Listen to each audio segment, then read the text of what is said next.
What's up, people?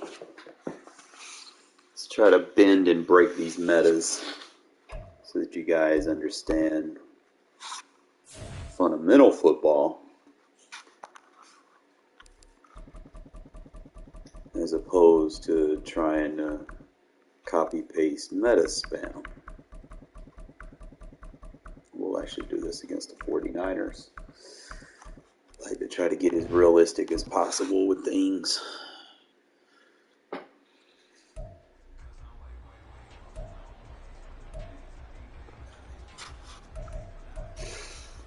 We'll do this from different personnel groupings. We'll start with a base defense, and then we'll converge over to a nickel.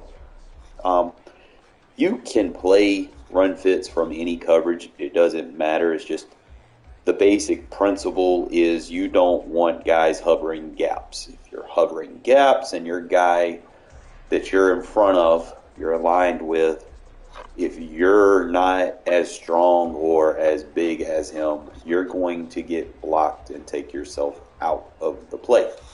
So we'll give like a solid example of this. Okay. Obviously,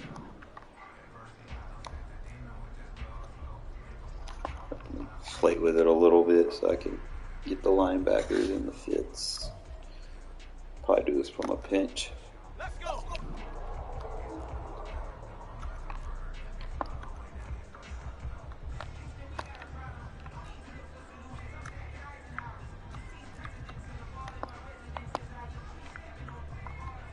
All right. So sometimes you might play people that just want to put everybody on the line, and it's just really a lot of one-on-ones. Well, the thing is, if you do that, you're going to make it easier to get blocked, okay? And they're going to continually get positive yards, and they're going to eventually break. Someone's going to not be able to cover their guy. You can't get off your shed. And next thing you know, is all it is. One person breaks a tackle, and they're gone. Okay, let's teach you how to clean this up, right? And you could do this from any defense. Like every defense has a run fit. I wouldn't suggest doing it from a cover zero, but what I would do is get these linebackers off the line of scrimmage, right? What this is going to do is it's going to make it harder for these guards to decide who they're supposed to block. They're going to decide to double team instead of just target the guy that's directly in front of them. Okay, so once they double team, they're going to open run fits that you can run through. Okay, so the main thing is, like I said, you want to back those linebackers off the line of scrimmage so they don't hover, and you can pretty much just cancel those run fits a little bit better. Now, again, like I said, I wouldn't do it from a cover zero because cover zero, you would have to make too many adjustments to cancel out the man press logics and stuff like that. So obviously, I always make sure that my matches are on. And you could, like I said, you could run this from any zone, match zone, or anything. But the basic principle is you want to make sure that your guys aren't hovering gaps, okay? So you could show blitz, and all you got to do is move your defenders like that. You do not want, in 3-4 defense, you do not want your linebackers in front of these guards at any cost. Like sometimes you call your defense, sometimes they'll automatically just kind of hover down and get in front of the guard. If you see that, you need to click on and move him, okay? In some cases, you may make an adjustment, and by accident, they go down. There's an adjustment that you can do called cancel shifts. You can go the linebacker, and you have to clear shift for your linebacker, which would be L2. But that, like, once you use or move him, that's going to be useless. I mean, that's just for people that like to use her as a safety or something like that. But that's pretty much all you have to do. And as you can see, pretty much they'll close that gap. Cat, why are you jumping in my lap like right here? I'm trying to teach people stuff. But the main thing here is you just want to play the gap. As your user, the Mike linebacker, you stay out in front of the run. You don't shoot the gap. You stay out in front of it the whole time. Sometimes they might get a push, a banger here or there, but they're not going to technically be able to run you down the field for 10 plus yards. So you just stay out in front of the run. You should get help. Like I said, all Madden's going to kind of do me here or there, but the main purpose of teaching you is making sure that he doesn't go all the way down the field for easy scores. You get into a game and you start doing this, you'll start seeing logic. You know, see, like I said, I go to a cover 3 seam versus this zone run. I'll just set it up, make sure that I could loop around and play the run fit that is bothering me. Boom, boom, boom. Everybody crashes into that spot. It works against counter runs, works against stretch runs. It's pretty much simple one-on-one. So I can do it again. Let's do a counter. Obviously, knowing is half the battle on these. Okay. Simple run fits. As long as you're not, if you have people.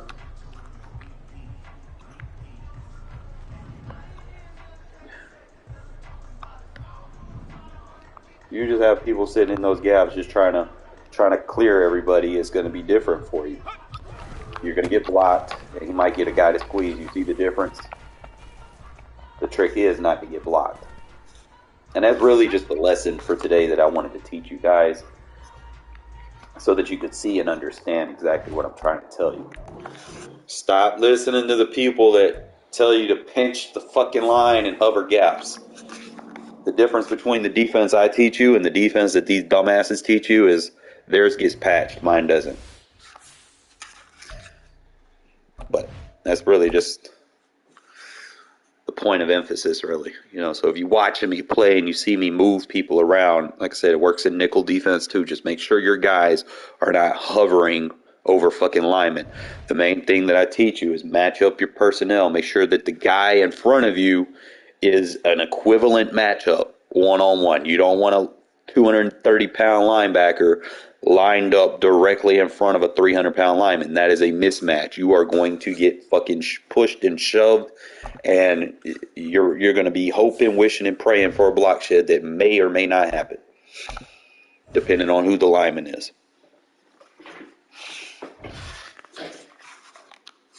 It's simple. All you got to do is be willing to listen.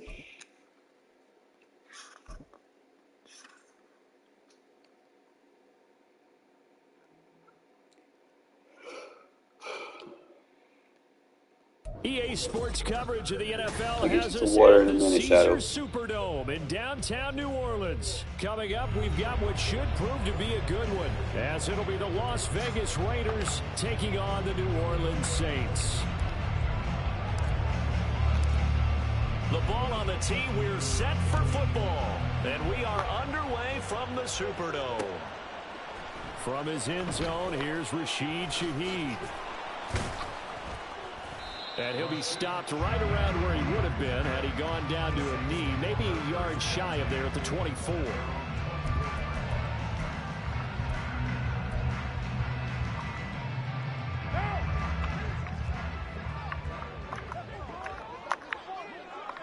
They'll bring the tight end in motion right.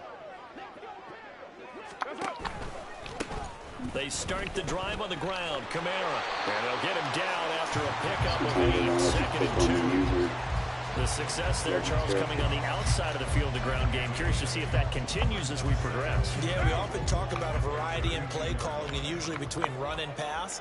But in this case, with strictly the run game, you can be creative there as well. Run it inside, run it outside, keep the defense off balance. Third play of this opening drive as they're looking at a 3rd and 3. They got his man complete. And he has a big gain in. All right, Charles, let me put you in the head of one of those defenders out there. You have a big play like that go against you so early. What does that shake your confidence? It shouldn't, but it often does, because your thought process all during the week is how you're going to get after that offense and make your plays. And when they make one against you, it makes you a little bit hesitant. Time to regroup. Now a first down carry. It's Kamara. And he's going to take this ahead for right around 3 yards, but no more than that. 2nd down. Not a huge carry there on first down, but not all of them will be. But still, all in all, a positive play for the offense. It's all about picking up at least a few to set up what you're going to do here on second down. From the 35, here's a 2nd and 7. Now Carr. Here's Johnson with a reception. Touchdown, Saints. Juwan Johnson, 35 yards. And the Saints are on the board first here this afternoon. For a big tight end, he can sure move like a slot receiver when he gets a head of steam going. And as a defensive back, you've got a big decision to make when he's moving like that. A point after, good by Groupie. And that makes the score 7-0. After the touchdown, here's Groupie to kick this one away. Here's Abdullah from his end zone. Fighting his way through contact. And he will be brought down here inside the 20. Good coverage as he's dropped at the 17.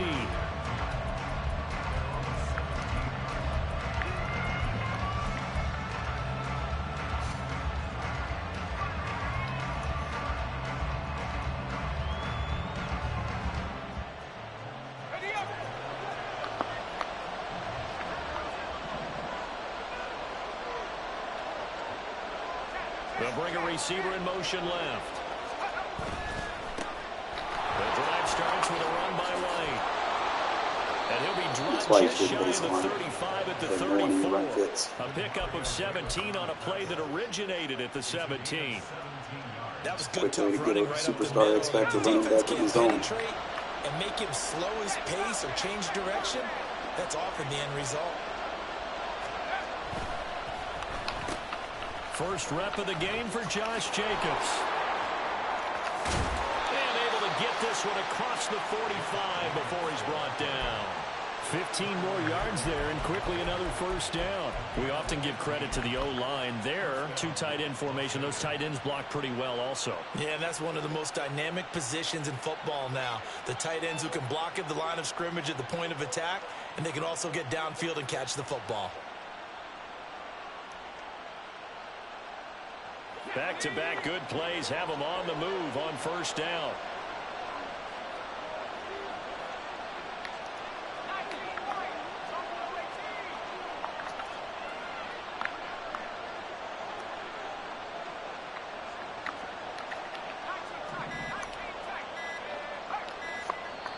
Now with just 1 second showing on the play clock, we're going to get a timeout. They'll have 2 remaining as we step aside here in this first quarter.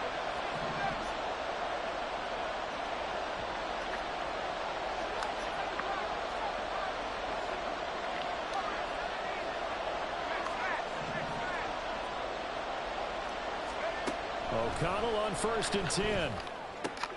A short throw, and that's hauled in by Mayer. And he's tackled a yard short of the marker. Good gain of 9 on first down. Nice rhythm throw there on first down. He located his tight end, made it a nice easy pitch and catch. Hoping he can break a tackle or two. Wasn't able to do that there, but still good yardage. 2nd down in the yard.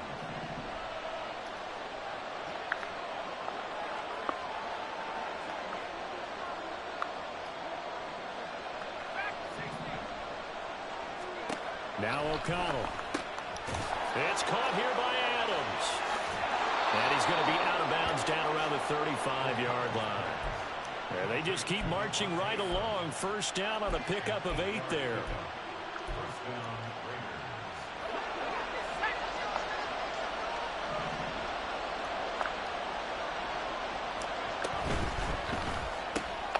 Now a quick That's why you shouldn't press, dummy. Touchdown, Las Vegas. Jacoby Myers, 35 yards. And the Raiders are able to match the opening drive touchdown against them with one of their own. Brandon, what we just saw there were 2 guys who are in sync. The person delivering the ball, but especially the person running the route. Tremendous job. It results in a terrific play. And he'll get it. And they take an 8-7 lead. Well, they got down 7-zip. They said, we'll go for 2, one up you, and they take the lead. How about that for a little risk-reward, right? If you don't get it, you're only down a point. Let's go ahead and make a statement in this ball game, and that's exactly what they did.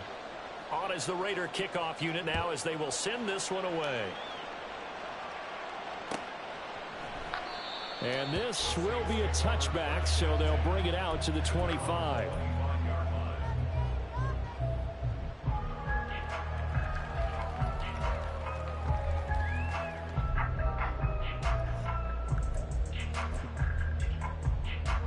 The Saints offense on the field, ready to get their drive started.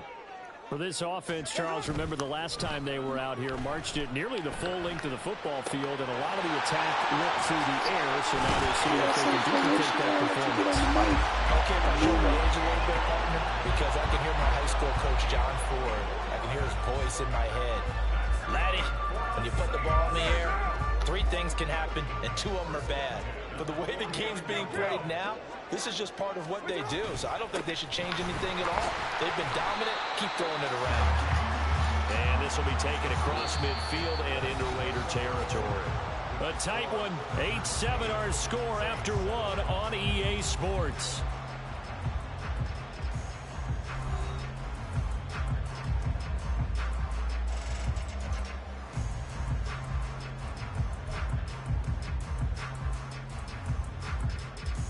How'd it work out for you?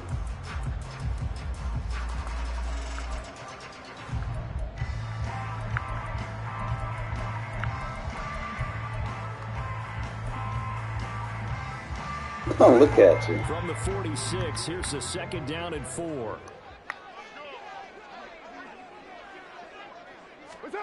To throw, it's Carr. He's got a man. It's his fullback. Just a gain of a couple there. And that'll leave him with a 3rd and 2. I wouldn't be surprised to see the next step in utilizing this position is to actually utilize more of a scat back in this spot. Because we saw the catch there, right? He made it. But he's a bigger, stronger guy. Maybe not quite as elusive as maybe someone else you would put there. Yeah, didn't get the big yardage there you might out of a smaller back. So 3rd and 2. This quite possibly 4-down territory, though, if they're stopped. 93. Carr now to throw. And he takes a shot on the release as this will be incomplete. And that's one of the dangers of the quick game. If you only have a 2- or 3-step drop, if you don't get the ball to someone open right away, those defenders are right near the line of scrimmage and then get on top of you in a heartbeat.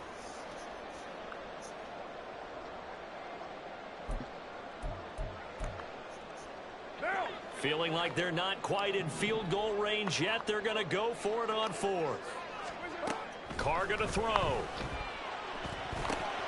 Able to find the open man. That's complete. And he's corralled, but not before getting it inside the 35. So now following the roll of the dice, they've got a 1st and 10 inside the 35. Kamara up the middle. And not a whole lot of room to operate there on the 1st down run. He gets maybe 3. Yeah, I don't know if it's exactly a win-win, but if you're on offense, you'll take that kind of a run, all right? It was kind of stacked up, found a little bit of yardage, and frankly, they're pretty close to staying on schedule on offense. The playbook is still open for the coordinator. Here's Carr to throw. Got his man complete over the middle. That's Perry. And he stopped right at the 25 after a gain of 5.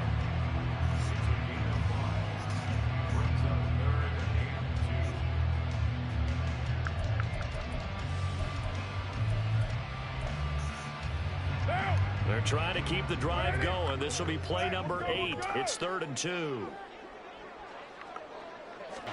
Tyree Wilson using that athletic ability to make the play.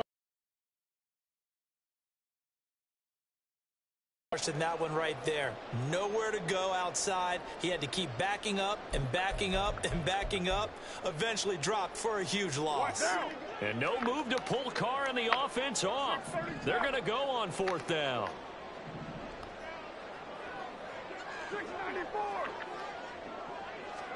They'll go for it. It's Carr. And he's brought down. Can't do anything with a football. It's a sack and a turnover on downs. The Saints' decision to go for it backfires. And the Raider D, they get the football back. The Las Vegas offense ready to start this next drive. The last time out, they had to march almost the full length of the field for their touchdown. So here, much easier, Charles, with this better starting field position. I love your sarcasm, but I love even more your observation, because, look, what they did last time out, now with a shorter field, they should have a lot of confidence that they're going to put more points up on the board. Nice way to start the drive, a gain of 12 and a first down. 2 minutes even in what's been a tight first half. 8-7, our score.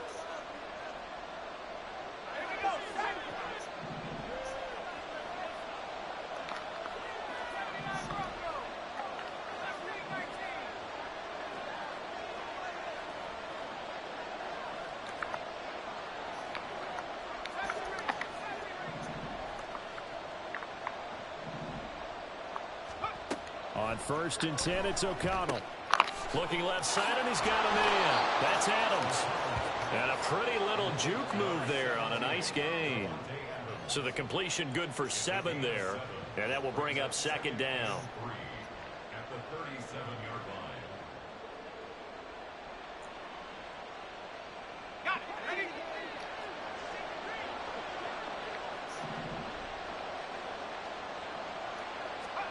Here's O'Connell. It's grabbed over the middle by White. And this time not quite to the 30. It'll be down at the 31-yard line. 6 yards the pickup, and that's a first down. One of my old teammates called me the other day when he was watching the game. He's like, man, trying to watch an NFL game and trying to account for their passing game, that's difficult. And just when you think you get everything covered, here comes a back out of the backfield. And in this case, he picks up a first down.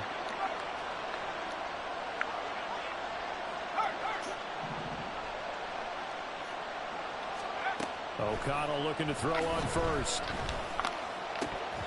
And that's going to be incomplete. Too tough to hold on to that one. It's 2nd down. As this old brain remembers, when I see 5 wide receivers on the field as a defender, I know the ball's coming out hot. They expected it and got there and popped it free.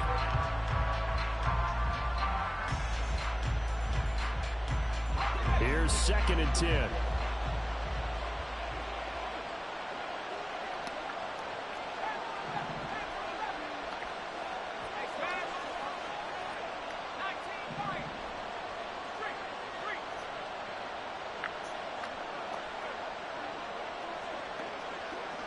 They'll send a receiver here in motion right.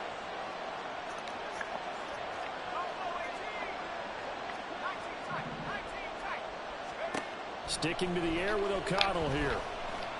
He'll rifle this one deep right side. And this is dropped. Oh, it's incomplete. He had a big gainer in his sights, but he could not reel it in. Concentration, so key on a ball like that. It's hard. I know how difficult it is. But that's a ball you've got to come up with. And instead, a big play is going to slip through their fingers, literally and figuratively. On 3rd down, a run from White. And he's not going to get anywhere close to the marker as they'll stop him well short of the yellow line. The Saints going to call the first of their timeouts as they'll stop it with just over 40 seconds to go in the first half.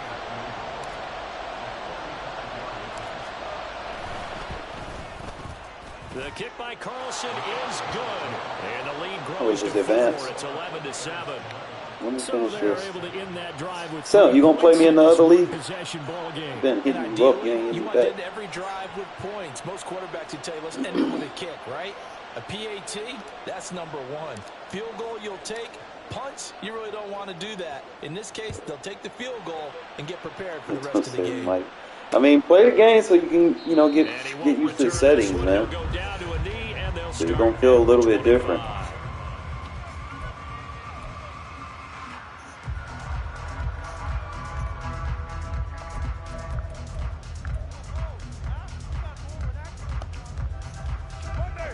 Getting set for their next drive, the New Orleans offense.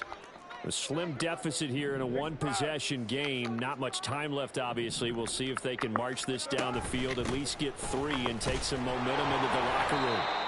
And he's not going to go anywhere as they get him down behind the line of scrimmage. Now we'll get a quick timeout called by New Orleans, number 2, as they'll stop it with a little over 30 seconds to go in the first half of play. After the loss to start out, here's 2nd and 11.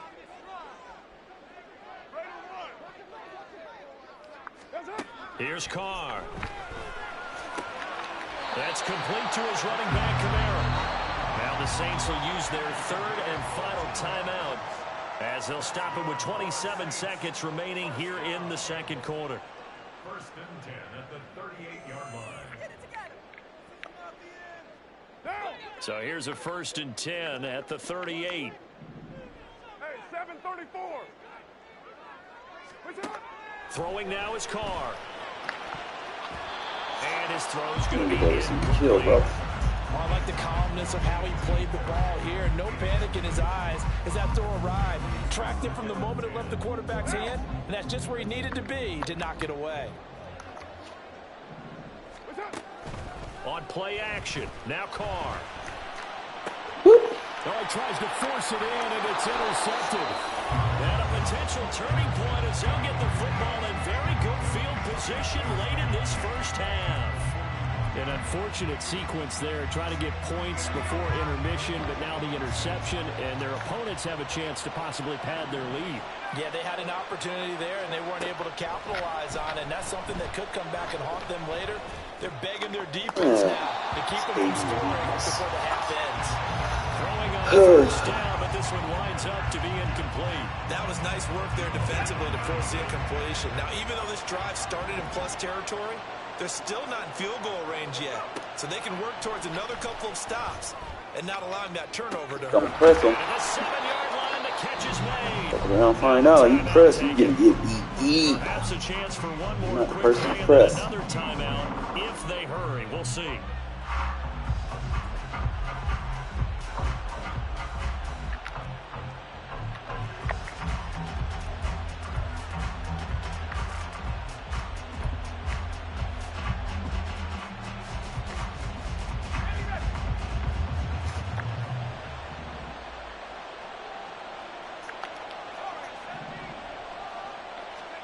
Throwing, O'Connell. And that is caught. Touchdown, Raiders. Devontae Adams in the final seconds of the first half. And the Raiders will extend their lead here just before halftime.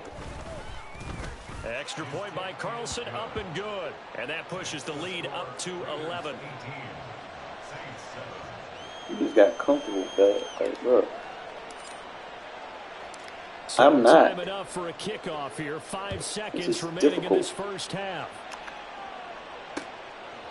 And here comes a return from just beyond the goal line. And he's going to get this across the 20 as he's out of bounds at the 23.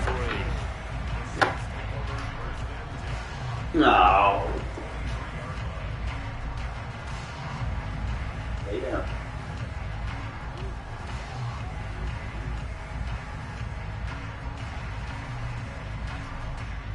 No, you're not. No.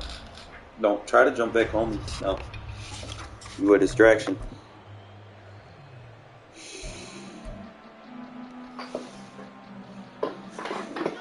The Saints offense on the field ready to get their drive started. And they'll have time for one play. There's 2 seconds on the clock.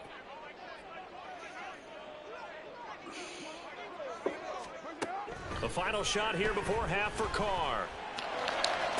Give me that. Oh, and his early struggles continue. Here's another one intercepted. And he will be brought down on what will be the final play of this first half. So we've hit intermission. It's halftime. This is the NFL, and it's a presentation of EA Sports.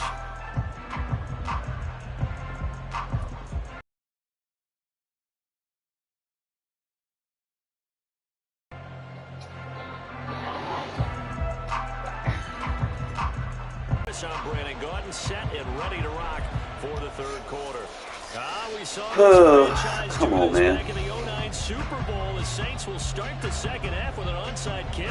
The Raiders with the lead already, and they will get the football here as the second half is now underway. A very interesting call and one that backfires. I know they're losing Charles, but boy, to start the second half. I got a list, man. I got to do my CFL game and all that. Don't just stick around. Hold your voices. Coupled with, you and I both know the special teams coordinators, they sell their key plays each and every week to the head coach, don't they? And I guarantee he's been selling this one. We can get it, coach, we can get it. And that came together with that sense of urgency you talked about. And plays like that are exactly what this defense needs here early in the second half to give it a little spark. I think their halftime adjustments, what they talked about, maybe it was just a little inspirational speech. Who knows? But it looks like they're ready to go. Second down, Jacobs once more. And down inside the 40 to about the 38. And now it looks like they're going to be in the hurry-up. And now the Saints are going to take a timeout on defense. Always tell you it's just their first, so 2 remaining as they burn one here in this third quarter. I'm scared. That's usually a sign of being scared. Never show your poker face, man.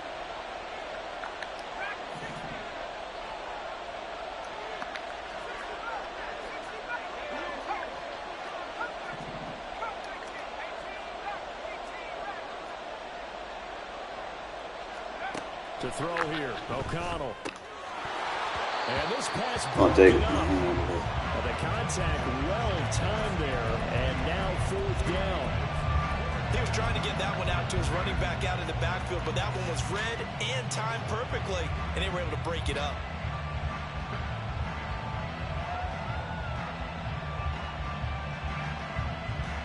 Field goal would have been a decent length at 55 yards. They keep the kicking unit on the sideline. They're going for it.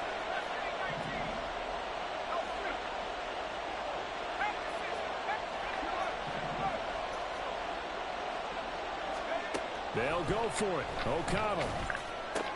That's to his running back, complete. And he gets it down a yard or 2 shy of the 30 before he's out of bounds. They're able to keep the drive alive, 7 yards that time, and the decision to go for it proves to be a good one. Line of scrimmage, the 31 now on 1st and 10.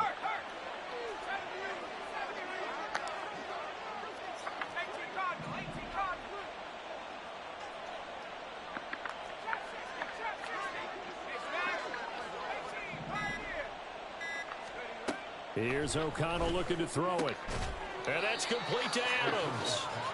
Short completion, just 4 yards, and it's 2nd down. 4 yards on the pickup. 2nd and 6 at the Saints' 27-yard line. And O'Connell now to throw. That's complete into the hands of Myers. And just 3 yards on the catch there. He couldn't get away. And now we've got a 3rd down and 3. The goal of a wide receiver screen is get enough blockers in front to create a wall and let him pick his spot to run the football. How about the defense there, swarming to it and not allowing that to happen? Did not let him get downfield. 7th play of the drive now as they come up on a 3rd and 3. Back to throw, O'Connell. He's going to find and complete it to Renfro. And he is going to have the Raiders first down by a couple of yards as they're able to convert here on 3rd and 3. I like watching the wide receiver screen because it's a real teamwork play. Because guess what? The guy catching the ball, he'll get all the credit. But how about the people up to block in front of him, either fellow receivers or offensive linemen? That makes that play a really nice timing play, and sometimes it can break big. Taken down by Pete Werner. As usual, the hallmark of a good run defense, linebackers making plays near the line of scrimmage. Absolutely nowhere to run there. Glad to be in the great city of New Orleans, rolling along here in the 3rd quarter, 2nd and 10. Now O'Connell. He finds his man, complete. It's Jacobs. And he's brought down just outside of the 10 at the 11. They'll wind up getting 7 on the play, and that's going to bring up 3rd and 2. And we see another pitch and catch there to the running back. This position just continues to evolve. They become just as critical to the passing attack as a lot of receivers, tight ends, because their ability to make people...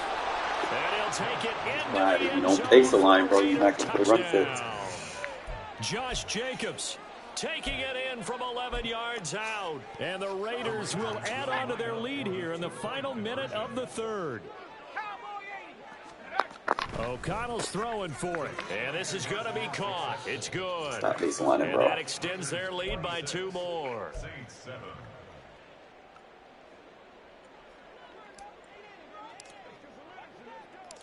Set now to kick this one away, and off it goes. From a yard or two deep, here comes a return.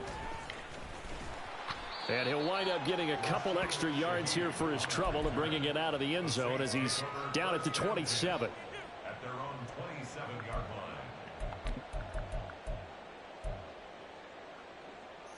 line. Getting set for their next drive, the New Orleans offense. I kind of feel like they've reached a do-or-die point in this game, Charles. If they're going to try to pull off an impressive comeback, it has to start right here, right now. Yeah, now they've got a final chance to get out of this situation, but they also understand they've got to move the ball and move it fast. In addition, they need to save as much time so they can get 2 more possessions. We saw this a lot in the first half, and it continues. These receivers just not able to get much separation. So that means they have to win the 50-50 balls. They've got to go up with the defender and find a way to start coming down with them. And this time, contact and another incomplete pass. And he will not get away from the pressure here. Carr taken down. He'll wind up losing a full 9 yards here on the sack. Now it's 3rd down. To throw his Carr. And he's going to be intercepted for the 3rd time thus far. Picked off by Trayvon Merritt. And he's out of there. Defense made easy, fellas. Defense made easy.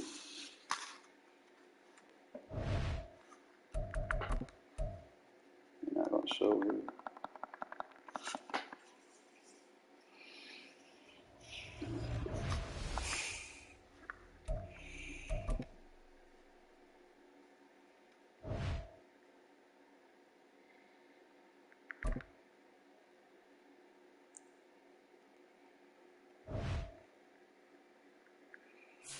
It's an away game, and it's a short week. They better not have the fatigue.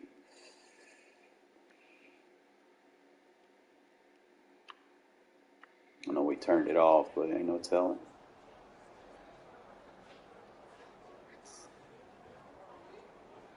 Fundamentally sound.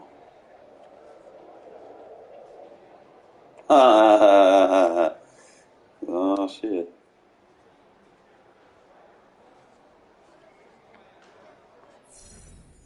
Beat the Jaguars and commit fewer than 1 turnover. I didn't see a scenario about. And he's got a hot opponent, so this is a trap game. Always go be confident. Again, I got to do this plus 10 break tackle and play rec. I had to do this shit against the fucking Ravens too.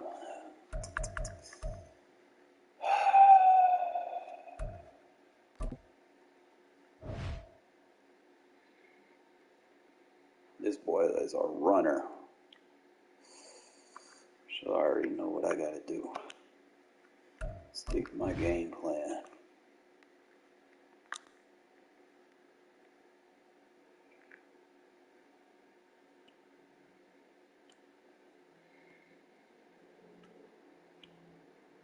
Says he has a good run defense, but he plays a lot of zone. I'm not passing. Change that. Change the game plan.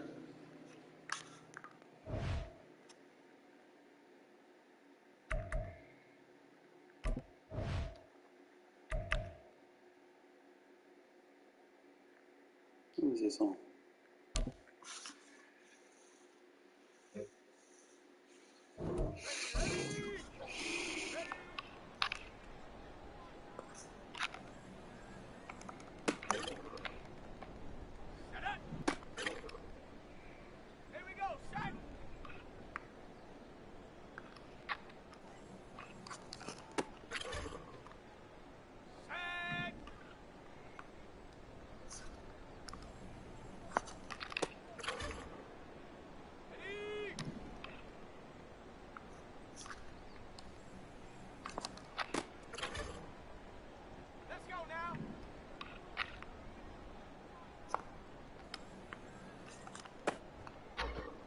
He dropped that road.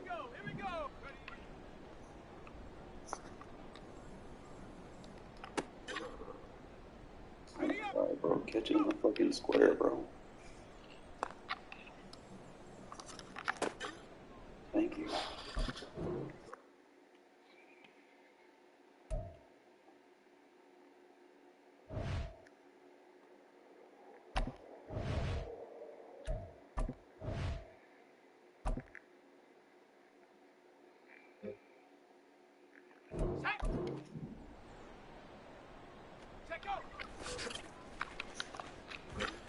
Oh, come on. I did not step out of bounds.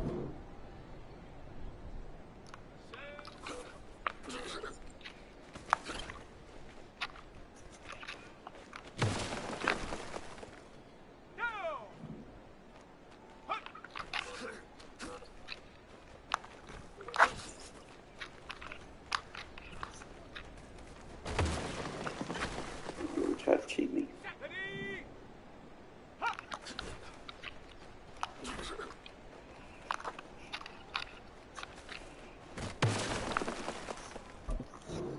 Got my gold.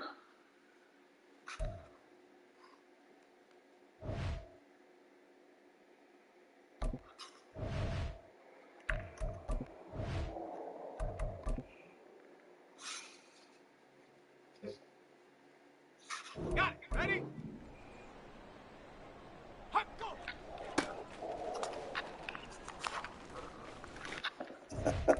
They be cheating on them inside handoffs. They don't. You can't shoot in between them or nothing. Let's go. Bro, I am not worried, bro. On the ready. Get up. Ready. Ready. Ready, set. Ready. Come on, set. Set up. Ready, ready. Hot up. Set up. Ready, ready. Here we go, set. Ready. Ready, ready. Go. Okay, ready. Ready. Ready, break. Let go.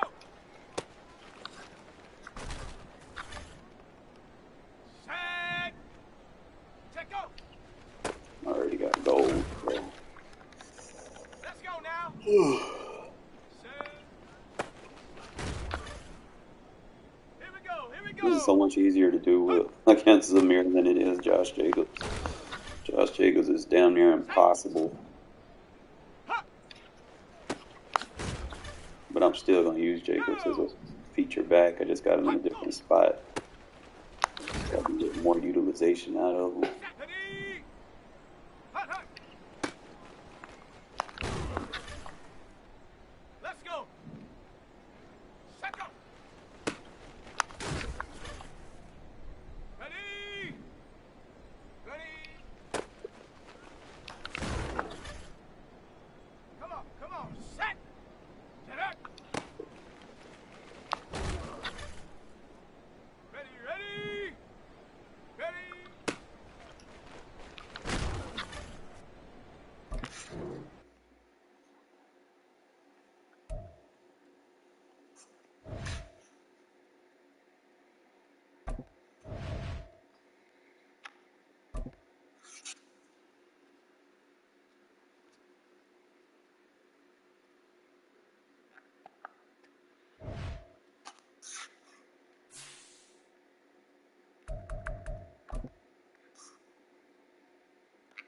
Would say D is upgraded.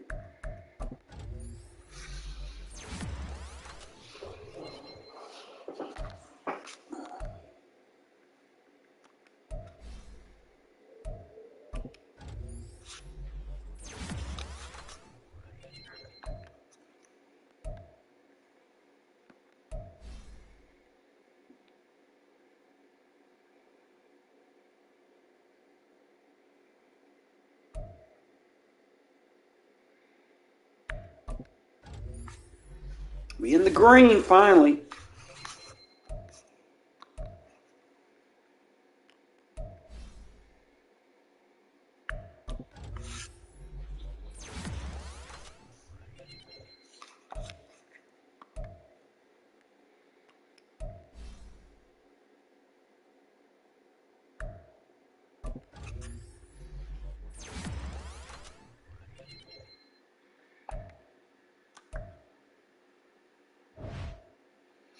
He ready? Is he ready?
No, he didn't even message me, bro. Like, hey, y'all sure he ready?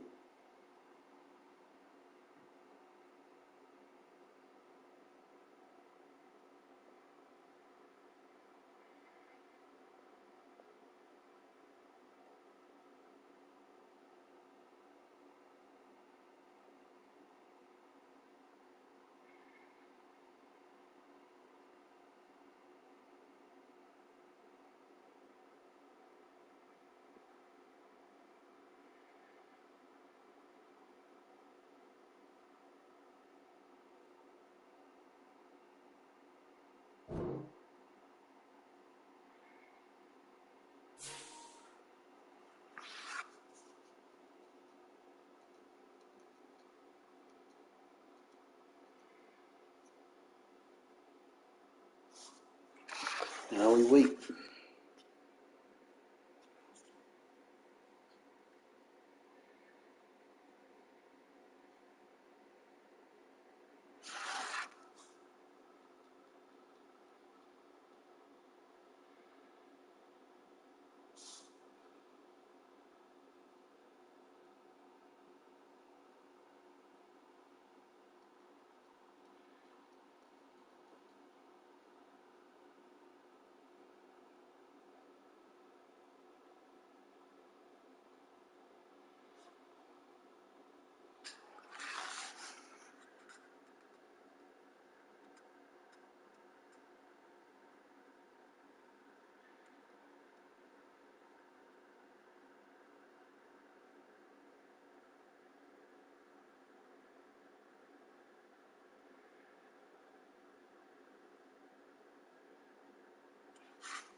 This motherfucker. Y'all said he was ready. Default, boy, when it's time to play, they sure don't want to show up.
Fucking ETN.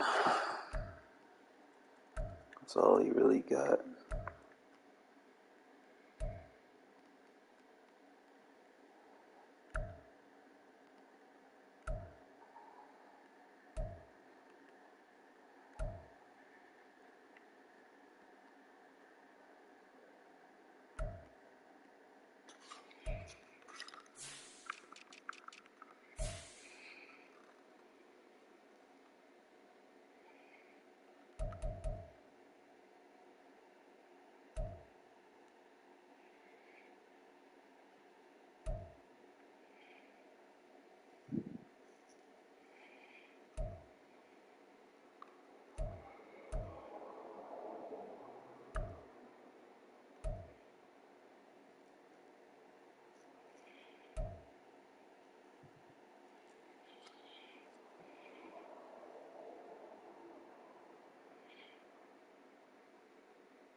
Bro, y'all got me waiting to this dude. Seriously?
Bro. This is killing me, bro. I hate when people procrastinate.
Shit you gotta do to get someone to fucking play their game.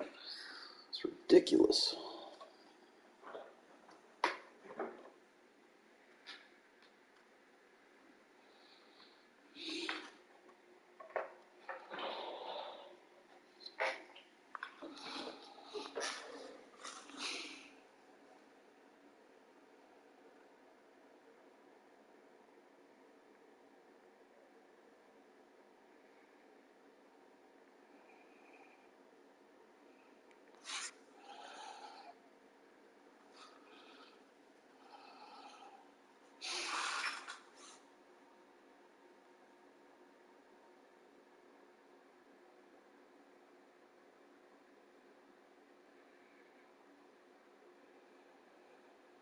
Let me get some caffeine. I'm gonna fucking fall asleep.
DA Sports coverage of the NFL brings us to the Sunshine State and TIAA Bank Field here in Jacksonville.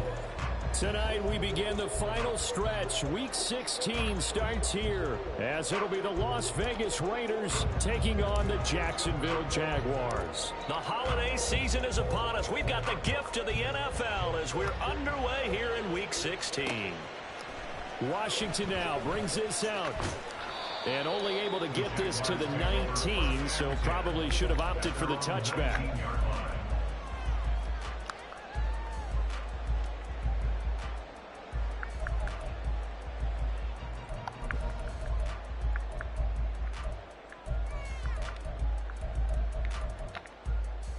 Let's go.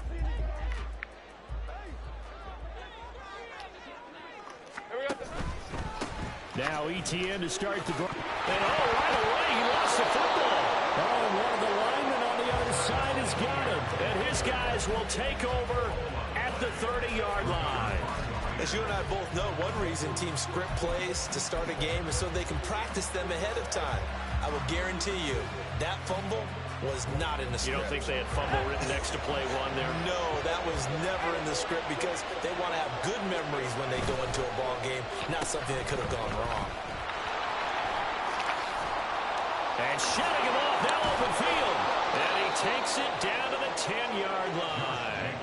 That good for 19 and a first down. A good chunk of those yards came after contact, and that's an area where he's really starting to excel as a running back. It felt like he was doing a drill that running backs have to perform all the time, especially in pads, called a gauntlet drill. Two guys, people, these two rows, you have to go right through the middle of them and make sure you take care of the football and knock people aside. He's performing the drill on that run. A 6-yard pickup brings up second and Not liking the look. They'll change the play. On second down, they'll run with White.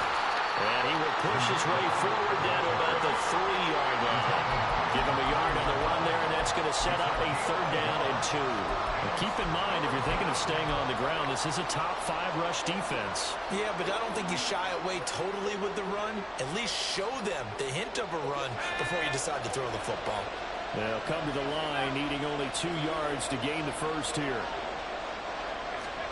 O'Connell to throw, 3rd and short. And this is caught. Touchdown, Raiders. A great effort there. Hitting double digits with his 10th touchdown of the season. And the Raiders use the early turnover to get on the board first here in this one. A nice throw there by the second-year quarterback.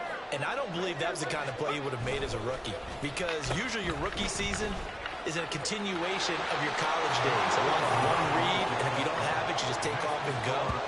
Now he's settled in the pocket a little bit more, reading the field and getting to his second and sometimes third progression. That was a nice play. On is the Raider kickoff unit now as they will send this one away. Fair catch going to be taken, and this will be moved out to the 25.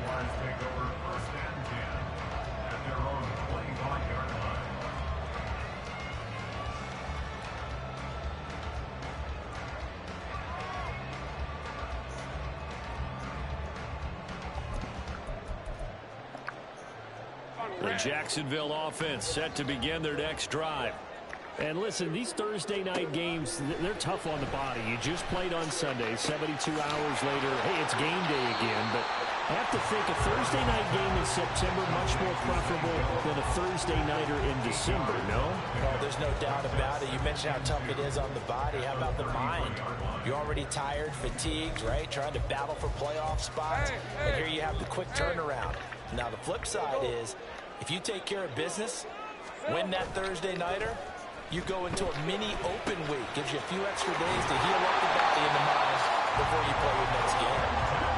First time that they called his number tonight, and it gets him a first down. The Jaguars at 10-4 on the year. And they've certainly found their groove of late. Winners of 5 in a row. And this team is absolutely playing their best football right now. This is the best that we've seen them play in a long time, partner. Sky's the limit as far as they're concerned. Their confidence really soaring. Give them 3 on first down. It'll set up a 2nd and 7. But that's just a pile of bodies there, and that's when you kind of find out who's a tough guy, right? Who can stand up and make a play. It was only a 3-yard run, but for both sides, they had to walk away from that feeling like, okay, I can stand up when the going gets tough in here. And he'll get it out to midfield. Let's see, I'll spot it right in midfield at the 50. That one, a first down pickup of 8. And that's a nice pickup of a first down on that second down run. And at that yardage gained, they can run that play on any down. Red on red.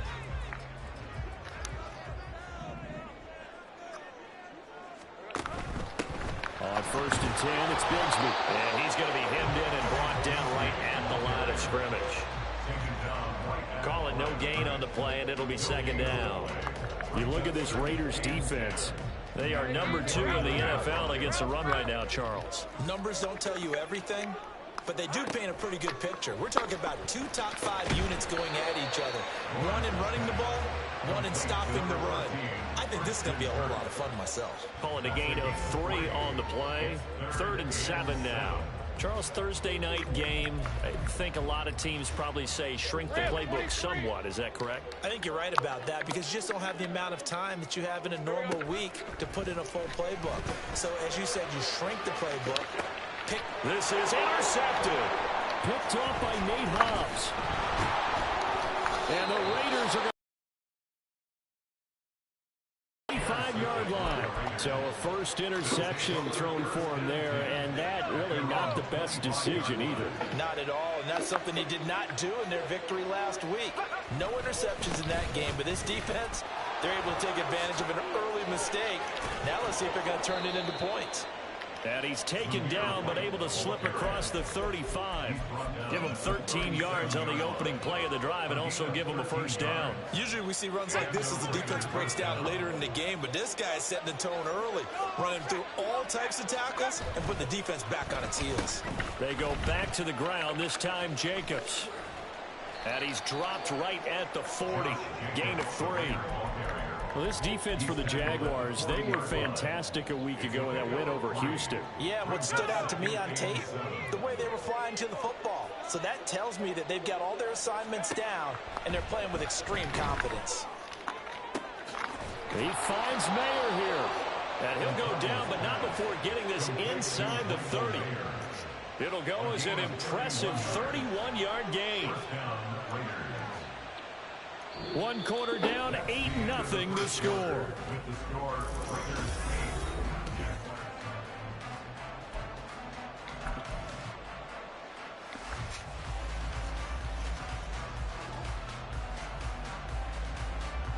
So now then, the big play has him all the way inside the 30 now, 1st and 10.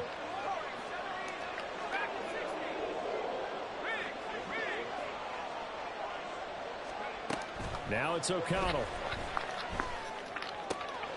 It gets it right back to Mayer. And down he goes, taking it inside the 10, just shy of the 5 at the 6.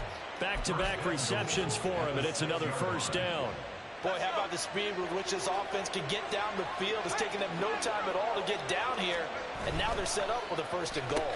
Here's Jacobs, and he is going to be stopped cold behind the line of scrimmage. A loss of 2 there, 2nd down. That was well played there defensively. 2 tight ends in the formation, which essentially gave them 7 blockers up front. Hard to imagine with all that size and beef that they could let a tackler through. But that's exactly what happened. A loss resulted. That time the completion goes for 4 yards, and we're set up with a 3rd and goal.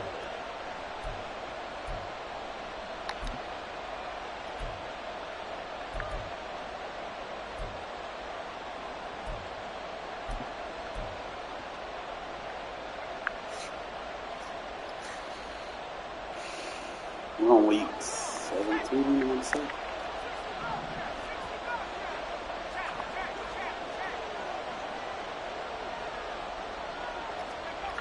Back to throw.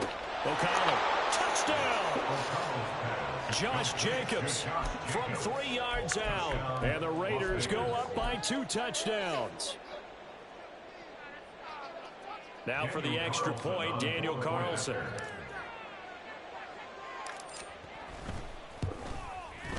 And it's 15-0. Makes the score Raiders 15, Jaguars nothing.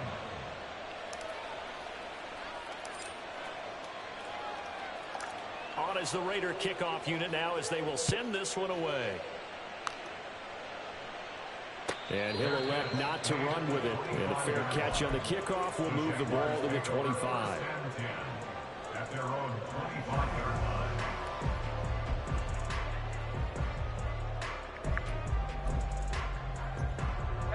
Jaguars come to the line to start their next drive.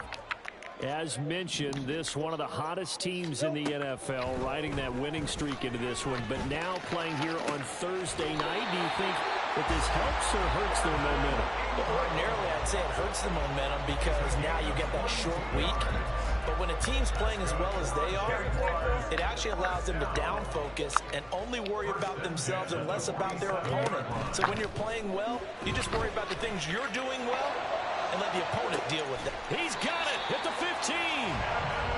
It's a big play for the Jaguars. And even 40 yards. Throwing now, Lawrence on 1st down. And he'll just get rid of it. And a smart play there. He's probably saying, I wish I would have done that on the last drive instead of throwing the interception.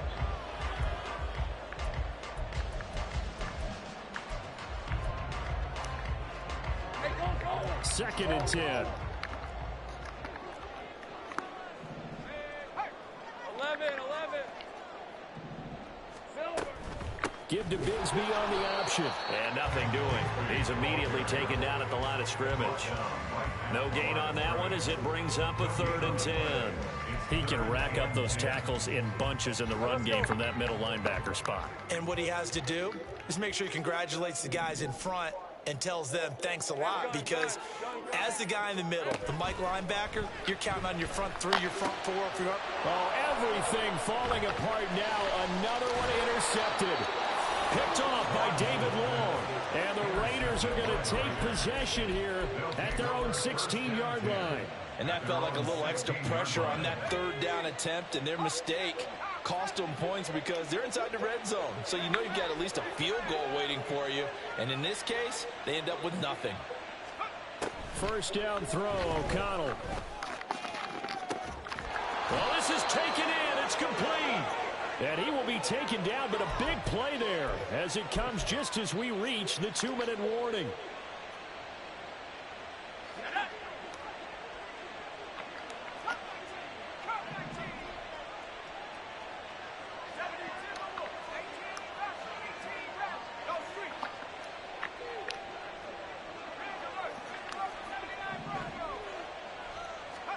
Throwing on first down, O'Connell.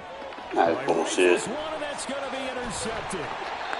And the return comes to a halt right at the 44-yard line. The Jaguars take over 1st and 10 at the 44-yard line.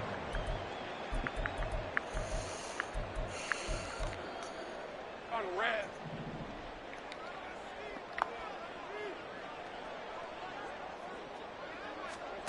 They go back to the air here after the INT on the last drive. Got a man, it's caught inside the 10. It's a big play for the Jaguars. 42 yards. 42 yards. That's good for the Jaguars. 1st and goal at the 2-yard line. Now Lawrence to throw. And he's going to be swallowed up and taken down. Sacked back at the 5-yard line. Malcolm Kuntz collapses the pocket and drops him for a loss of 3.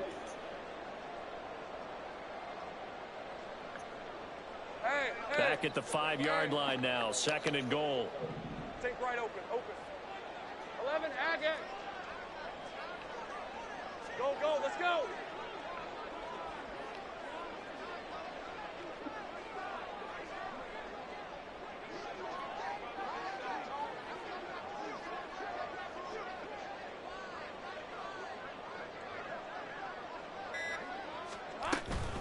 Running out of the gun with ETA. The Raiders going to use one of their timeouts as the clock will stop with just under 30 seconds to go in the first half.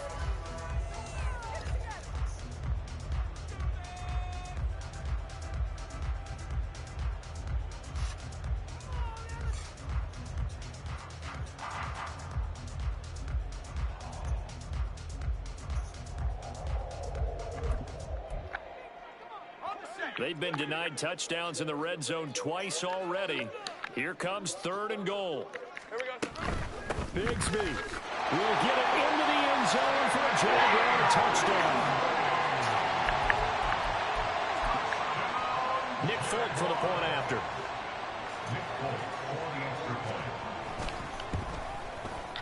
And they're back within 8. It's 15-7.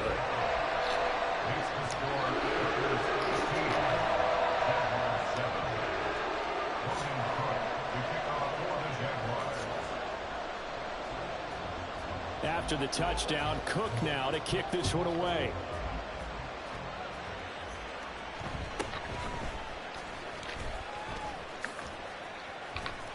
And out a little across the 25 to the 27.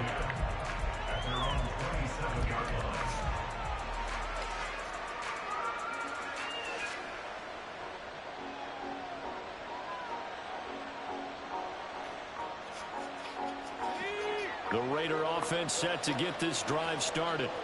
And with time quickly fading here in the second quarter, not sure how aggressively, offensively they want to play this. I think we'll find out just how much they trust their guys in this situation if they decide to take a shot. Now here's a pass on first down that's knocked away and incomplete. As a corner, you have to be able to run with guys step for step downfield in man coverage and make up ground quickly in zone. You have to put yourself in position to make plays, just like that one we saw there.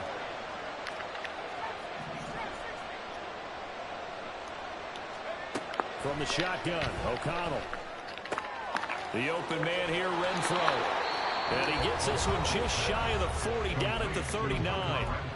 Now the Raiders going to go ahead and use the second of their timeouts as they'll stop it with 14 seconds to go in this first half.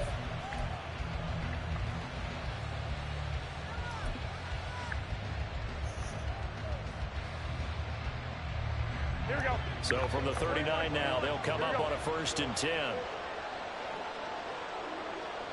I got you. The first throw here for the backup Garoppolo. Man, come on, bro. Intercepted. And his guys have got it back at the closing stages of the first half. That shit don't even be my fault.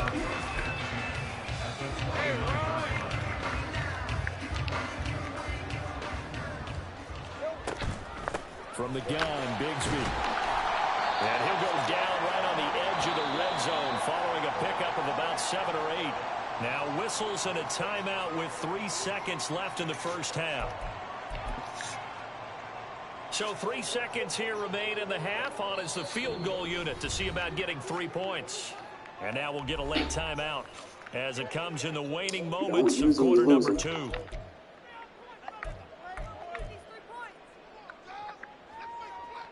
So on second down, the field goal unit is on here as they try to get 3 before half.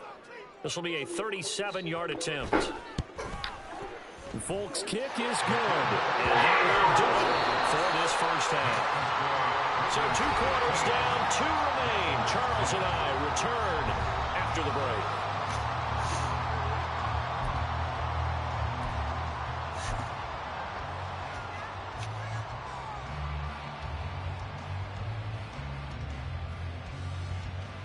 Welcome back. Halftime over. We are ready for quarter number 3 alongside Charles Davis. I'm Brandon Gordon. The Raiders with the lead already, and they will get the football here as the second half is now underway.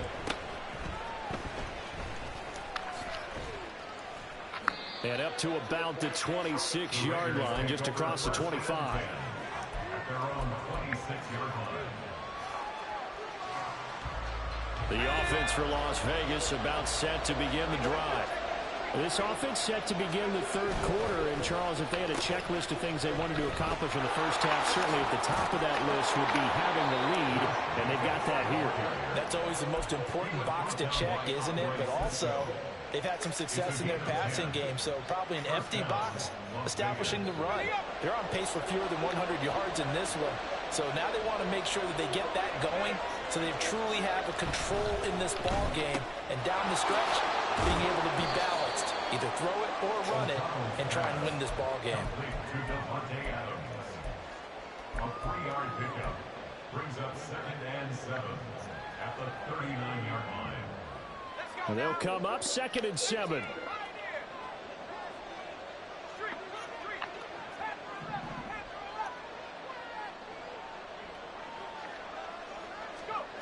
Here's O'Connell. And he'll be hit as he releases it, and that'll fall incomplete. Well, he certainly didn't like what he saw all from the coverage on his primary reads, and he didn't even have any luck trying to get back to his safety valve. Give defense a credit. Coverage is in lockdown mode everywhere. They head to the line facing a 3rd and 7 following the incompletion on 2nd down. O'Connell working from the gun. Shoves him aside. And good power running, but he's still going to be about a yard short.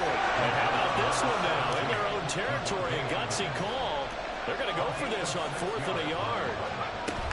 They'll try and run for it. And he's got a first down as he's up to the 48. A big roll of the dice on 4th and 1, but it pays off. They convert. So he needed 1. He ended up getting 3. And I really like the way he ran that one, too. That's really intelligent running because oftentimes a running back could get too greedy. Try and hit the home run on a play where you just need a few yards. Well done there, making sure he got the first down and not worrying about trying to get a touchdown. O'Connell looking to throw on first. And a quick throw here, that's complete. And down he goes at the 49, a 3-yard pickup. It's a pickup of 3. Brings up 2nd and 7 at the 49-yard line. 2nd and 7.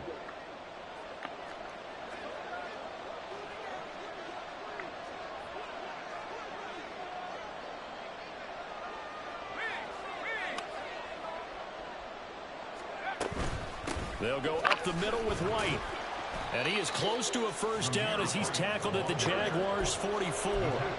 Call it a gain of 5 there on the run, but they'll remain a yard or 2 short here with 3rd down coming up. Looks to me like maybe there's a little attrition setting in with this drive, because when you see that type of a run, I get the feeling the defense getting a little bit tired. And that's the last thing they need, especially when they look up at the scoreboard.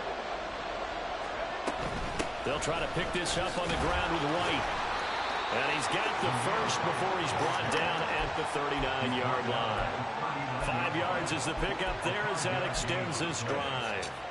Well, this has been a long drive. In fact, it's eaten up a good chunk of the 3rd quarter, which is precisely what you want when you're playing with the lead. You control the football, you control the clock, and impose your will on the defense. Now they set up the screen. That's complete. And all the way inside the 15 before they drop him. 25 yards that time. Both. And when you have success throwing the football, the old cliche becomes true. The playbook opens up wide, and these screen passes, they become even more difficult to stop. Here's a 1st and 10 at the 14-yard line. They'll run on first down. Moore. And he's going to get a solid gain of 9 before being brought down. 2nd and right at a yard. That's a strong pickup right there on first down. And as this drive goes on, we're seeing an offensive line and running game imposing its will. They run straight ahead here with White. And he is met in his tracks behind the line of scrimmage. They go backwards there 2 yards, and 2nd and 1 is now 3rd and 3. Coming up here looking for 3 yards to pick up the first. Throwing on 3rd, O'Connell. He tried to fit it in on the side, and it's intercepted. And the Jaguars are going to take possession here as they've got it at their own 4-yard line.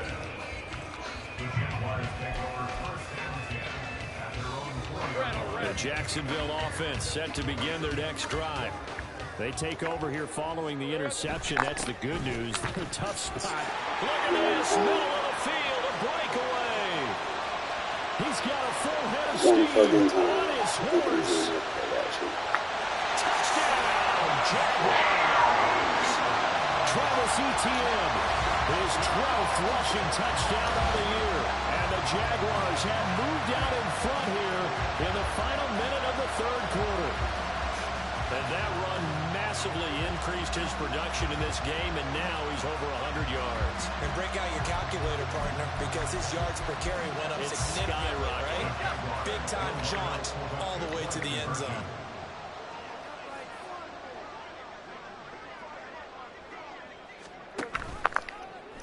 Lawrence going to keep it. They'll try and run it here.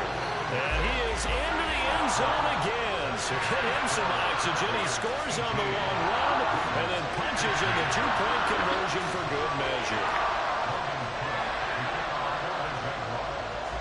After the touchdown, Cook now to kick this one away.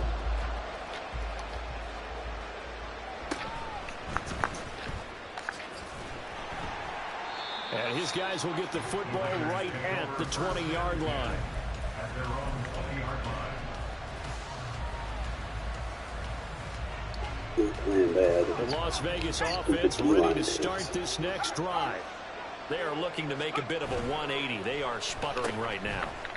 And frankly, I think it's time to call your playmakers together. It's all right, guys. We're going to lean on you through this patch. We need you to get us back on track and get us going in the right direction. So you're calling plays geared to them. Not necessarily what you look at your plays, oh, this hurts the defense. I want the ball in the hands of X, Y, and Z and see if we can move forward. So don't get too cute. Go to the playmakers. Back now in Jacksonville. It's been a very hotly contested game to this point. Just a field goal separating these two teams as we get set for the fourth quarter. Operating from the 27 now. Here's 2nd and 3. On the draw, it's White. And they're able to get this one across the 35.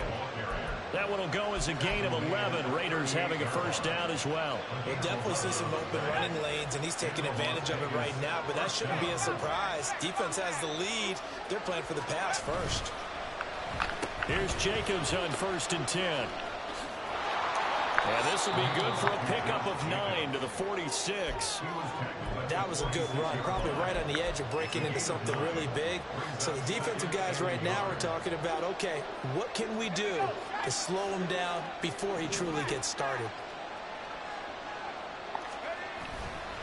They'll try the right side here with White. And some pretty strong running there as he'll take this across the 50 and down to the 44. 49 yards rushing now on 8 carries for him so far. A good run there off right tackle in an old school NFL football. The right side of the offensive line, often known as the nasty side. The left side, usually the technical side. Kind of reminds me of the old Atlanta Falcons 2009-2010. That's how they constructed their offensive line. Yeah, good work there in open space. And he's got this all the way down now to the 32. Both teams working on short rest, but this has been one of the better Thursday night games we've seen as they come up here on 1st and 10. They keep it on the ground right again. And he edges forward, but only gets a pair of yards out of it, and it's 2nd down. Defensively, we always know that he is tough in run support, and I think the way that he gets there is he understands what an offense is going to do before the ball's even snapped. A great job of scouting prior to the game, then reading, reacting, and taking the right path to the ball carrier. Throwing, O'Connell. And hauled in here by Rivera. He'll be dropped at the 25 after a gain of 6. Right there, he rose to the occasion late in a close game. It's something he thought about, dreamed about, and worked on throughout his career. Because in these types of situations, he wasn't going to allow extra coverage to keep him from getting the football. On 3rd down, Cooper. And he'll be tackled about 2 yards shy of the line to gain. A 1-yard pickup leads to 4th down. How about this? They'll change it at the line.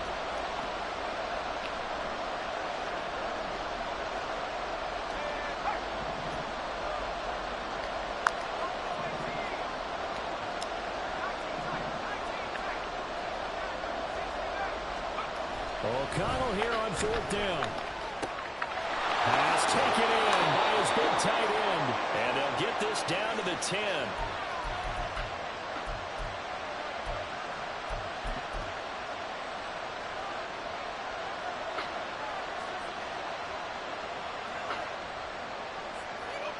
Here's 1st and goal.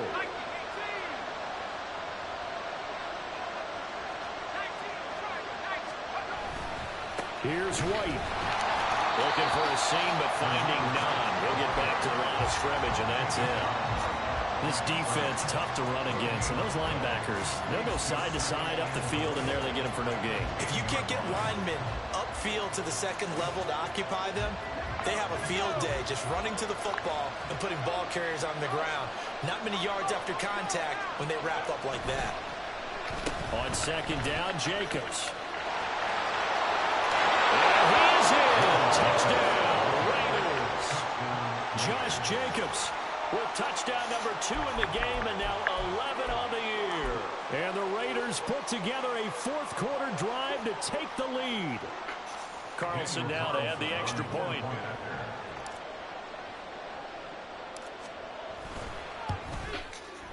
And that will make this a 4-point game. Next to score, Raiders 22, Jaguars 18.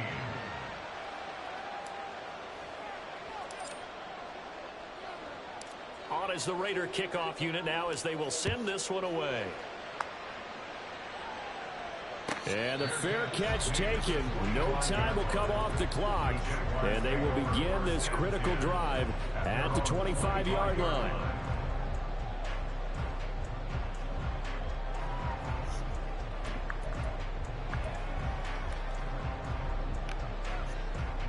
This is 1st and 10. Throwing now, Lawrence. And he can't get a throw away. He's taken down. It'll only be a loss of a couple, but the pressure gets home on 1st down. They'll come up now. This is 2nd and long. Back to throw, Lawrence. The Jaguars going to go ahead and use their first timeout as they get the stoppage with a little over 50 seconds left to go in the game.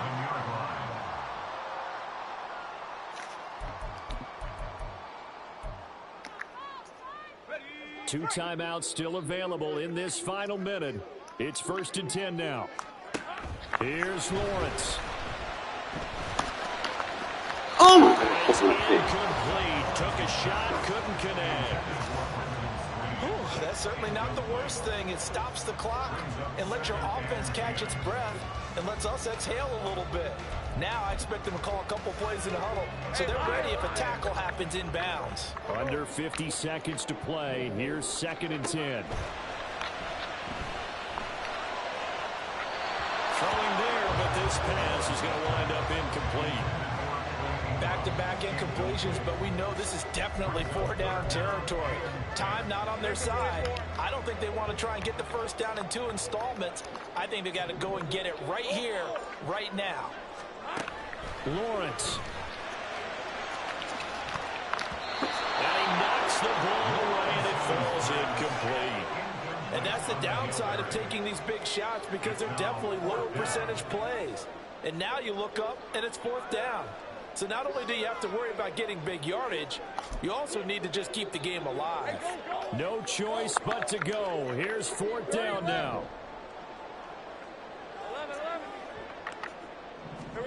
Here we go. Gotta have it. Lawrence. Now a desperation throw deep downfield. That's going to be knocked away and incomplete.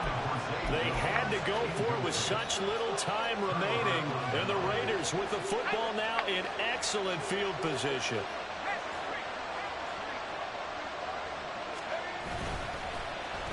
We got to have 2 hands on the football here as they run on 1st down.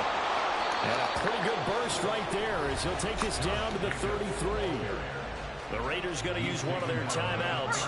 It's just their first. They've got 2 more to use here in the final stages. Once again, it's Jacobs. And the play goes nowhere. Losing yardage back near the 40 at the 39.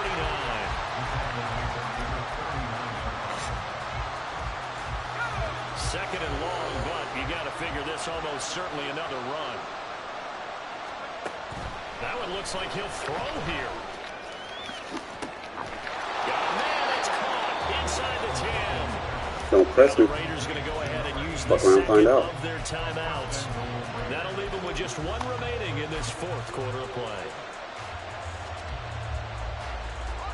It's 1st and goal, and a late touchdown at this stage could officially salt this one away. To throw here, O'Connell. And he's across for the late touchdown. And in the final seconds, that one should just about put a capper on this game. Extra point by Carlson, up and good. And that pushes the lead up to 11. Jaguars 18. On is the Raider kickoff unit now as they will send this one away. Washington now brings this out. Anytime you feel the kickoff inside your own end zone, you got to be decisive about whether you're bringing it out or not. Sometimes that indecision can really cost you. That may have been what happened on that play. All right, let's go.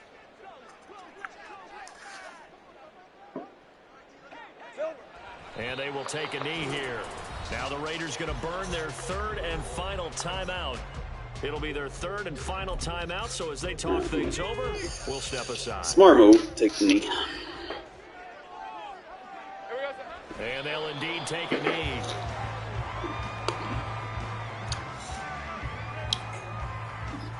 Aiden just got to work on them turnovers.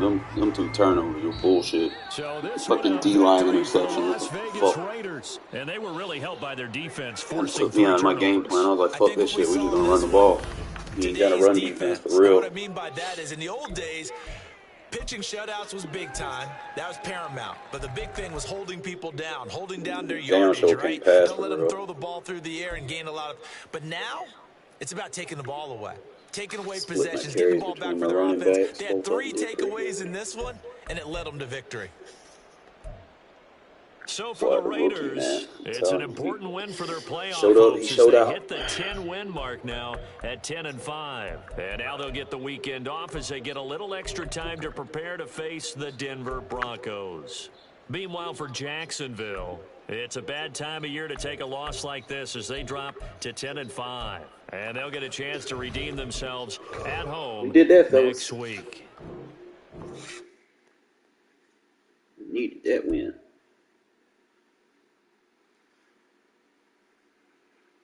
Good bounce back win.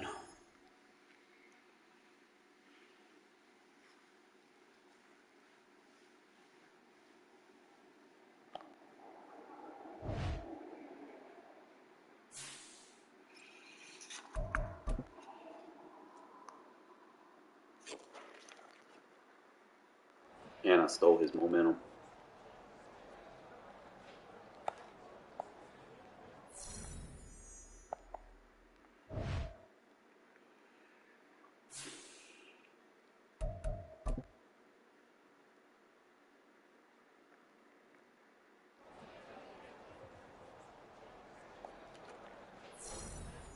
You've stolen his momentum. And I get plus 10 break tackle, play rec, and tackle in the next game. Let's fucking go. Stole this shit. Like bandits out here. Oh, we did that. Almost got 400-yard rush. 400-yard. So, interesting. That game right there.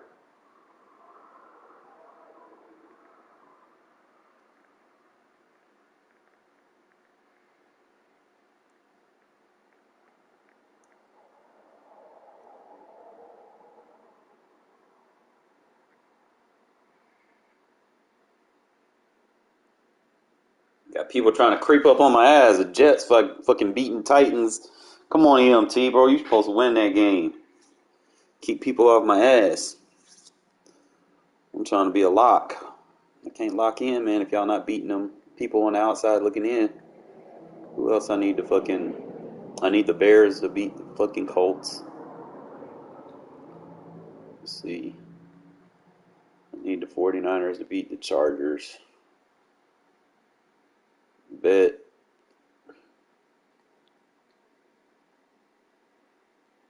I need Green Bay to beat the Bills.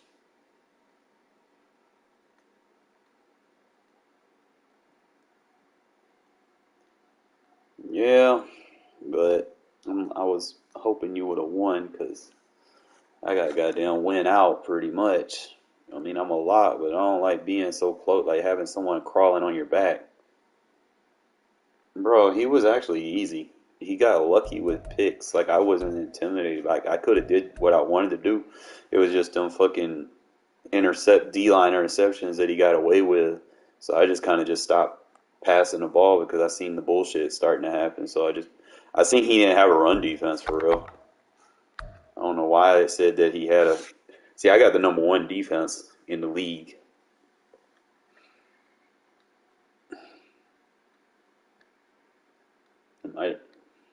I'm number 1 in sacks. I'm number 2 in takeaways.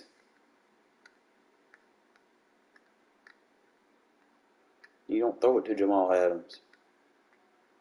How the fuck he has Jamal Adams? He's supposed to be on the Seahawks. No one said anything about Jamal Adams' trade. See, that what I'm saying, man. Too many people doing slick shit behind people's back. Who you played again? Why is Jamal Adams back on the fucking... See, nobody approved that. No one said nothing about, hey, you know, can I trade... Because the trade deadline was over. Like, how did that trade... Like, come on, man. People doing weird shit. Breaking rules and shit, man.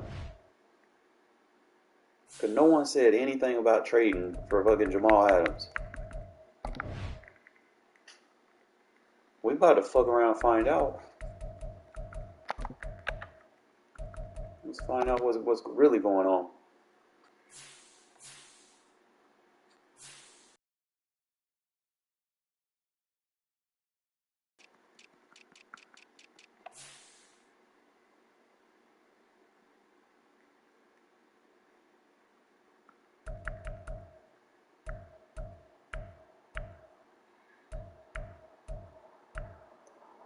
This one snuck under the radar. You don't have Jamal Adams.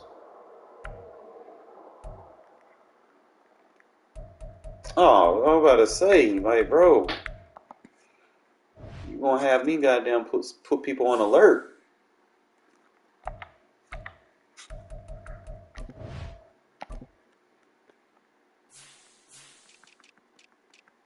I already know he had like a crazy ass roster, but y'all gotta stop giving this man hope.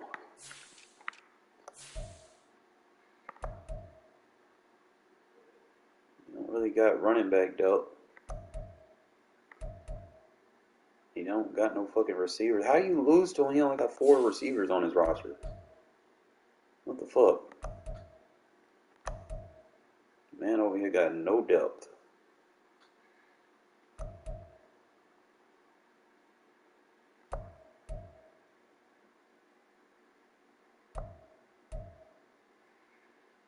Probably, how do you get all these people on his offensive line, bro? Like, his left tackle weak, though.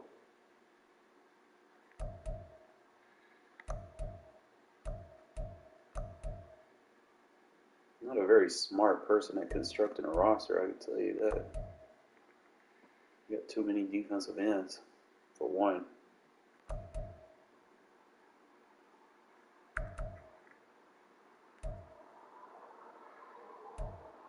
Yeah. Probably why the dude was getting goddamn defensive line interceptions on him.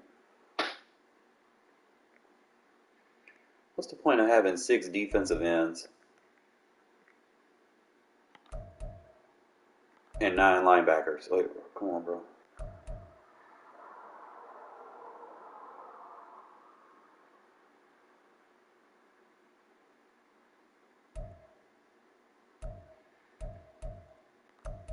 No, he need to move Ramsey back to corner. He don't need to be at safety.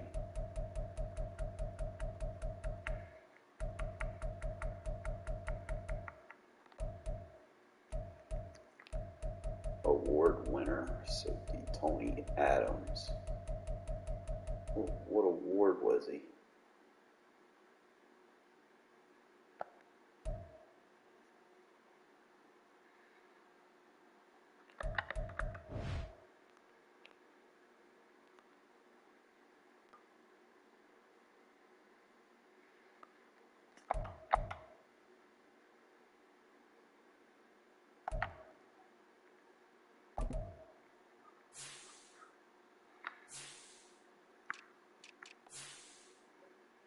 Best defensive back. League leader. He was undrafted. Tony Adams. 2 years pro.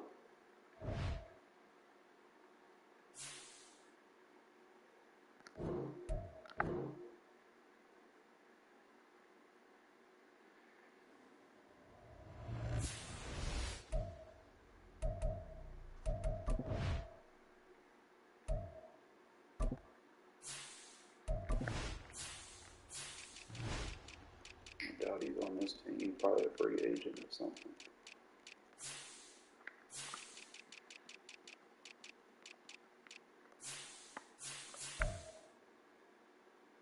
Okay. So he has a pitcher here. 24. 70 strong safety. Yeah, must have not got his face scan.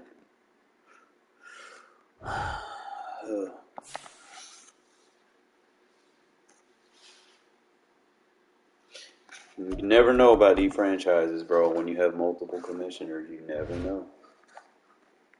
You always gotta check shit. I was giving people the benefit of the doubt. I was just like, cool. I'm at work, whatever.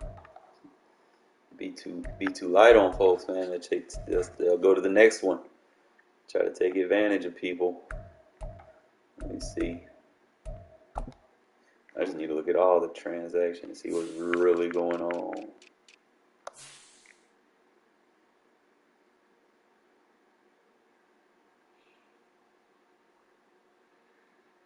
Remember that. Tre'Davious White. Edited. Why was he edited?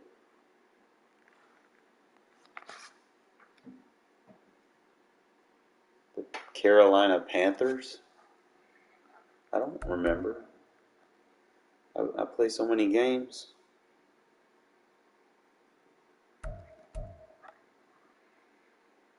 I don't remember everybody. Let's see.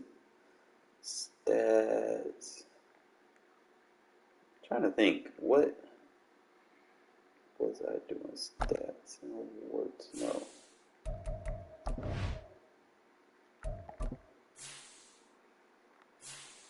That boy did.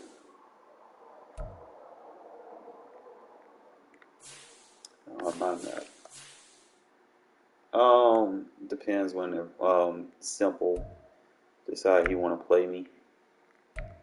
How is Crosby not the defensive player of the year, man? Come on now.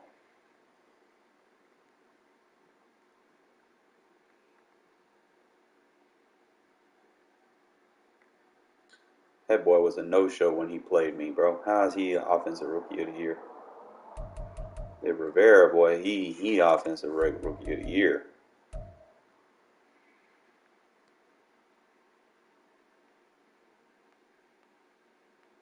He was a no-show. I don't even know who the fuck he was. He didn't show up in that game.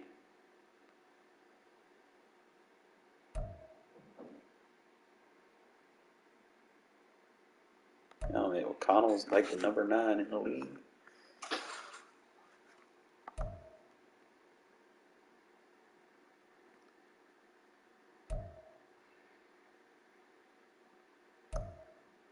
Crosby, best defensive line.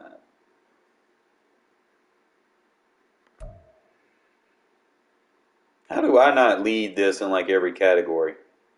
I got like 3 DBs on here that belong. We'll have to wait until we advance. Yeah, Connell, you throw way too many picks, my guy. Damn, Jacob about to gonna get him 1,000 yards. He said, "What? Let me get 1,000 yards again."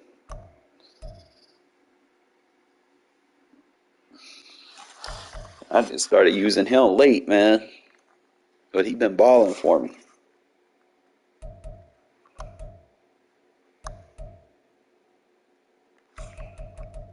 Crosby got 13 sacks with 32 tackles for losses. Look at my DBs out here. 8 interceptions, 7 interceptions. Would have more, but the fucking Raven dude got perfect fucking accuracy.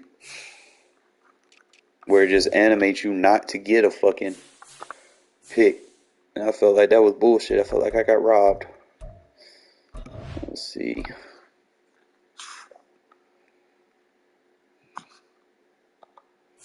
Definitely gonna tone down some of the rating increases in my league because there's too many 99 overalls in the league in general, and that makes it hard. It's less realistic when you got too many 99s overalls. But I needed that win right there because that's gonna change a lot. I have the head-to-head against him. Let me look at the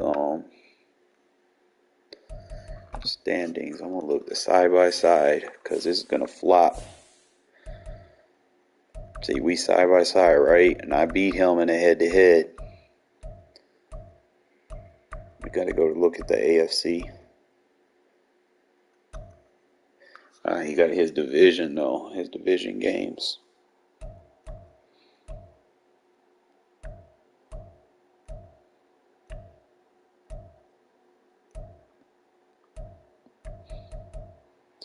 So I actually need him to lose one more game. He's not hard to beat, fellas. He's not hard to beat. He just got some weird D-line interceptions. Ooh, and that puts the Bengals on it. So there's really nobody that can jump ahead of me. And then I just got the Broncos and the Chargers left. And I think, hold up, I got the Broncos left. I play the Chargers at the end of the year. I'm just saying if there's any other games that I need, because I don't. He's gonna lose because the user that got him now fucking sucks, which is kind of like I didn't agree with that, kicking someone that was doing good, but it is what it is. That wasn't my call, man. It's not my league to make that call.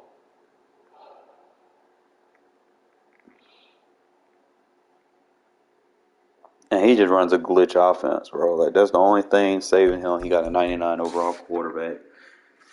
That's why next year we doing this shit. We taking abilities off because too many people are too reliant on that shit.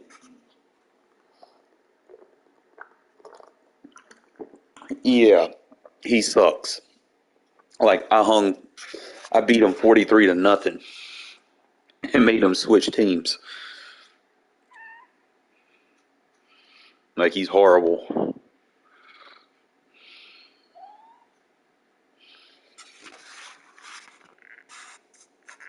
Like, he's basically going to lose in the first round of the playoffs. It's kind of fucked up because Noah was doing good with that team. Like I said, I don't agree with Bro, you should win that game, bro. Like, regardless what his roster is, you should win that game. Dude don't know. He runs the ball. Like, that's what he does. He's a runner. I doubt. Like, you can go look at people's stats. Like, he might change it because he got Pat Mahomes, but I doubt it. Let me see.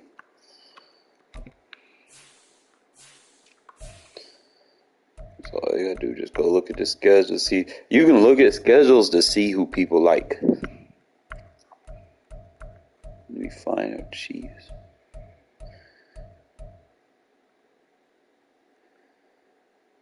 Dude played the CPU and lost, my guy. Come on now. You cannot.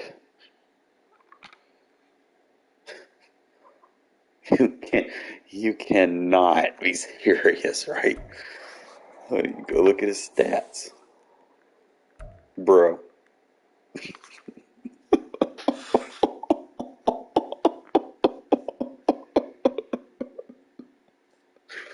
Bro, you better not lose this guy.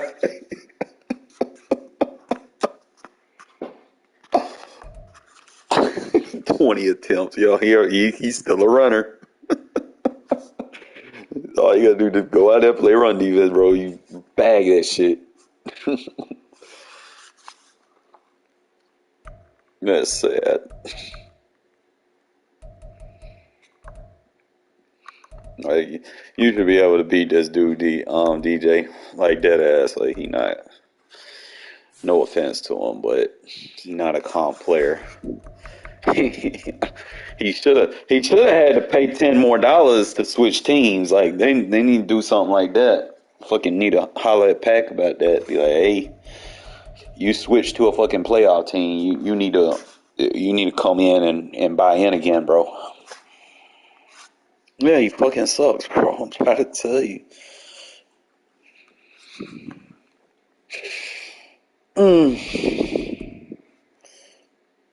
But you can, like I said, you can look at people. Like, there's certain things that I like to do. Like, I'll switch mine week to week. Like, you'll go to one game, I'm trying to do one thing, and See, the first game is just setting the tone. This was when what's his name was still in the league, Drew Buckets. I dominated that game, bro. Like in all aspects, and then I just got cheated because we have this shit on comp mode, and the PI wasn't called when it should have been. But I went back, I looked at the film, I was like, bruh, if I would have threw it to the other side of the field, I had a wide open touchdown. I was like, bruh, that shit hurt me. Cause you can go look at the stats. Like Aiden did good, but I threw a pick on that fucking shit. Should have been a PI. But I was dotting them up, bro. I was 70%. You take that one bullshit ass play away. I didn't get sacked.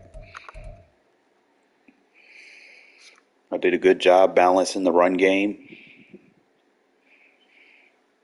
I slowed his run game down. I was passing the ball. He was an undrafted rookie at that point, man. And I seen him make a play. I was like, yo, I'm going to start using this guy more.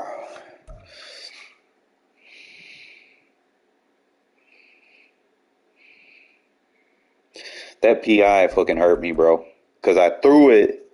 Because I seen it. I was like, okay. And then he just like kept pushing my guy and he threw him on the ground. And I'm looking for a PI flag. And I forgot this shit was on comp mode. And I basically got screwed. Dude picked it off and just clocked it. And I was like, bro, that shit was fucked up. I was heated about it. I was mad. I ain't gonna lie, bro. You be mad too if you paid to get in on a money league and bullshit like that. You know, like that. That hurts, man. Every game counts. I'm trying to find my second game. No, they do not. They call user flags. They don't call AI flags. That's the difference.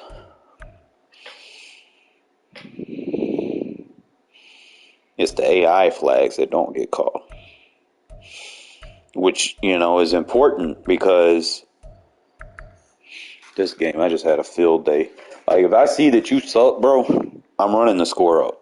It's like, that's what I'm doing. I'd run the score up, let my defense ball out. Connell did pretty good this game. Jacobs did okay. I didn't really get the ball much on offense. He was just spamming a Tyreek. I didn't really care, man. I was spreading the ball around. Rivera again, second game now. He started showing some flashes. I'm like, bro, I got this dude for free as an undrafted free agent. I'm going to start stepping his production up. So I go into week 3. Where my boy Rivera at? We go up against the Saints. And this Drew switch to this team. At this point, you can see again, I shut him down. You know, I had watched film on season 1 where he swept me, bro. And I was like, man, I ain't going to let someone just keep doing that. And I dominated this game. Connell did pretty good. Held him to 24 passing yards. That man was running for his life. I was like, man, I'm just going to take the run game away, slow him down, balance on my team. I did pretty good. Tucker balled out right here. I don't think I got the ball to Rivera in this game. Should have. I don't think this was necessarily a breakout game. I was just more or less just trying to spread the ball around, see what I got, right? Let's see. I had that tough loss, I remember. Cheese was just out here just... This was a tough game, bro. First game, he disconnected because his internet. But look at... Like, dude was good, I ain't gonna lie. But I was just better. Like, I held his run game down, and I stopped him. Because at this point, he was, like, #1 in the league in passing. And I stopped his passing attack. and controlled the clock with her. You know, that's pretty much how you got to beat people that cheese blitz. You got to be able to control the clock.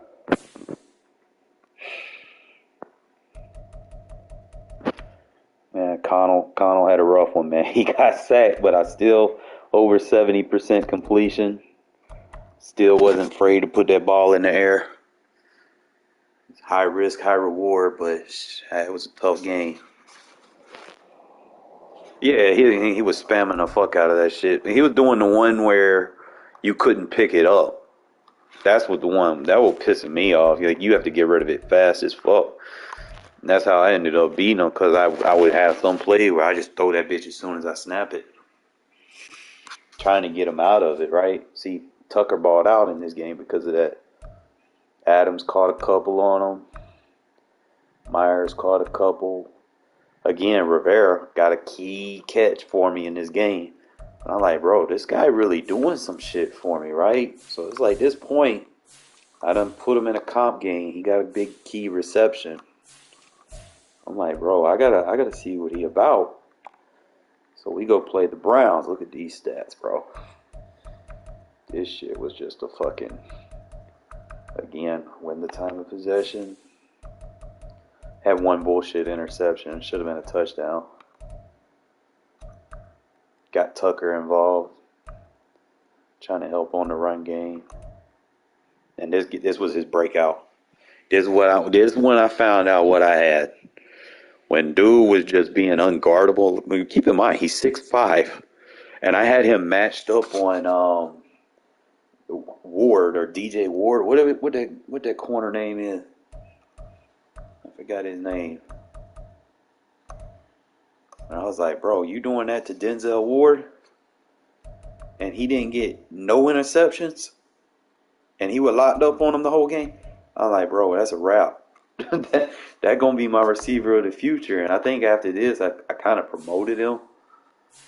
I'm trying to remember, somewhere in here I promoted him. This game was more realistic. This was a sweat game. I held him to 77 pass yards. So I know I had the potential. And he was cheesing everybody at this time. Only thing I couldn't get was time of possession. I just couldn't get the run game going because he had cheesed the fucking D-line with inside stuff, no outsiders, and double or nothing. And like, he put all the cheesy abilities on the D-line, so it was tough to really run the ball. And I was like, man, sometimes if you could just have those back. I just got sacked 3 times, and that threw 1 pick. But my defense, he couldn't pass. He couldn't pass on my defense. Tucker did it. Tucker did him dirty, bro. I just got to feature Tucker more.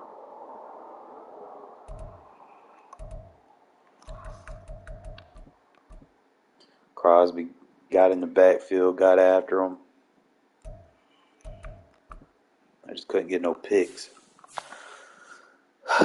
But I exposed him in that game for real, It's just, he came back, ended up beating the shit out of me because I forgot what it was. I don't think Connell, man, he not going to be able to go back-to-back sweat games, man. Like, I really just got to control the ball and run more, get him comfortable, get people to worry more about the run than me passing. Because if I come out with a 70-something overall versus like these jacked up teams trying to pass the ball every time and people pass commit, it's just not going to work. Another game that I dominated, we only had -2 rushing yards. We held that shit down. He had drafted this dude. We just fucked. Like, it was just a bad pick game, really. We were both throwing picks. Jacobs did his thing. The man, he was throwing it to Najee because he couldn't even run with him. We had that shit boxed up. Again, Rivera, man, 2 for 55. Like, he was showing some potential. I didn't really catch on to him at this point. So I went to week 8. I'm trying to find he had another game where, this game, I started my slump at here, bro. I just wasn't myself. I was turning the ball over too much. And it was like, halftime it was 3-0. And then I got down 10-0 because he got ball first. And then I just started forcing passes. I started throwing pick sixes and shit. That's what happened. Because you can, like I said, you can look at the scorecard, man, DJ. It was a good game at the half. It's like I said, I was just playing from behind the whole time, and I was trying to win games with Aiden. And I know damn well you can't win games with a fucking 74 overall. You need to play team ball. But it is what it is. Can't put him in those situations where I have to win the game with him. You had that one fucking run. Other than that, Bijan was locked up. You had that one fucking run that you got loose on. After you had full momentum, that shit was a hell. I couldn't even get the ball to my receiver, bro. They were shit this game. I couldn't do nothing.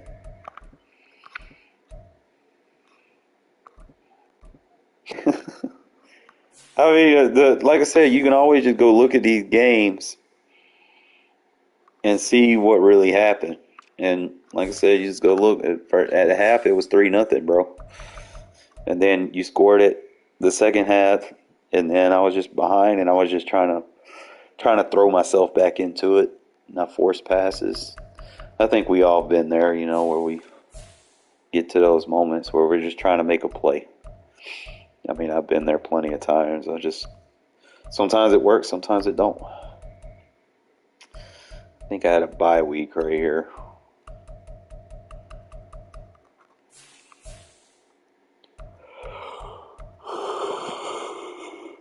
Oh, that was a good-ass game. But they didn't play it. It was a force. That would have been a good game. And I just destroyed the Broncos. It was a much-needed win right here. We held that man to... Look at how many yards he had. This game right here is the reason why I'm the number one defense in the league. Just blow the shit out of him and keep this man under 50 yards for the entire game. And crazy thing is, he beat me last year when he was the Vikings. But Aiden came in here with a purpose. I started running with that motherfucker, Trey Tucker. I don't think I had any reps with my rookie. And that boy Tucker. See, I was hoping I would have got Offensive Player of the Year. I kind of gave up on that pipe dream. Fucking the Bengals user got this shit over him. Like, dude had 7 catches for $124 and 2 TDs.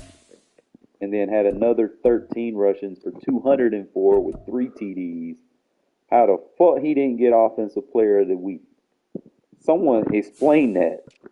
That man had 5 touchdowns and accounted for like 300 plus yards and didn't get Offensive Player of the Week. I was pissed. I told Bengals users, I was like, bro, when we match up, fuck you. I'm coming after your ass. I still know when I came up after the Bengals, man, coming up. Not right here. Let me find it. Yeah, the Eagles, Bengals. Who did I play this week? I played the CPU game. It's not really important. Week 12.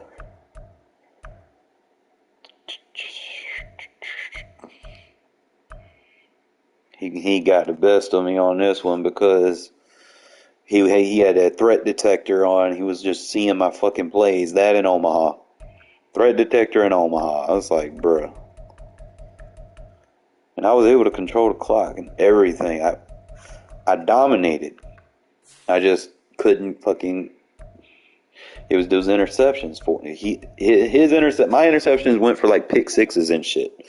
He threw pick sixes and I just couldn't return them. Like if I would have returned those, it would have been a tighter game at the end of the day. Like you could look at the stats, bro. It was like damn near butt naked even. Damn near identical. Game should have been closer. That man playing too much man coverage, letting Aiden O'Connell run for 29 yards. Devontae balled out. Couldn't take nothing from him for that.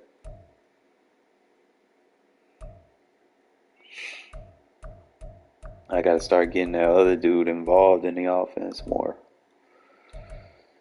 That boy just everywhere. His safety making that many damn tackles in one game. That's just fucking ridiculous. I mean, he was playing defense a lot in the game because he kept throwing picks, but I just couldn't capitalize. When I needed a big play, I just couldn't fucking capitalize. And it'd be like that with fucking Aiden, man. Like, drives that I needed. Damn, bro, y'all didn't even play that shit. Then I played the CPU game.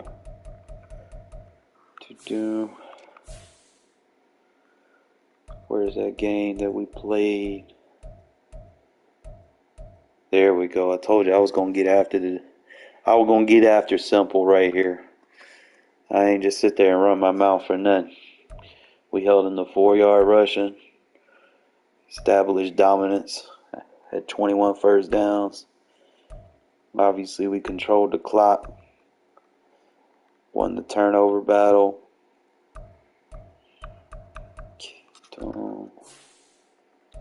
This man was trying to cheese with Burrow, but he kept throwing picks, and I didn't throw as many.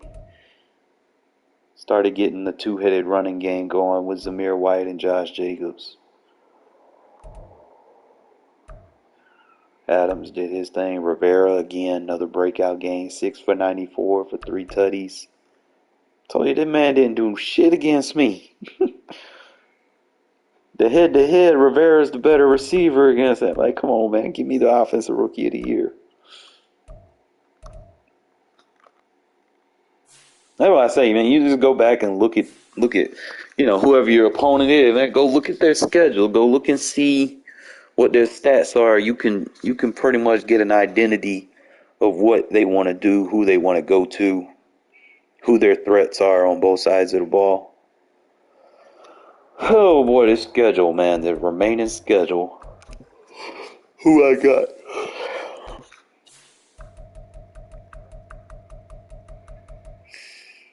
Both division games, bro.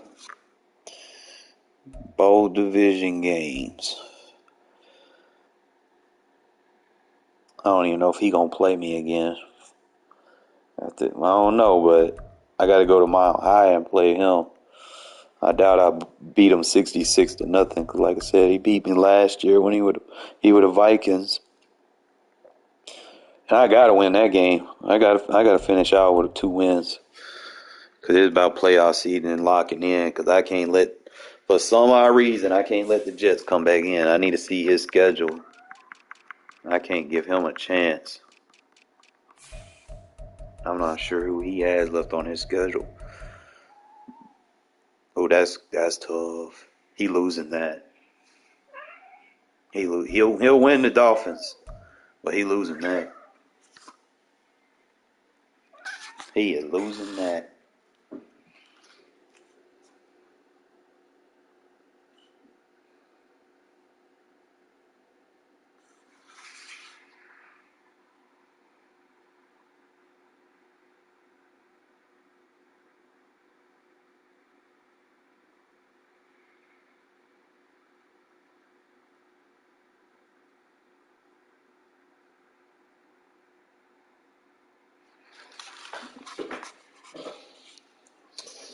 That's something to be happy about. I know he got to play a playoff seeder, so I ain't worried about him no more. I'm just kind of seeing who he got.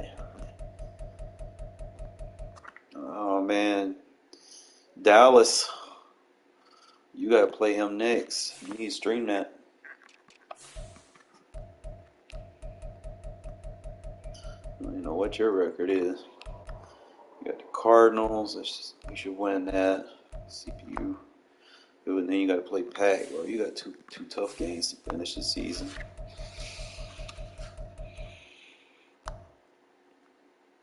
is it? Ravens? Damn.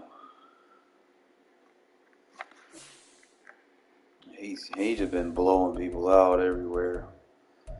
He put fucking 84 on the Browns.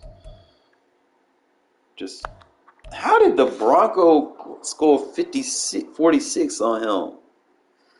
See, that's why I'm saying don't sleep on the Bronco just because I beat him 66 nothing. Like he got something. I need to hit him up. You know what? Let me look at the stats. Remember, stats tell.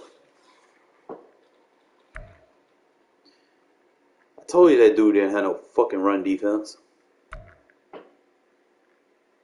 The offensive pass yard. See, he's just a passer. He's not gonna run the ball.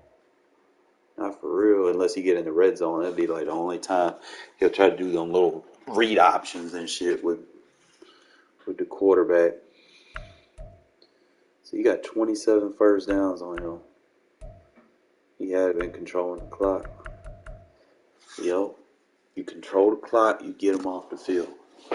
But he was just spamming one play touchdown, so it could have been.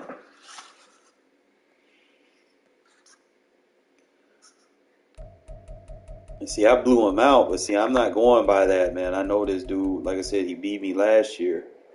So whatever he did in this game, offensively, that's why I wish people would record their games so people can go back and look and get some film to see what works. You know, that's what makes the leagues interesting because people can adapt. You're like, hey, yo, I got such and such this week, man. You got film on that team? You know, yeah, I'll trade you film on this team for film on that team. Swap it up, you know. Too many people trying to scapegoat the streaming. That's obviously all Baltimore wants to do is go to Zay Flowers. You lock Zay Flowers up, you got it. Zay Flowers and Bateman, that's it. You ain't got nobody else.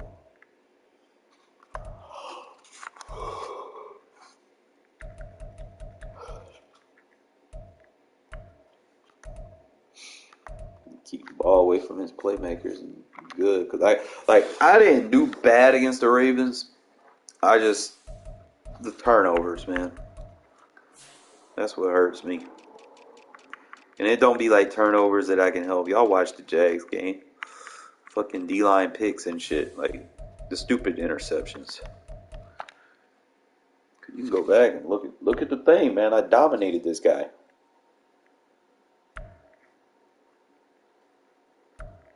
Beat him in first downs. The 9 turnovers is what fucked me up. That'll do it. Had every other thing that I needed. The fucking 9 turnovers fucked me up. He ran with it.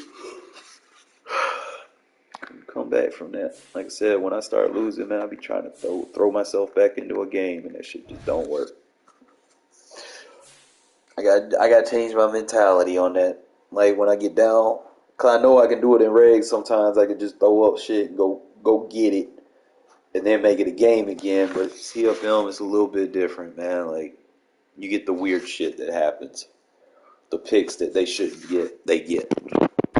The shit you're not used to seeing, you see. You know, so it's really just more or less just adapting to that. You know, but. Like I said, I'm going into these next 2 games with the Jaguars' momentum. And I don't know who he got low. But I possibly went up to the 6th seed.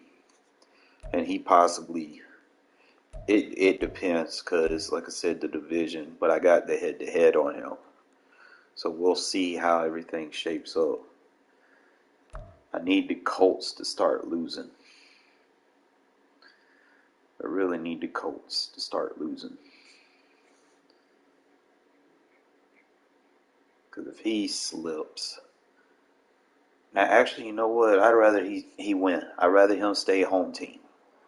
Because 5, 6, and 7 are the away teams. So I need I'm trying to figure out the best way for me to go. I need to be the 5 seed because I can beat the Colts user. Because all he's going to do is run, and I got run defense. That would be the easy road for me. Or I could get the 6 seed and beat the fuck out of BRG. That would... The lowest seed is going to end up having to play the Ravens. So my thing is I need to not be the lowest seed. So I need to figure out, because I need to go into a game, like if I go in there, I'm the 5 seed, right? And then he goes in, he's the 6 seed. The 6 seed's got to play the Ravens. I can go over here and play the winner of the next seed. I play the next highest seed that advances. That would be the best route to the playoffs, so I can kind of get some more film on him. Because giving those 71, bro, that shit that don't sit well with me, and I feel like I got to get the film and see if I need to make any changes.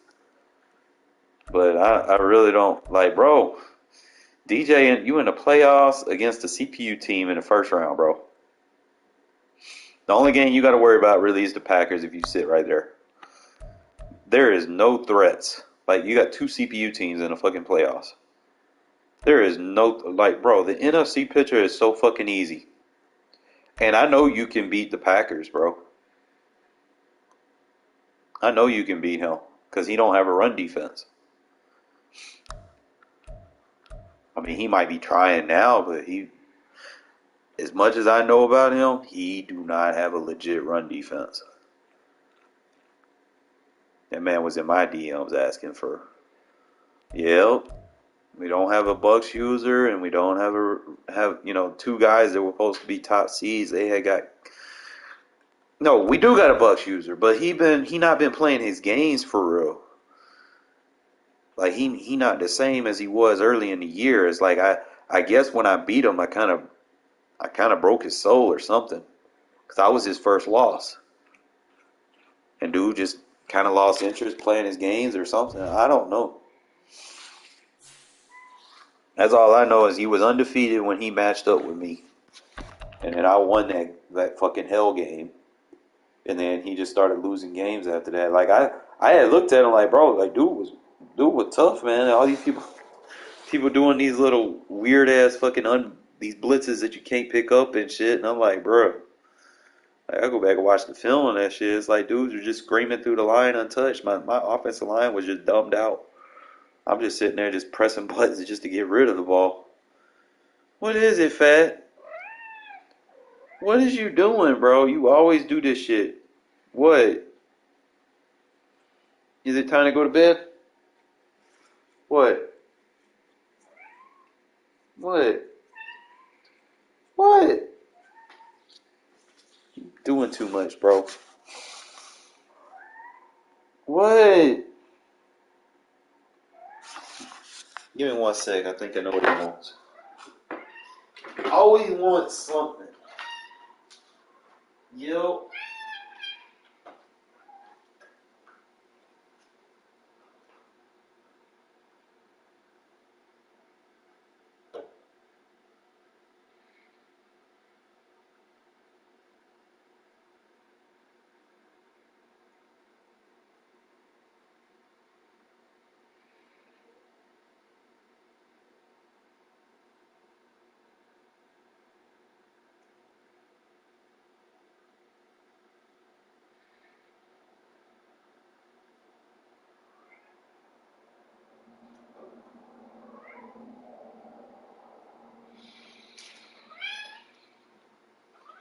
There you go.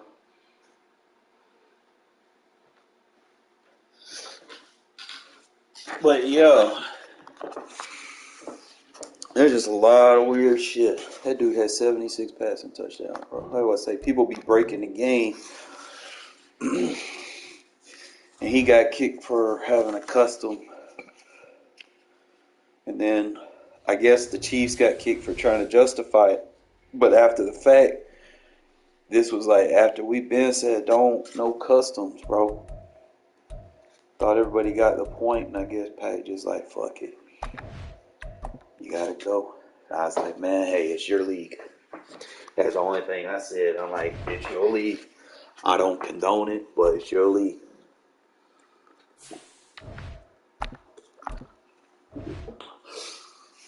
Because at the end of the day, you know, people bought in.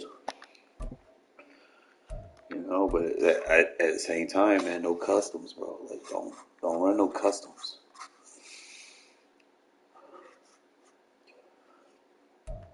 EA Sports coverage of the National Football League is on the air. Today, boy, what a matchup. It don't look right with the Bears changing their logo. I'm so used to seeing the C. So much tradition.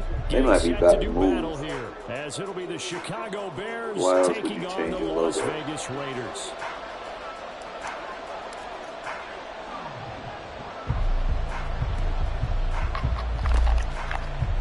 And the Bears hands team able to pounce on it and get the football. Now, they tried to give this home crowd something to cheer about early, but it failed. I don't know, maybe you try that on the road to get some momentum. What about here at home? Would agree with you totally on that. I think at home, you don't ever want to put your fans in a position where they're questioning what you're doing.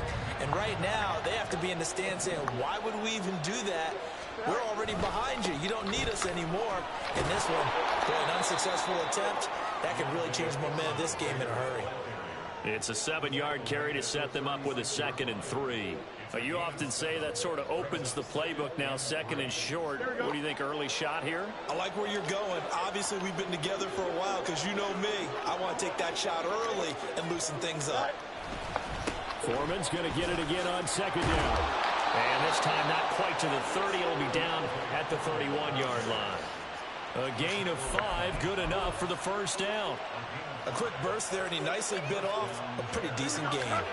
Line of scrimmage, the 31 now on 1st and 10. Again, it's Foreman. And he'll power his way forward for about 4 yards there on the first down carry. And that was a quality play to start a new set of downs. That was simply an offensive line winning the battle up front and winning in a big way and giving their guy in the backfield a nice lane to hit. Looking to throw on 2nd down, Fields. And his throw here is incomplete. Had an open man that time, man. They're putting a little too much heat on it, don't you think, partner? Absolutely. Just needed a touch more air under it. Instead, he fired an absolute bullet. They got to get it to the 21 here on 3rd down. Foreman powering ahead. And this won't do it. He needed 6. He only got halfway there. You know, we might start getting some props here in the booth. You know, that one that says the D and then the fence that you put up next to it. How about that? They brought out the jumbo package and still couldn't move them off the line of scrimmage enough to pick up that first down. Impressive. They were ready defensively for that jumbo set. And on their first drive, the offense staying out there. They're going to go for it on 4th. Now Let's shield them off. go for it on 4th down, and my goodness, incomplete. The Bears tried it on 4th down, unable to convert. And on the opening drive of the afternoon, the defense forces a turnover on downs.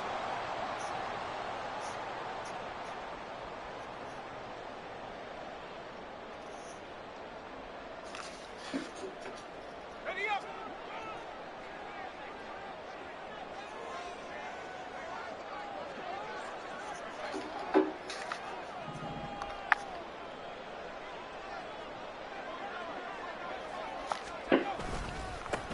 They begin the drive on the ground. It's White. Nowhere to go that time.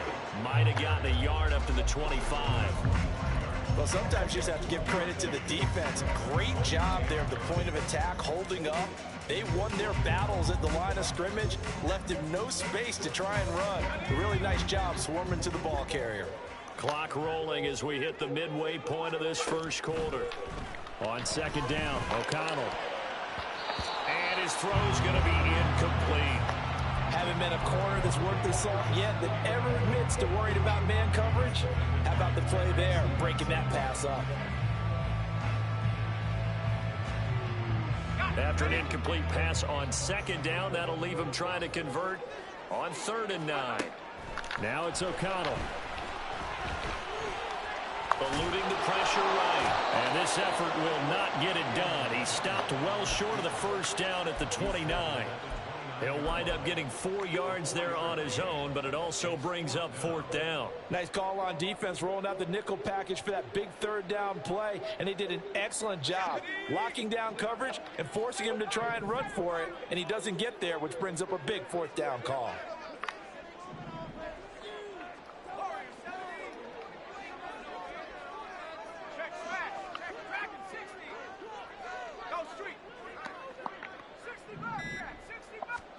They'll go for it. O'Connell. Working the middle of the field, and he's got a man complete. And he gets this one just shy of the 40. They'll mark him down at the 39. A curious decision to go for it, but it pays off with a first down.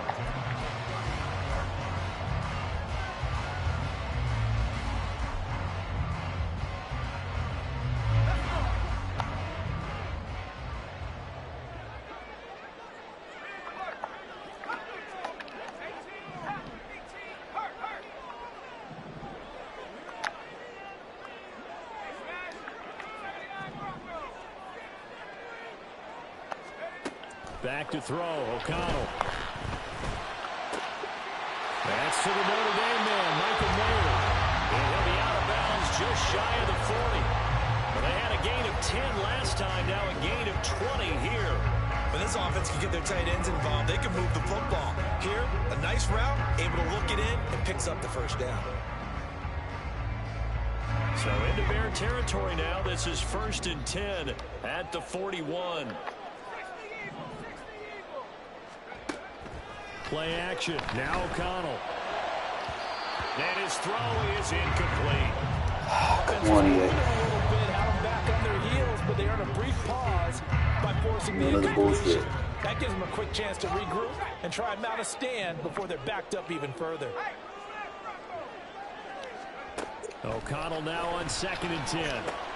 He's going to find and complete it to Renfro. They do get a yard there, but only a yard. Leaves them with 3rd and 9 looming. As a defense, you're more balanced when you're in zone coverage because you're able to keep your eyes on the quarterback and see the play develop in front of you. They're able to keep the quick pass in front of them and stop it right at the line of scrimmage. We're scoreless after 1. Second quarter from Vegas. The homestanding Raiders with a football here, as they've got it with a 3rd down coming up. They'll come to the line here needing 9 yards to pick up the first. On 3rd down, a run from White. And they'll get him down at the 34, and he's going to be short of the first by a few yards. It's a 6-yard gain, and it leaves them looking at a 4th down. Decided to hand it off that time on the run-pass option. Appeared to be an easy decision. Just gave it inside. Nice steady gain.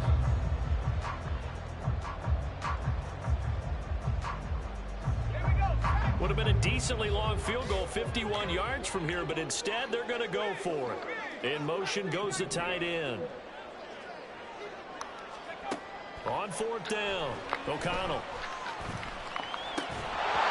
Right, you got catch They that. cannot convert, and they turn it over. The Raiders try it on 4th down, but to no avail. And the Bears will get the football back. Well, their first 4th down attempt earlier was successful. This one backfires for a turnover on downs. I like their aggressiveness. I like what they're doing. They got it the first time they went for it. Why not a second time? I don't think they'll be daunted from attempting it again. If you're on the defensive side of the ball, though, any 4th down stop is a big momentum play. Throwing on 1st down, but this one winds up to be incomplete. When defenses get to the quarterback that quickly, a lot of times it's called a jailbreak. It wasn't quite that fast, but fast enough that he had no time to look downfield and set himself to throw the ball. And as he tried to do that, he was hit and it forced an incompletion. On 2nd down, here's Fields. Throwing middle, but it's incomplete. And he's missed now in his first 4 passing attempts. The rhythm is just not there to begin this ball game.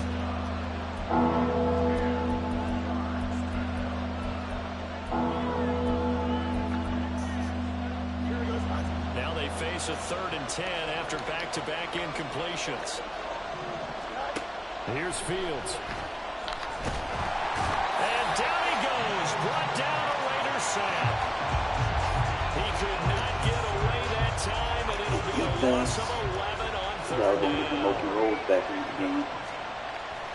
Just had to find situations. Now on fourth down, on is the punt team sending this one away. Bring back my trademark defense. Call it 46 yards on the punt, just a single yard on the return as he was covered quickly. And it'll be Raiders football, 1st and 10. The Raider offense set to get this drive started. A kind of a lucky break on the prior drive, Charles. The turnover on downs that the offense had didn't come back to bite them after the other side. Their defense came through and was able to hold them without any points. I would agree with you, partner. A little bit of a lucky break indeed, but you know what they'd say to us? No luck, just pure skill. We rose to the challenge, and we didn't permit a score. That's how we roll. Well, I'm kind of curious, Charles, if they might temper their aggressiveness now offensively if they get in that 4th down spot again. Yeah, one would think so. But maybe because they held them, they might go for it again.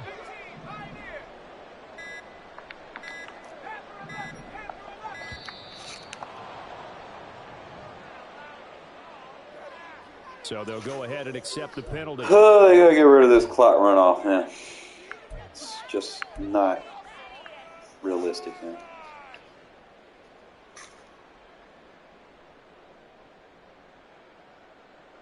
The delay of game backs him up 5, 1st and 15.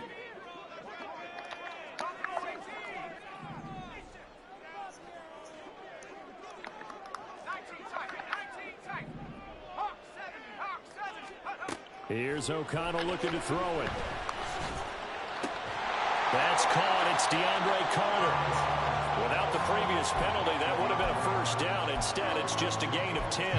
Fired that one in there, able to make connection on a nice in route. With those faster passes and they're going that fast, any hesitation as a quarterback that the deflection, if you miss, might be bigger and lead to an interception? Yeah, and the deflection works both ways. Maybe a defender gets a hand in the way and it pops in the air. And sometimes you throw it so hard your receiver can't handle it, and he pops it up in the air for the defenders to grab as well. But a moot point there as they were able to connect. In need of a conversion on 3rd down. They had the big play to start the drive. Not much sense. O'Connell looking to throw yet again. He's going to get that to his running back out of the backfield. And he is going to have the Raiders conversion. But they've certainly done a nice job spreading the ball around on this drive. This time he gets it out to his back, and it's another nice play and another 1st down. Just They've got the one of defense them on their games. heels a little bit. They're reacting instead of being aggressive and making plays. One of them games.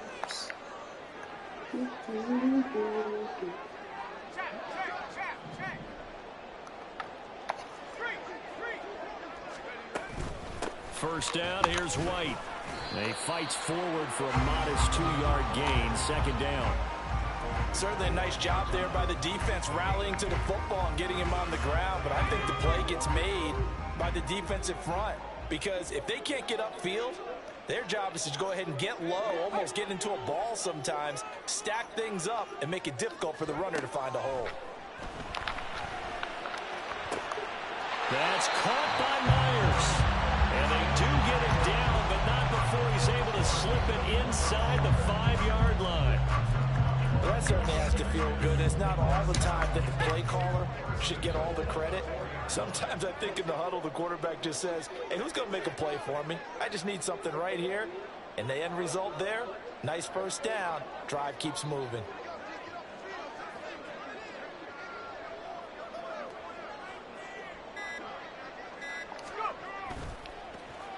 Jacobs. It'll be a pickup of 4, and it brings up 2nd and goal. It's largely been the air attack that's gotten them down here, but now is where you start to lean on that running game. That's a good pickup there on 1st and goal.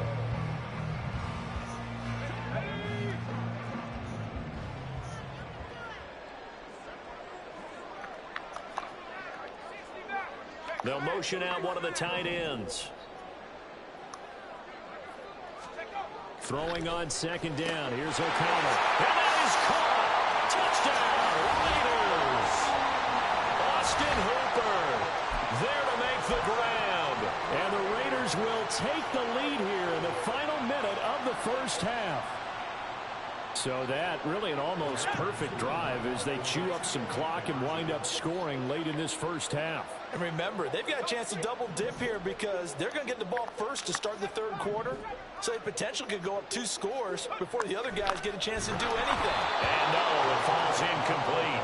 So the 2-point conversion no good.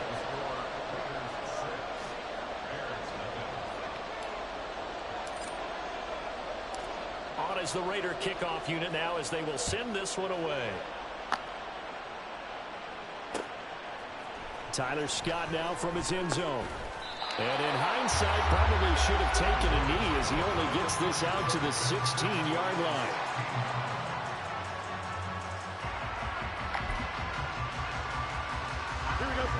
At the line, prepping for their next drive, the Bears offense.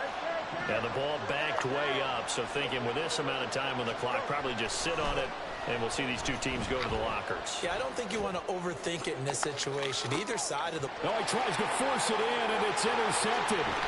Ja'Cory Bennett has it, and the Raiders are going to take possession here at their own 47-yard line. So a nice play defensively by the rookie coming up with the INT. And that's a late-round pick right there, making a first-round impact. And a lot of these day 3 corners, they end up winding up on special teams and sub-packages and even on the practice squad. But he's really made an impact on this defense, and he comes up with the interception there. On 1st and 10, it's O'Connell. That one caught by Carter. Now whistles and a timeout with 3 seconds left in the first half.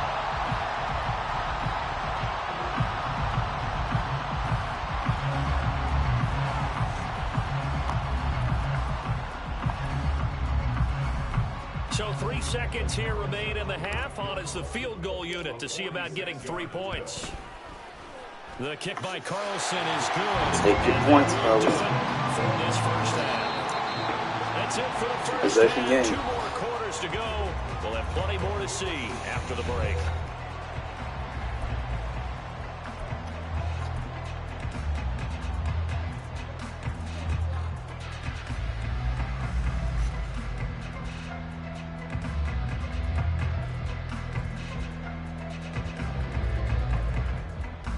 And we welcome you back now alongside Charles Davis, operating gun, getting set for quarter number 3 here.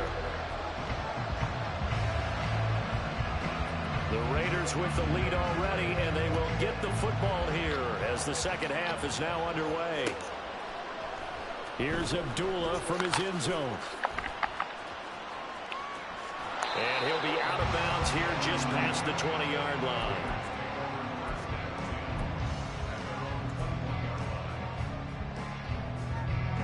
The offense for Las Vegas about set to begin the drive.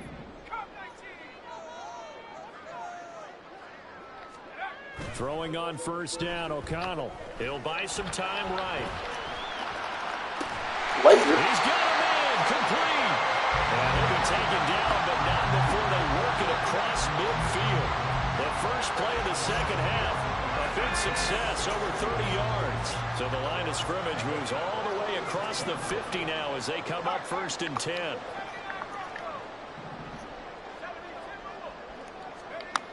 And O'Connell now to throw. He'll swing that out wide to Jacobs. And brought down, but able to get it to their 30-yard line. 15 more yards there, and quickly another 1st down. It's taken a while for this offense to get going. A little creaky at the start, but they're oiled up now. A nice throw there, and they're really putting together a good drive. Now a give up the middle. This is White. And the result here, a pickup of 8. Leaves him with 2 to go on 2nd down. Okay, he didn't break that one all the way, but you got to know that he feels like he's right on the verge, and that's probably exactly what he's telling them in the huddle right now. 2 yards to go, 2nd down.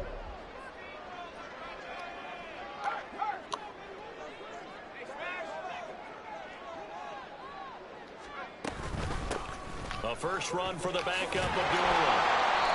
A gain of 5, good enough for the 1st down. You're thinking of it like you would a typical boxing match. The person is on his heels and absorbing blows is having a tough time. That's what's happening to the defense right now because the offense is on his toes and punching, and there's another 1st down run right there. first down throw, O'Connell. This is caught. And he can't quite get there. Tackled down at the 1. Just his second catch of the game so far. This one moves the chains. Well, this is a defense that's definitely on their heels now because they gave up the running play for good yardage one play ago. Now the pass here sets this offense up first and goal. They're going to have to dig in strong now because they've been in retreat so far in this drive. This offense on the march. Here's O'Connell. It's complete on the bubble screen. That's Carter. And this will result in him losing yardage. Back to the 3. It'll go as a loss on the play. Not what you need down here. It's going to be second and goal.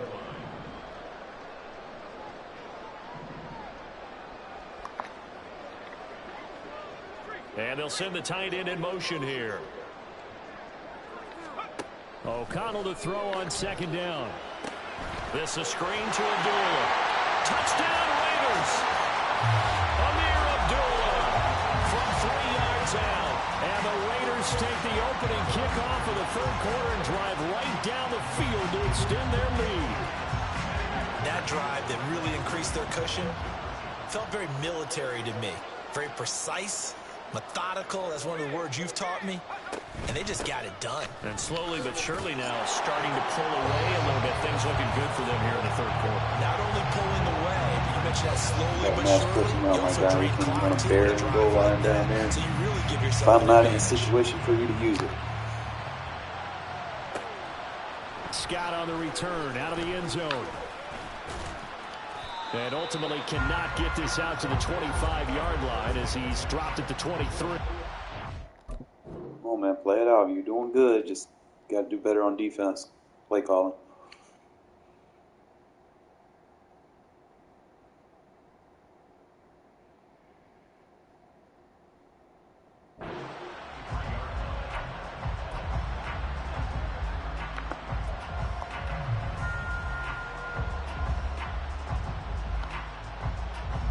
The Bears offense ready to go for their next drive.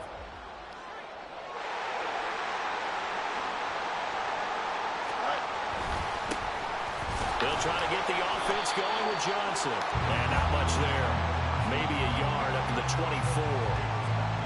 Well, it's time for them to be good teammates right here. And what I mean by that is possess the ball for a little while. Get at least 2 first downs. Give their defense a chance to settle down a little bit after they give up the touchdown. Give him 5 on the carry there, and it'll set up a third down. It's not a huge breakaway run, but if your starting running back finishes the game with averages of 5 or 6 yards per touch, you'll take that every single time. This offense in desperate need of a conversion as they come up on third down. To throw is Fields.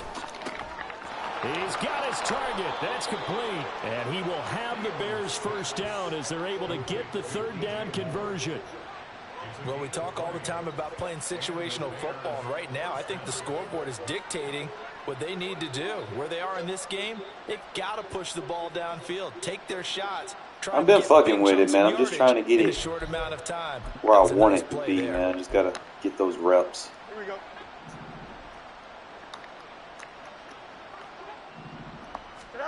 On 1st and 10, here's Fields. Flush to his right. And I think the ball's out, but this will fortunately wind up out of bounds.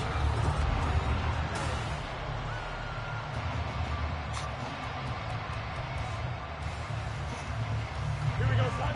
The fumble on first down now. Here's second down.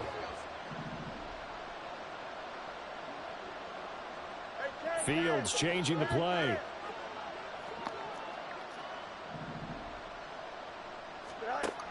From the 45 on second down. Fields. He rifles one, and that's going to be intercepted. Picked off by Nate Hobbs. And the Raiders are in great shape here as they take over at their 46-yard line. Well, just another reason to celebrate there on the defensive side with the interception, and this is a game that they clearly have firmly in their grasp. Yeah, a lot of handshakes, a lot of hugs, a lot of smiles. It's been their day. The Las Vegas offense ready to start this next drive. And after the interception, they are sitting in an even better spot with the ball and a comfortable fourth quarter lead. And this one's going to go the wrong way. Losing yardage back at the 42. Not what they had in mind there. That's going to go as a loss of 4.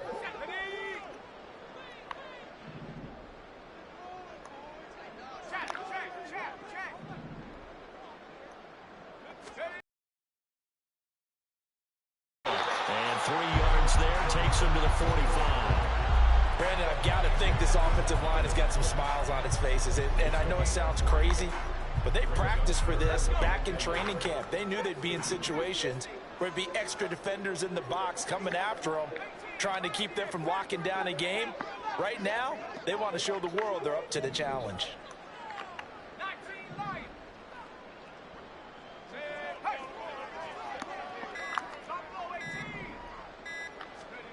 Now O'Connell. Able to find the open man. That's complete. And he is going to have the Raiders first down as they're able to get the 3rd down conversion. And looking to put this game on ice in the 4th quarter, but still not afraid to throw it as they show there. You want to play the game with confidence, and they have a guy who's in control right now. Their trigger guy throwing it, they feel just as confident with him doing that as they would if they tried to run the ball and run the clock out.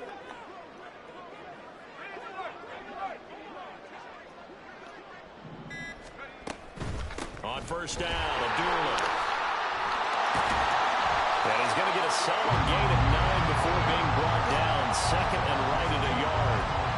Didn't get to the sticks, but that's an ideal carry there on first down, isn't it? I mean, now you're 2nd and 1. Although, you know, in the NFL, even if he picked up the first down, I don't think it's a big difference because the clock doesn't stop. Yeah, not like college. Right. If it's college football, you want to 2nd and 1 is probably better than picking up the first down because in college football, the clock stops with every first down and actually aids the defense in that situation. Now it's O'Connell. And he will score. Touchdown, Las Vegas. Devontae Adams, 33 yards. And the Raiders are able to stretch out their lead.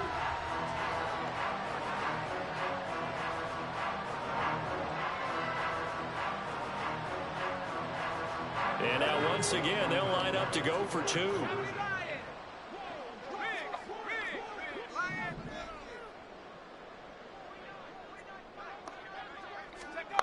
O'Connell's throwing for it. And he's going to go down. Can't get rid of it. So a sack on a 2-point try. And the touchdown apparently wasn't enough. They're going to go for the onside kick here.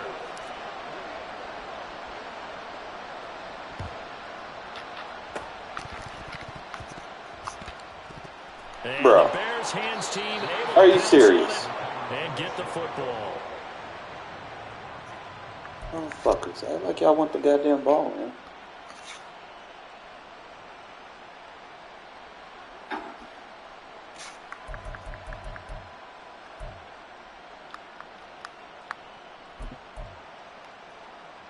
Here we go.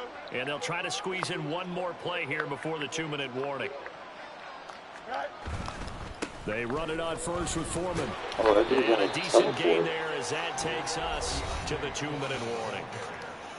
Max Crosby, the one who got in there for the stop. 4 yards on the pickup. 2nd and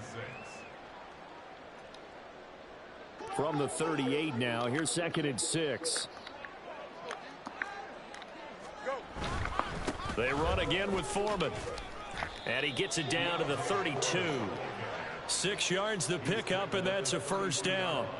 Well, you know they had a 3rd down play on standby just in case, but he says no need with that carry. Runs like that will continually earn him more work in this and future contests. From the 32 now, here's 1st and 10.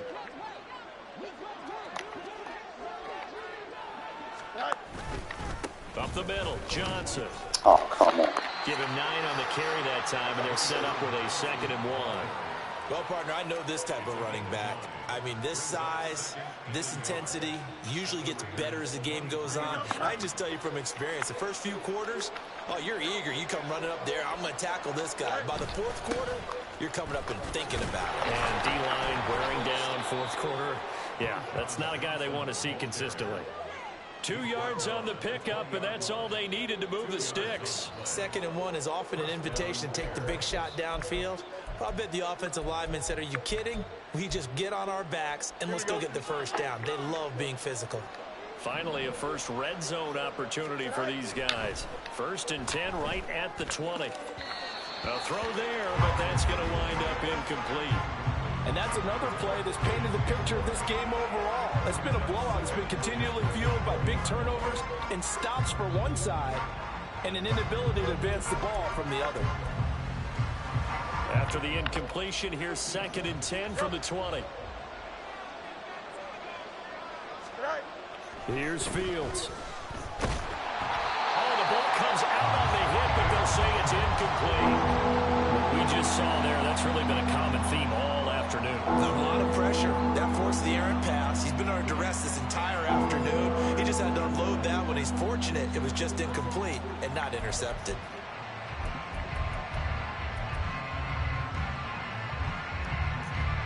Here comes the 7th play now of this drive as this is 3rd and 10.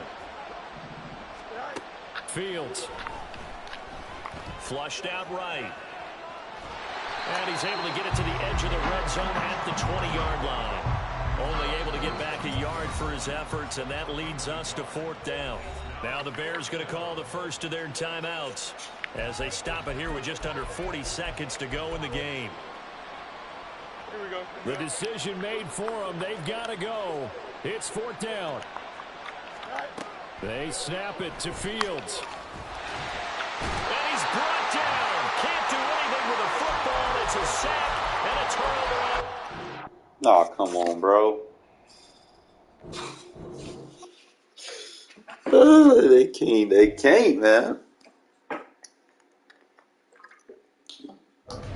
Love when I get a good shutout. It starts with playing run defense, fellas. You just got to be persistent. You're going to play some people that are going to keep trying to run no matter what. You can't start committing. Don't pass commit. Don't do none of that. We had lucky fives. 555.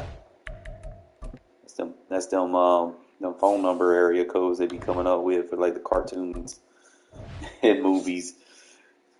555 don't exist.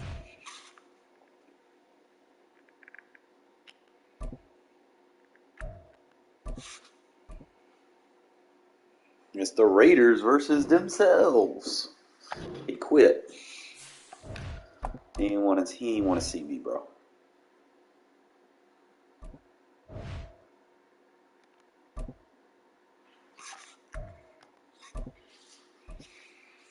Don't quit, bro. Play it out. You might learn something.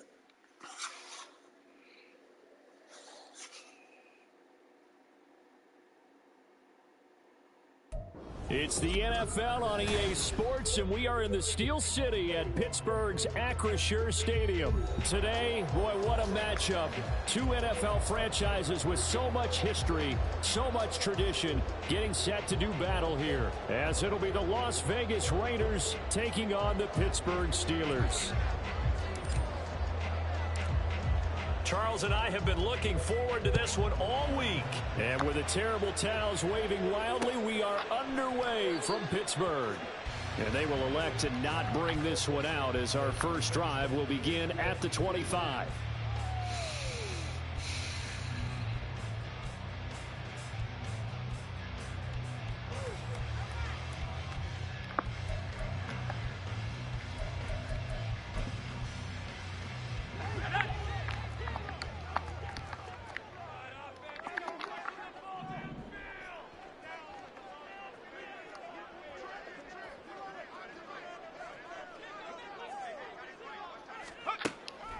They run the play fake. Here's Pickett. And incomplete to open things up. It's a tried and true formula, and I don't think it'll change for as long as we play football. If someone's trying to throw the ball and you can put pressure on them and make it tough, that's only going to help your defense. Yeah, he's since being hurried. He got rid of it before taking the hit, but incomplete. An incomplete pass leads to 2nd and 10 from the 25. From the gun, here's Pickett. A short one there to Freiermuth. And he'll be out of bounds across the 30-yard line. They get 7 out of that, so they're left with a 3rd and 3. Let's just make this one simple. Could he be any more open than he was on that play? Yeah, they lost him going to the outside. Hard to believe because you go through your accounting on each and every defensive snap. Who's got who, what defense you're in. That was totally a blown coverage. And they'll run for the first time with Najee Harris. And this is going to depend on his spot, but I believe he might be a few inches short. And in their own territory, needing only a few inches, they're going to line up to go for this thing on 4th down.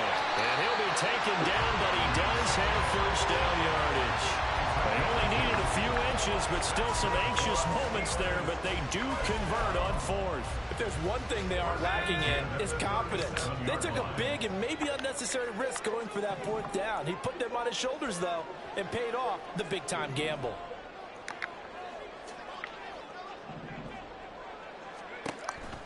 Now a first down carry for Harris. None of that.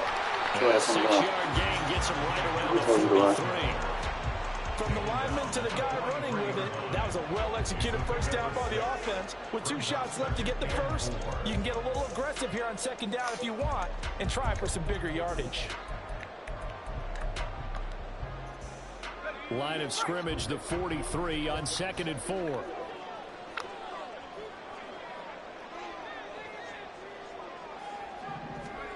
Now Pickett will look to pass it. That's swung out wide to Harris. The result, only 4 yards there on the play. And that's going to make it 3rd down and less than a yard. A short one there to Freiermuth. It'll be a pickup of 4, good enough to earn him yet another first down. Well, they kept it simple there, CD, only needing the short gain to move the chain, so they didn't want to go with a deep throw. They just go with that safer, shorter throw and able to convert. Nothing wrong with that at all, partner. Check the box, right? Make sure you pick up the first down. Offense is getting established. You're moving the ball. You're not turning it over. Check, check, check. They like what they're doing early in the game. Now this one over the middle into the hands of his tight end, complete. And he goes down, but not before getting us inside the 25. Pickett sets up play action. Blitz coming, and down he goes. Work to be done here on 2nd and 16 after the sack. Pickett now to throw off the play fake. Escaping the pressure. And the pressure gets to him again. Multiple defenders getting to him there for a huge loss. Now make that a 2nd sack here on their first drive out defensively, and not to get ahead of ourselves.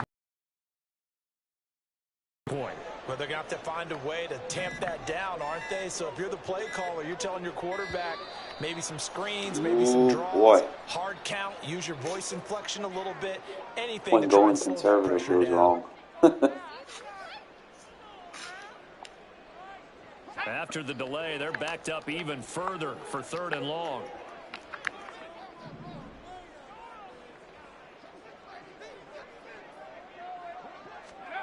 Looking to throw, Pickett. Boom! Pressure, and they got to him again. A loss of 7. It's 4th down. No score after 42, one that's what's on EA tough Sports.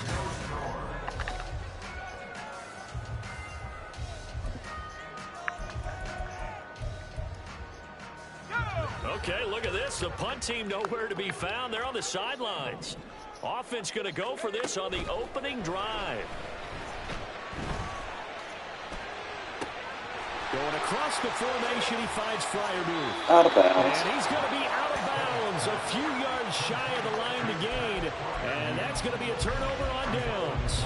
Boy, a real head-scratcher there. And this defense delivers a turnover on downs on the very first drive of the afternoon.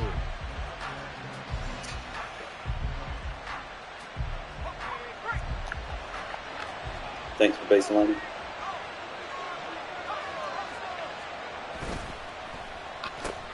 They'll begin on the ground with Jacobs. 2 yards on the pickup there. It'll be 2nd and 8. Yeah, that wasn't a big run, just a short one there. But guess what? Sometimes you treat it like boxing. You throw that jab out there, and you throw it again, you throw it again, then you come with a big punch later. Maybe they're just trying to set him up. Limited running room as he'll get about 3 to the 21. Just not a whole lot of room to operate there on that carry. No, not at all. They did a really nice job staying in their proper places and not allowing any lanes to open up. 3rd and 5.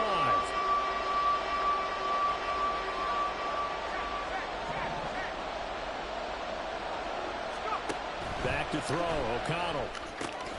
He's got Hooper on the short connection. And his bid for the first down coming up short as he's tackled at the 25.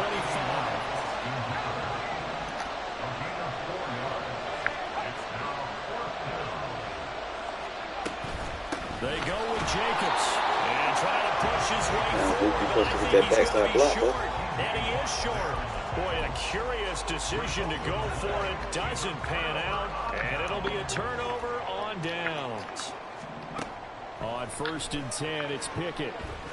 Eluding the press. And a big loss here as he's taken down. Tyree Wilson just creating a disaster there for the offense as that one goes 16 yards in the wrong direction. Now Pickett. Under pressure, they got him again. And the Steelers on 3rd down. Just 1 for 3 thus far. This will be 3rd and a mile.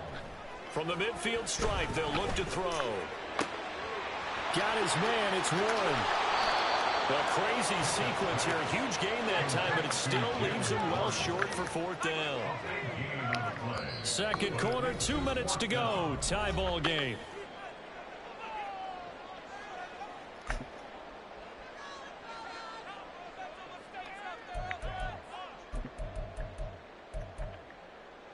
The offense going to stay out there.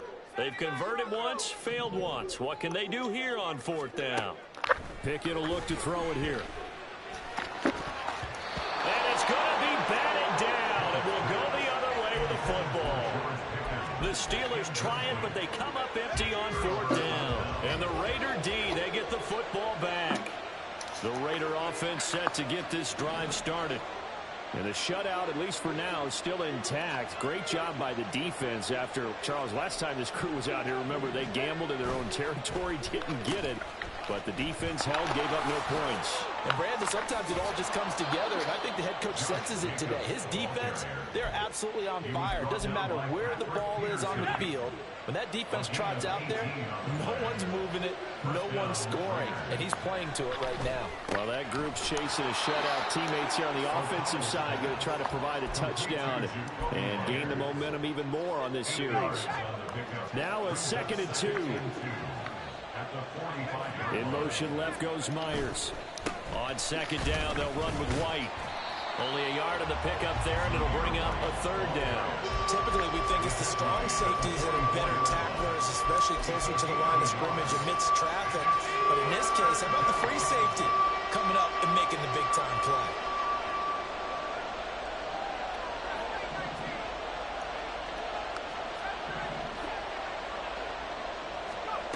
O'Connell to throw, 3rd and short.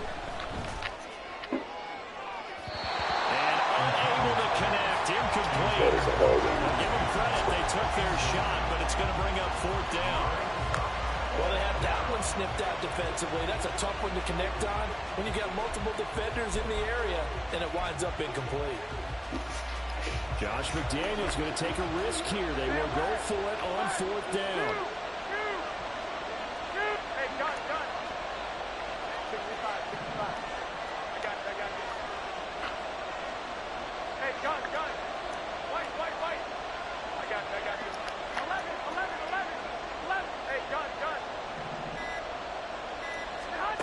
First throw here for the backup Garoppolo. Work in the middle of the field, and he's got a man complete. The Raiders going to use one of their timeouts as they get it right at the 32nd mark of this first half.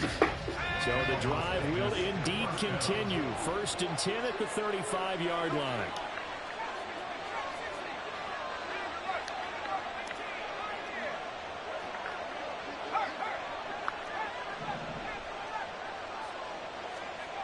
To throw here, O'Connell. Catch is made by Hunter Renfrow. And inside the 20 before he's brought down. Now the Raiders going to go ahead and use the second of their timeouts. So that means they're down to 1 remaining here as we head toward halftime.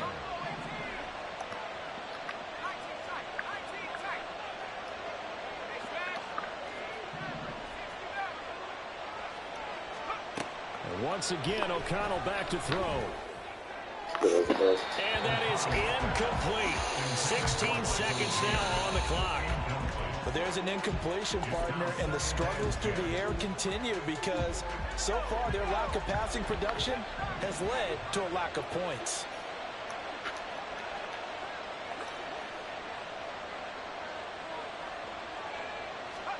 Here's O'Connell again on 2nd and 10. To the goal line, but it's incomplete. Got to turn around on that, bro. Credit for excellent coverage, tight coverage. They're doing a lot of things that we talk about in basketball. They're causing disruptions in the passing game. And as long as that continues, it'll be tough for them to gain any momentum throwing the ball downfield.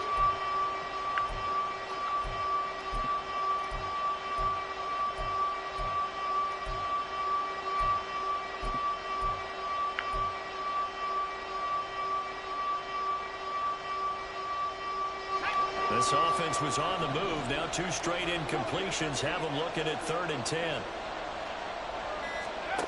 Throwing, O'Connell. Oh, he tries to force it in, and it's intercepted. And the Steelers are Throw a crosser. People are always taking on the crosser. 18-yard line.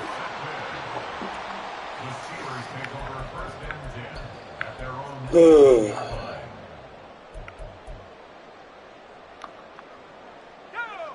The Steeler offense here about ready for their next drive. And you got to think, if this is anything other than just taking a knee, I'd be very surprised. Yeah, they've got enough to talk about at the half. Why do anything else? Just get out of there. And trying to push forward, but he is going to be stuffed up in the backfield. So plenty of action on the field, but no action right now on the scoreboard, at least as of yet. 0-0 is our score. As we send you down to Orlando, where Jonathan Coachman has our EA Sports games like this are good games. I can drive on his defense. Just can't be forcing stuff, you know. So no scoring in not our very good first at half. forcing. What will the second half bring? Not As we are now back on in his wheelhouse. Amir Abdullah going to take it out of the end zone.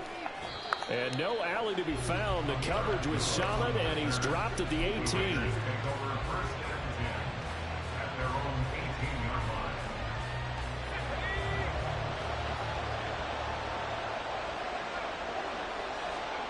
O'Connell looking to throw on first. The open man here, Renfrow. Call it a gain of 6 on the play, and it'll be 2nd down. Brings up 2nd and 4 at the 24-yard line.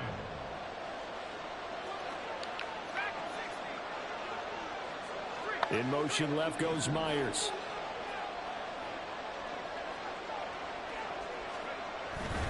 Play action. Now O'Connell.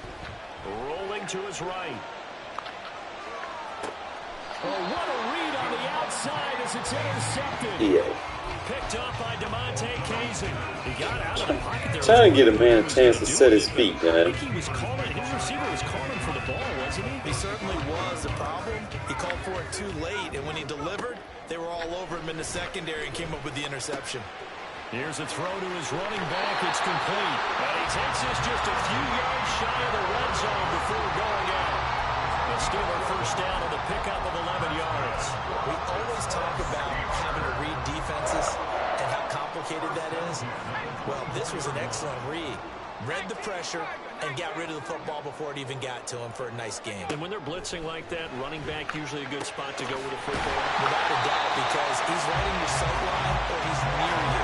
So you're able to just get it to him easily. And once he gets in space, that's usually a good matchup for him. Back to throw. Pickett. Dancing to his left. And he'll just throw this one over in the way of the security crew. Incomplete here. I tell you, he's been running for his life all game long. They've sacked him time after time. And here he's again forced to beat the retreat. and he's got to throw this ball away.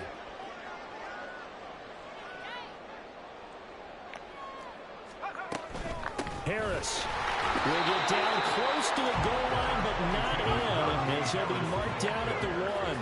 Now, they'd really like to make the short field pay off. We'll see if they can, but this is 3rd and goal. Pickett back to throw. And in for the Steelers touchdown. Kenny Pickett connecting with Deontay Johnson, and the Steelers have taken the lead. Pickett and the rest of the Steeler offense staying on the field. They'll go for 2.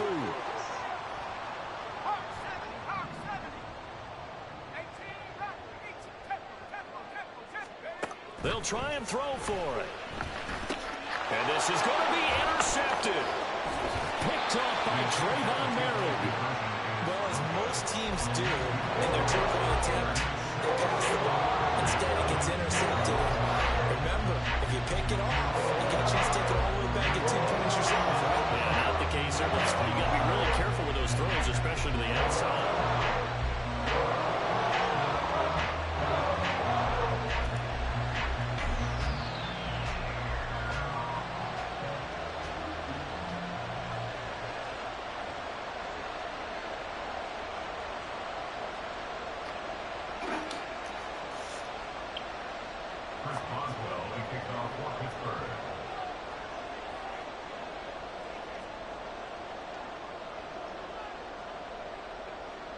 So they went for 2 and failed. They didn't use him on the PAT, but now he boots this one away with a 6-0 lead.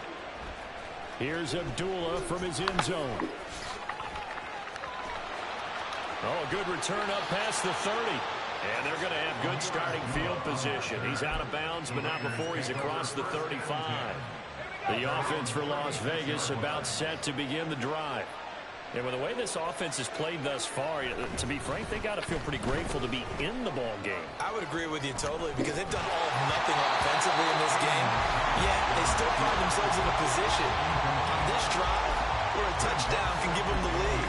They need to take advantage of it. And they're still looking for that first touchdown here in the 3rd quarter. All they have so far, the field goal.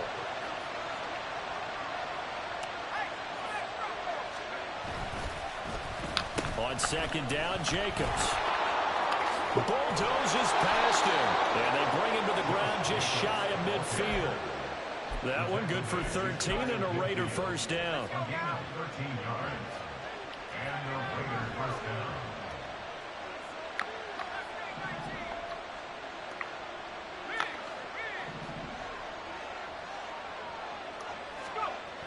Now O'Connell.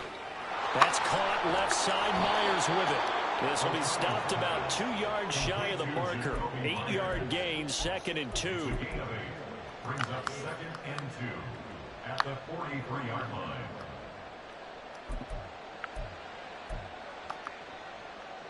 From the 43, here's 2nd and a couple. Running straight ahead is Jacobs. And he'll only get a yard to bring up 3rd and 1. But not much on that run, Charles. No, that's exactly the way to execute a run blitz there. They guessed correctly that they would move the ball on the ground, honed in on it, and stopped them. Mark that down for a win in the defense's column. Trying to run for it with Jacobs. There he goes, left side. And oh, so close as he takes it all the way to the 2-yard line. 75 yards for him on the ground now, as he has been terrific here this afternoon. We've seen him break off a big run already in this game, and for a second, that would look like it might be another. Yeah, I think that any defense would say, look, we can't let him get to the 2nd level, because sometimes... And this time he is in. Yes. Josh Jacobs taking it in from 2 yards out. And the Raiders have evened the ball game with a chance to take the lead here in the final minute of this 3rd quarter. Oh, what a luxury it is to be able to call a bowling ball like Josh Jacobs down near the goal line. 5'10", 220 pounds, and he's not afraid to get in there and get the tough yards. He finishes off this drive with a touchdown run.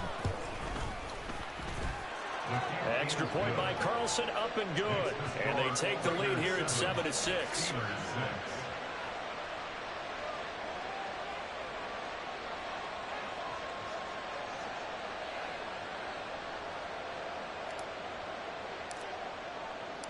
On is the Raider kickoff unit now as they will send this one away.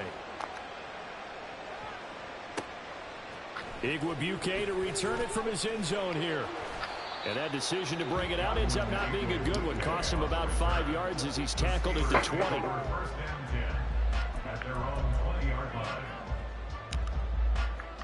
The Pittsburgh offense at the line to start their next drive. And they'll just simply be looking to build off the confidence of the last time out where they scored a touchdown. That confidence is powerful, isn't it? When you scored once, you feel like you can go back out there and get it done again. Doesn't matter what the defense throws at them. They feel like they're in a groove right now, and they want to get out there and show it. Yeah, hoping to stay in that groove here this go-around. A third quarter now, and a one-point game as they line up 2nd and 10. Pickett, he'll look to throw it. Got him. Rifles one, and that's going to be intercepted. Picked off by Nate Hobbs. And he'll take this back down inside the 20. And that's a great example of ball skills right there, partner. You and I do a lot of games, and I can't tell you how many guys look to run with the football before they've intercepted it. So that's a nice job of focusing on the task at hand and coming away with the interception.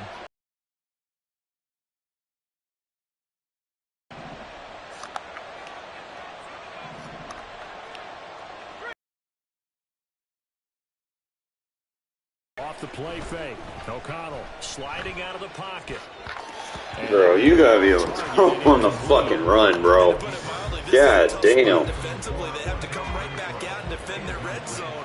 But how about that good first step towards forcing them to settle for at least 3 points? I think they're also thinking bigger right now. Imagine being able to stop them totally and change the momentum. And he'll get them inside the 15 down to the 14-yard line. 5 yards. Now it's 3rd and 5. So they'll get a little extra time to come up with his 3rd down. Back now in Pittsburgh. And we've got a dandy here. 1-point game as we begin the 4th. The Raiders on 3rd down. They've only converted once in 4 tries. This will be 3rd and 5. Here's O'Connell. He'll get that out to the flat to White. And the Raiders are going to have 1st and goal as they try to finish off this drive with 6 points. I'm not sure that was necessarily a safety valve or a check down throw on 3rd down. Sometimes just try and find the open guy and get him the ball. He did exactly that and found a way to pick up a 1st down. So 1st and goal, 6 points here would go a long way toward wrapping this one up. Here's O'Connell looking to throw it. Throw left side complete. That's Carter. And he'll maybe get back to the line of scrimmage, but no more than that. So they'll get nothing out of that play, and that'll set up 2nd and goal. Here's a handoff to Jacobs running left. And he's able to get it down to the 2-yard line. That's a gain of 4 as we slip inside of 4 minutes left in regulation. A lot of tired bodies on that field, but this is a big play. 3rd and goal. White will score. Touchdown Raiders. Able to punch it in on 3rd down makes it easier for those guys cover on 0, the sideline. They didn't have a 4th down decision to make. Yeah, could you feel the exhale? Because That is not a run already defense. thinking ahead is all the good coaching staffs do. Anticipating, will we have to make the call? They already had it lined up, never even got to it. Extra point by Carlson, up and good. And that will ensure that it will take a touchdown and a 2-point conversion to tie it. On is the Raider kickoff unit now as they will send this one away. Igwebuike to return it from his end zone here. And no chance to get away as they'll get him down at about the 17-yard line. The Steelers take over 1st and 10 at their own 17-yard line. The Steeler offense here about ready for their next drive. There's still plenty of time here in the 4th quarter. Just a 1-possession game, down 8. They'll be looking for the touchdown and 2-point conversion. A field goal here on this drive does very little at this stage. Now a 2nd and 10. Pickett. And that one going to come up short. Low throw. This defense has passed its first 2 tests by forcing back-to-back incompletions. They know there's probably another throw coming on 3rd down. Let's see if they decide to force the issue by sending people on a blitz. He's got his target. That's complete. And he will have the Steelers first down as they're able to get the 3rd down conversion. Pickett now on 1st down. And this will be well too low for him to bring in. It's incomplete. Johnson, the intended target. That'll bring up 2nd down. Blocking that shit like Cracker Jacks.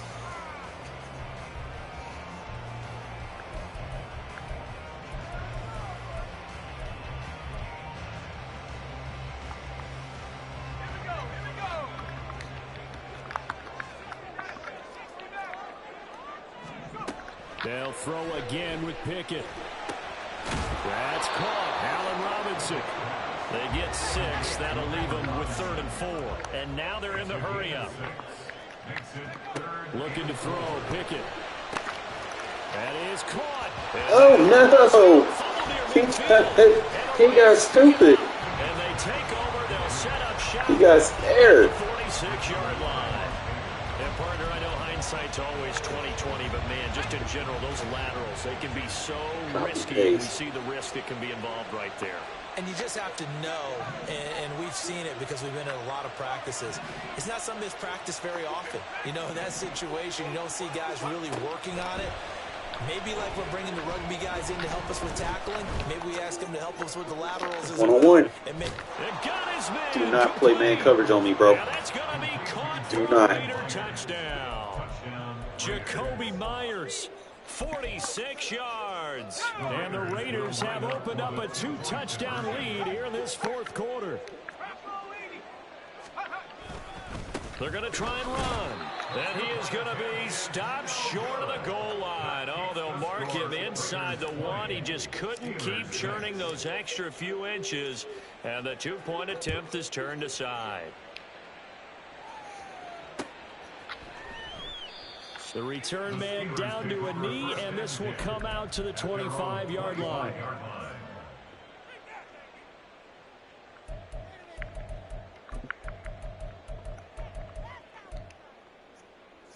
Here's 1st and 10. Now Pickett. Here's one deep for Pickens.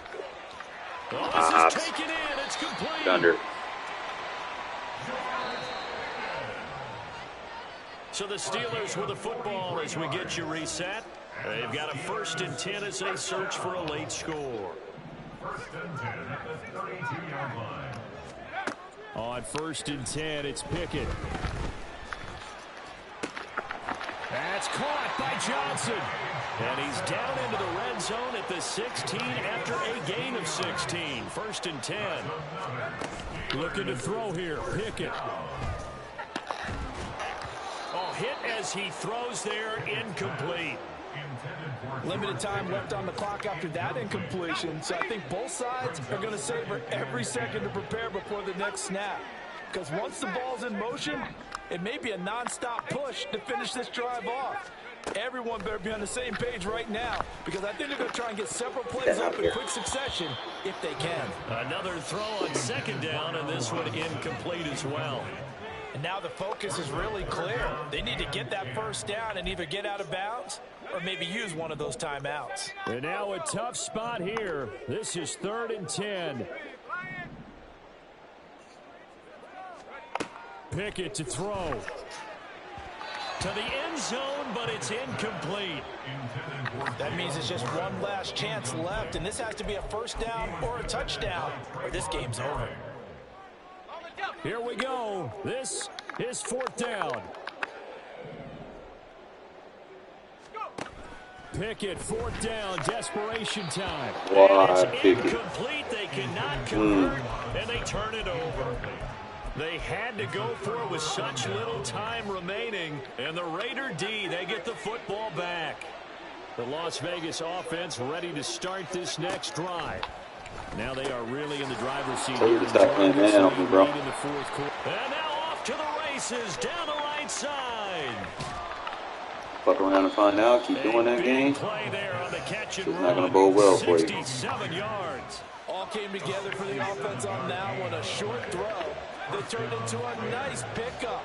Big-time yardage downfield, and as a defender, against that type of a route, you better take the proper angles. Otherwise, that's the end result. You give up a big chunk of yardage to the offense. And just in general, Charles, on a play like that, how tough is it for the defense to account for a running back essentially being a receiver downfield? It's very difficult, especially if the running back has skills like a receiver, and you're aware of that before the game even begins. So throughout your practice sessions, you're going to want to be aware of him. Where is he lining up? What can he do? What kind of damage can he do to us downfield? And who can match up with him without weakening our overall defense? You're exactly right. It's a tough task to match up to him. That one was tipped up in the air and fortunately fell away for the defense, because if the offense is able to grab that one, that's a short little jaunt into the end zone, because there's not enough reaction time off of the tip ball for the defense to rally and make a tackle. They were very fortunate on that play. Able to find the open man. That's complete. Now the Raiders going to go ahead and use the second of their timeouts. That'll leave them with just one remaining in this fourth quarter of play.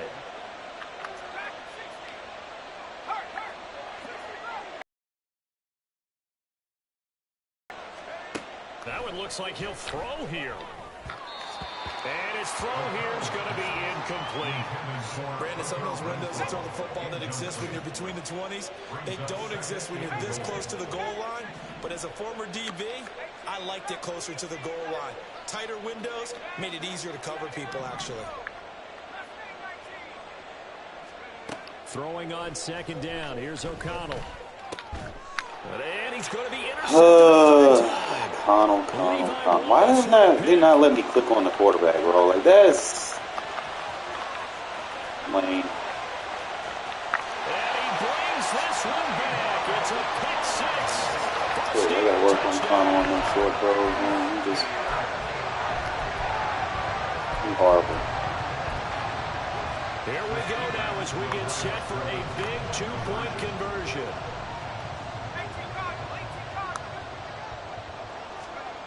Now Pickett. And he's got it for the two-point conversion. So they tack on the Paramore and an airline deficit of midfield. So looking at this situation, you should have time for the onside kick and then at least one play. And it's the Raiders that'll come up with it. And that will put victory in sight for the silver and black.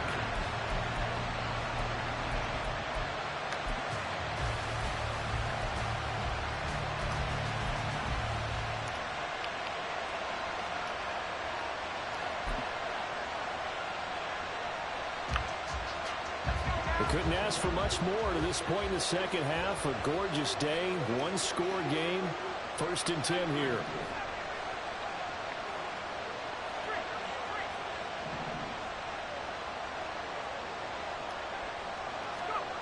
Throwing after the interception. O'Connell. Pressure comes and the Steelers take him down. And a timeout comes in. The whistles blow with 3 seconds remaining. And they need to work to at least get some of this yardage back after the sack. 2nd and 19. They'll go up the middle with White. Game over. And he'll be taken down here, and that is out of that shit. That was a hell game. So this one a victory for the Las Vegas Raiders. And a little bit of a surprise, they lose the turnover battle, but wind up winning the ball game. And this is very unusual because you know all teams stress winning the turnover battle as a key indicator to winning ball games. So when you get something that goes against the grain like the one we saw here, it's quite the oddity. Now let's face it, they'll be very happy that they pulled this off, but they do know that in the future they've got work on taking care of the football because this won't happen very often.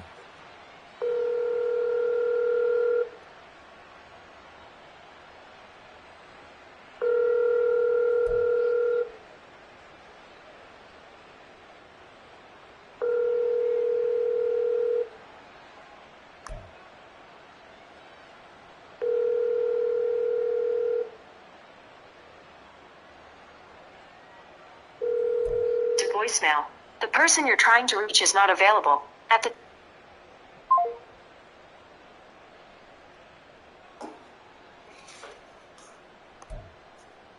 That was a hell game.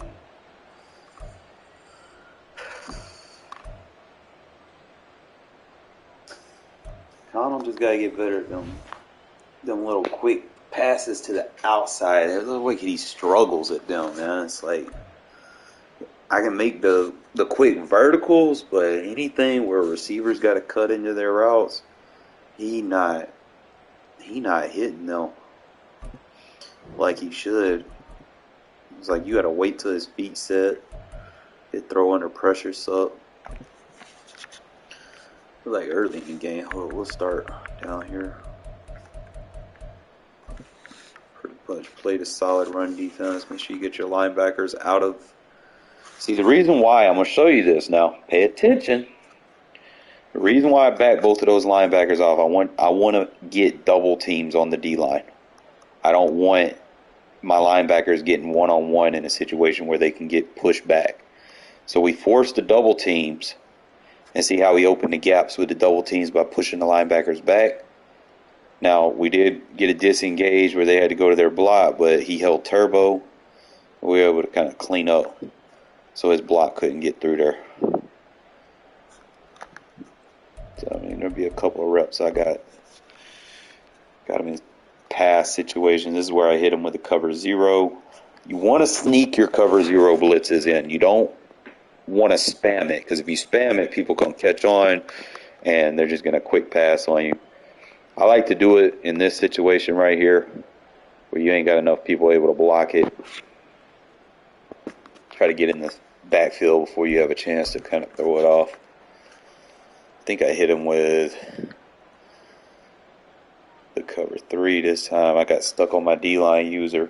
That's why I put Tyree in there, just in case that shit happens. Man, running for his life. Got him with the dime blitz right here. Trying to remember if I sent somebody. Nah, I didn't send nobody on this one. This was just him dropping out of the pocket. Nothing really open. Running backs manned up with pull him out. There's nothing open. And you got Max Crosby right there, and you're going to run right at him? Like, that's not smart. You got to pay attention where Max is. He got lucky as fuck on this, bro. Like, I'm sitting there, I'm covering it. I'm thinking, because I seen the deep crosser. I ain't even need to go after that deep crosser because I had a third over there.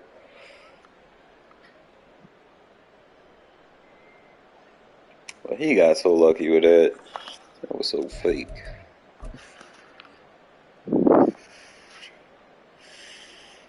Yeah, I might not do that with the read option no more because dude basically just got in my way. So I won't do that.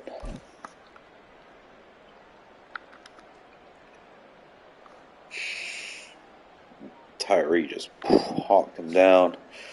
Coverage wise, look at all the receivers. He's got the crosser. Doing like a spot cross, but it's like double post with a cross and a dig. But he gets out of the pocket. It doesn't have enough time to develop.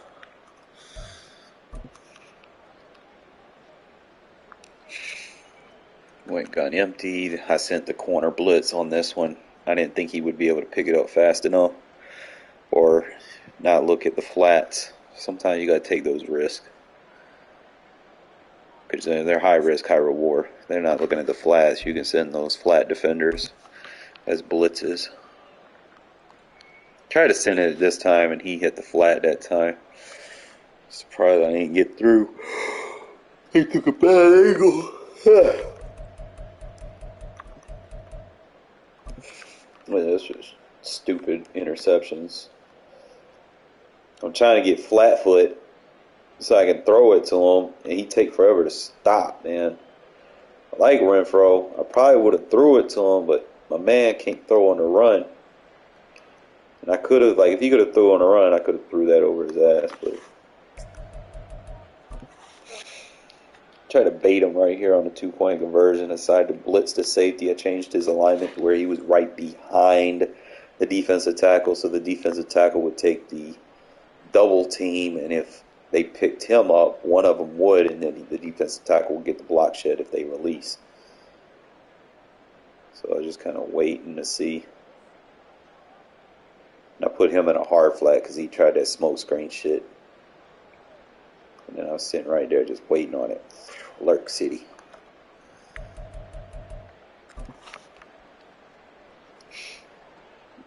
Got creative right here. I did the zone motion toss.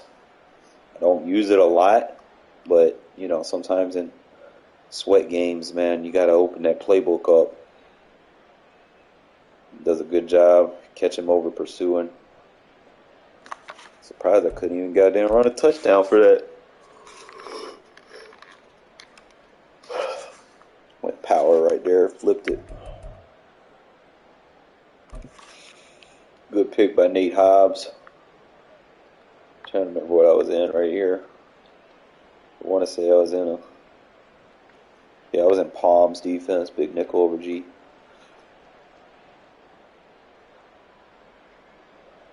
So that quarter going to play that.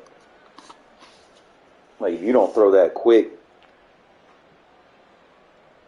you don't run that route deep enough, that quarter is going to sink down as soon as you throw it. That's why I like matches being on, because if you don't turn your matches on, like watch the corner, as soon as he gets into the throw, he's breaking on the ball.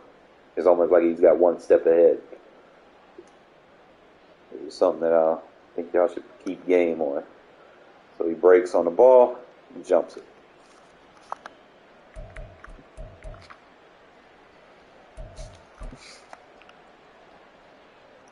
Got him worried about the end around right here. He done shifted his entire coverage over there. And I'm pretty much free to get a double team block and walk this right in with the zone split.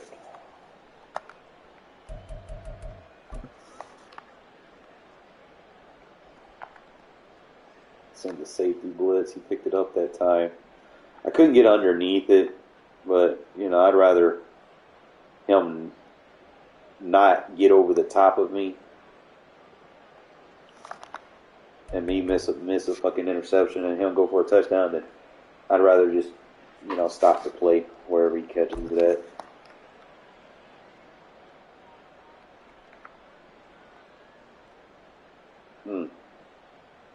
He's seen that safety, bro. Sometimes this thing will come screaming like this.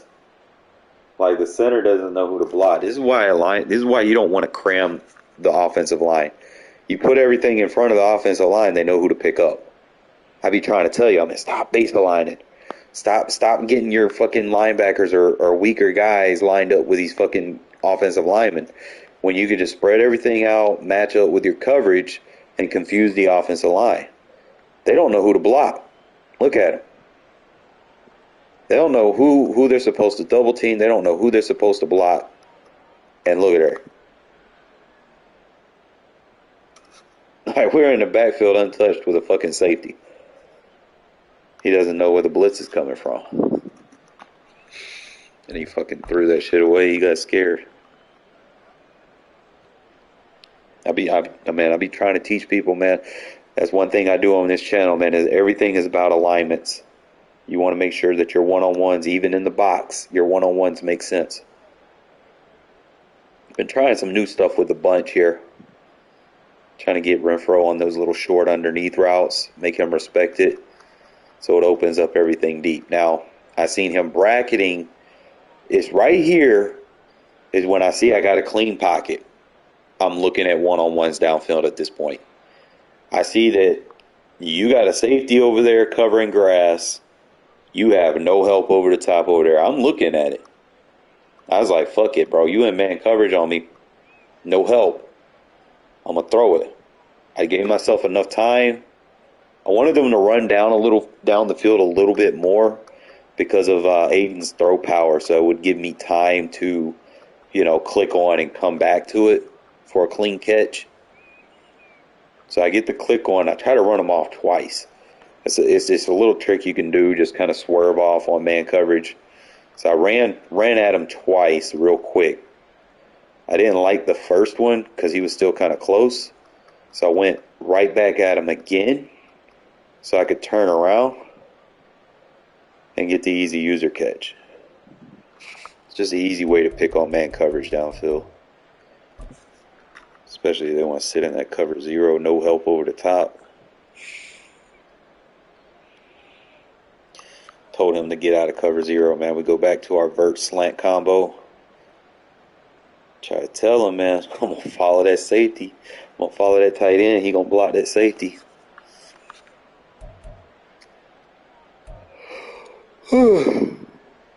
Just fucking threw a stupid interception. Got sacked. 6-yard rush. It is what it is. Wasn't a pretty game. That's for sure. But not every game is going to be pretty, fellas.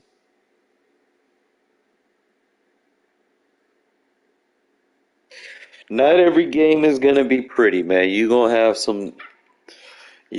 some fucking firecracker games, man. You just want to try to scrape out and get the win and take some positives from it. Like I said, I'm going to probably be using my gun bunch a little bit more. Try to find some route concepts that work. I like the end with the drag and the dig combo with the corner swing on the backside. Kind of mesh people on the same side of the field. If they're too aggressive with man press, you can kind of force a switch release. And that's what I started using. Might start using it more. Because you know these fucking people that play the man coverage thinking that, oh, this is the greatest defense in the world. Let me spam man versus bunch, you fucking dumbass. Keep doing it. That is not a bunch defense. You got to play zone versus bunch. Because there's too many things when people can switch routes. You got to have match leverage. Because if people run switch routes on you, it's like rub routing. They do it in the NFL, man. Pay attention to what they be saying. Oh, it's a rub route. What a rub route's for, man. They're screening you off downfield if you're in man coverage. Stop playing that shit. You don't want to get screened off, do you? Bear with me, fellas. Y'all ain't gotta leave. Y'all know how this shit is. When I show y'all highlights, it always do this shit to me.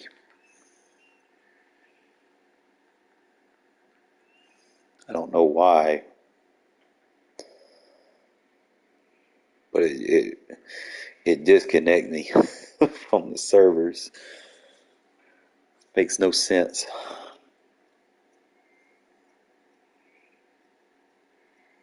Yeah, I'm still playing with bunch, man. I'm trying to get back to how I used to be. Like, I used to be just like, That gun bunch was nasty. And that's without the high routes. Everybody else nowadays, they using the fucking high route master with it. But I was making that stock shit with the stock audibles look good. Just trying to take advantage of what your team can do.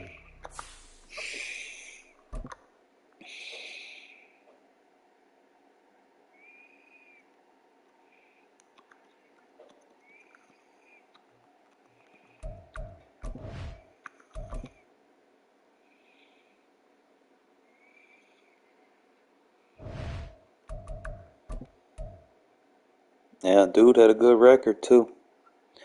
I ain't even gonna hate on him, bro. It was a hell game.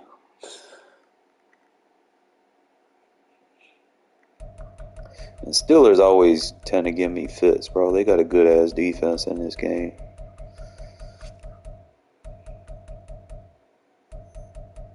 He out here playing with every team, man. Props to him.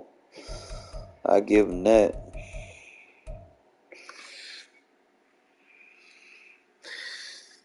Fat, I need you to sit down somewhere and be still.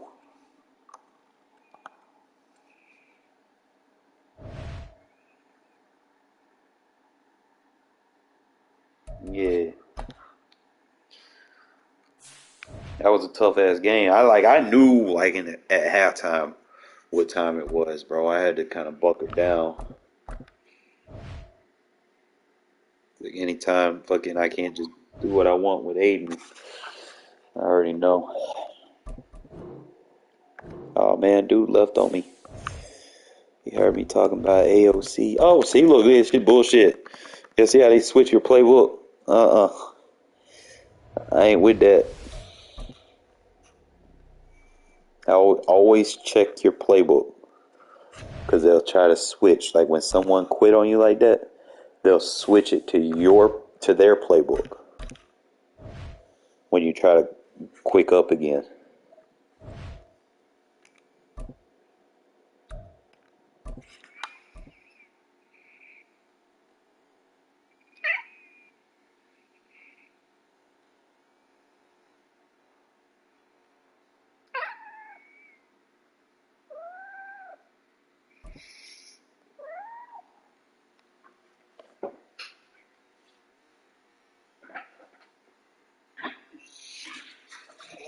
It's the NFL on EA Sports as we are in the inner harbor of Baltimore at M&T Bank Stadium. Today we've got a fun little clash in the AFC as it'll be the Las Vegas Raiders taking on the Baltimore Ravens.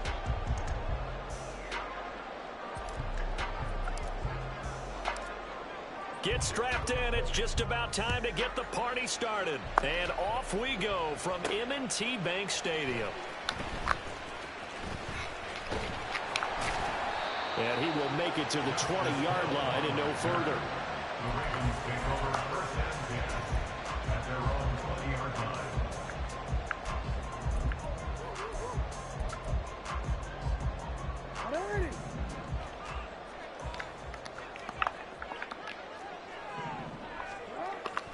They go play action with Jackson. And his first pass here is going to fall incomplete. One thing you always worry about when he breaks the pocket is he going to take off with it? That time, the pressure was starting to close in, and he's just got to throw this one away.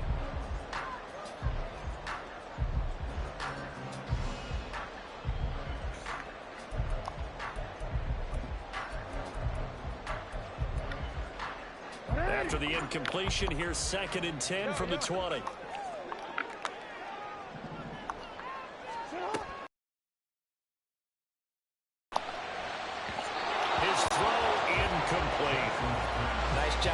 Forcing that incompletion. This is going to be a fun battle throughout this game. Watching him try to take away that area of the field.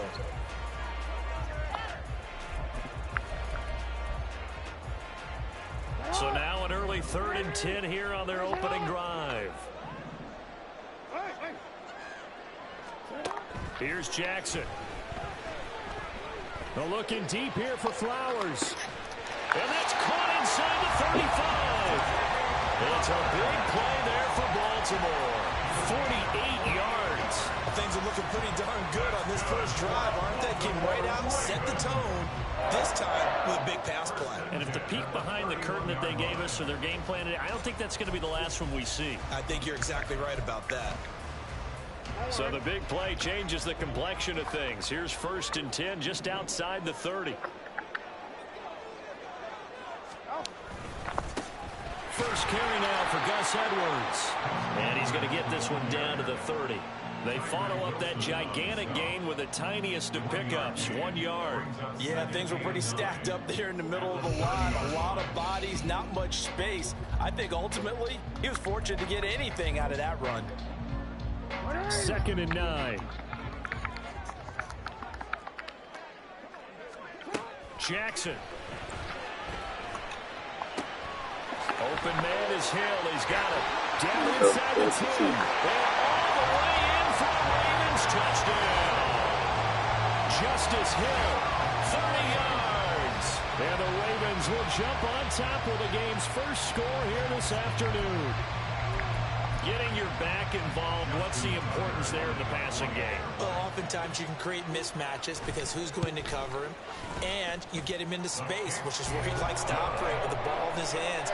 Oftentimes makes people miss, gets that run after the catch, and off he goes. And into the end zone. Tucker now to kick it away following the touchdown. Amir Abdullah going to take it out of the end zone. And he will be brought down here inside the 20. Good coverage as he's dropped at the 17.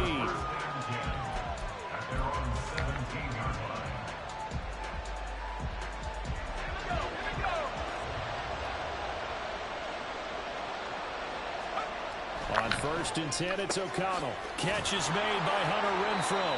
And he'll get this up to the 30-yard line. It's a gain of 13 for number 13, and it gives him a first down. We'll see what kind of mindset they have here offensively after giving up the touchdown on the opening drive.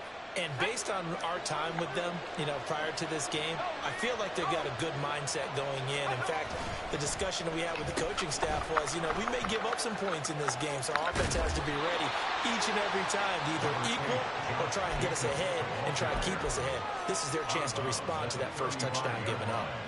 And that's exactly what you want on a first down run. Pick up 5 yards, bring up 2nd and 5.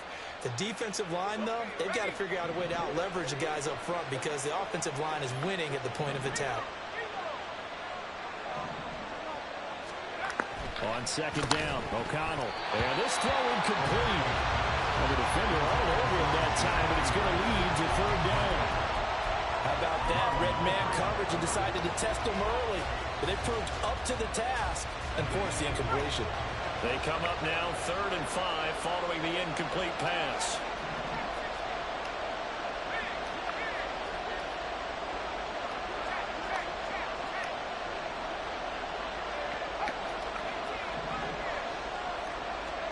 Now O'Connell.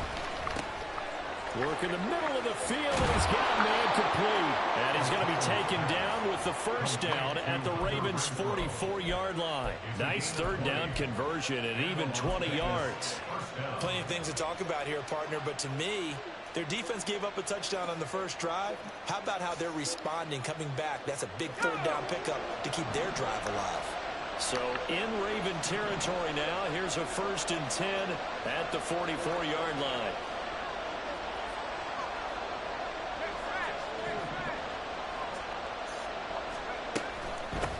They will run for the first time here with White. And he'll get what he can up the middle, 3 yards. That'll bring up 2nd down. A 3-yard pickup brings up 2nd and 7. 2nd and 7.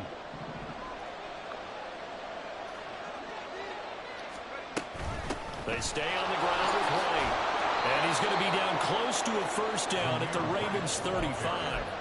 A gain of 3 last play. This time they double it and pick up 6. And that looked like some pretty easy yardage there right up the gut. And he's a guy that has some height to him. So when you don't have to drop a shoulder or create or get through contact or trash, makes it a lot easier to stay upright, see the field, and make a run as we just saw there.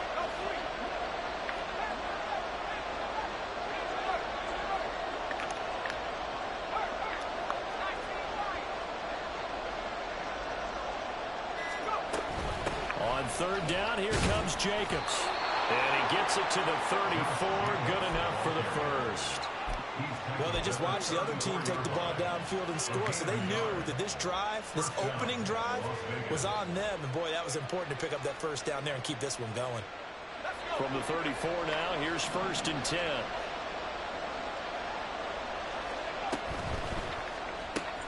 Now a quick throw out wide to Myers. It'll go as a gain of 4, and that'll bring up 2nd down. A gain of 4. It's now 2nd and 6 at the Ravens' 30-yard line. After one, 7-0 on EA Sports.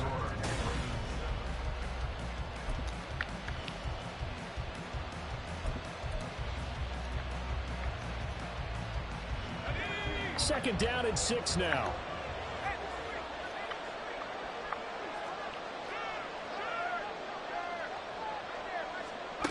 Throwing, O'Connell.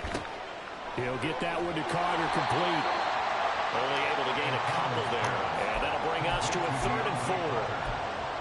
It's a gain of 2 yards. And it's 3rd down.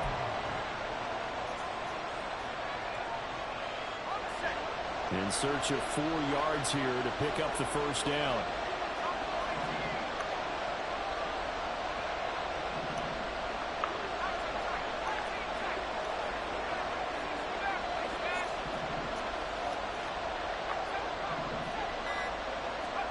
Here's O'Connell.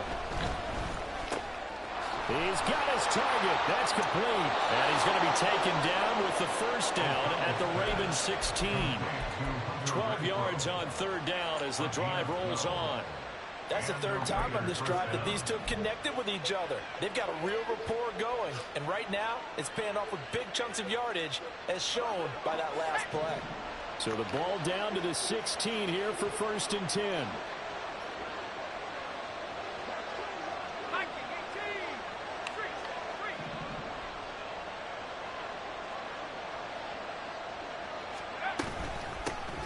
A first run for the backup, Abdullah. And they get to him quickly here as he stopped right around the 13. Adafe Owe there on the tackle. Well, that call makes sense because they've been throwing it well on this drive, and once again they show passing formation, showing the shotgun. Then they ran out of it. That's a nice play by them defensively, though, to hold it to a short gain. O'Connell to throw on 2nd down. Looking end zone, but it's incomplete. Not only did they drop it look like an interception in the end zone, they blew a golden opportunity to shift the momentum.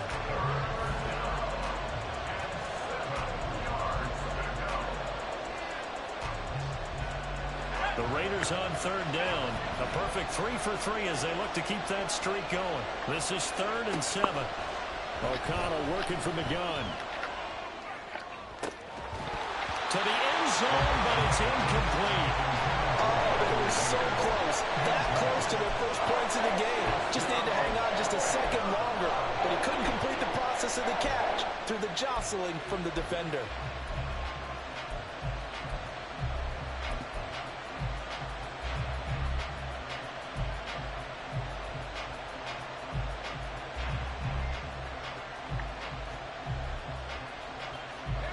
So it looks like the offense isn't going anywhere. They're going to go for it on 4th and 7. They'll go for it. O'Connell. And they hit him as he throws, as this one's going to go straight down to the turf. Incomplete. The Raiders try it on 4th down, but to no avail. And this long drive is going to wind up yielding nothing.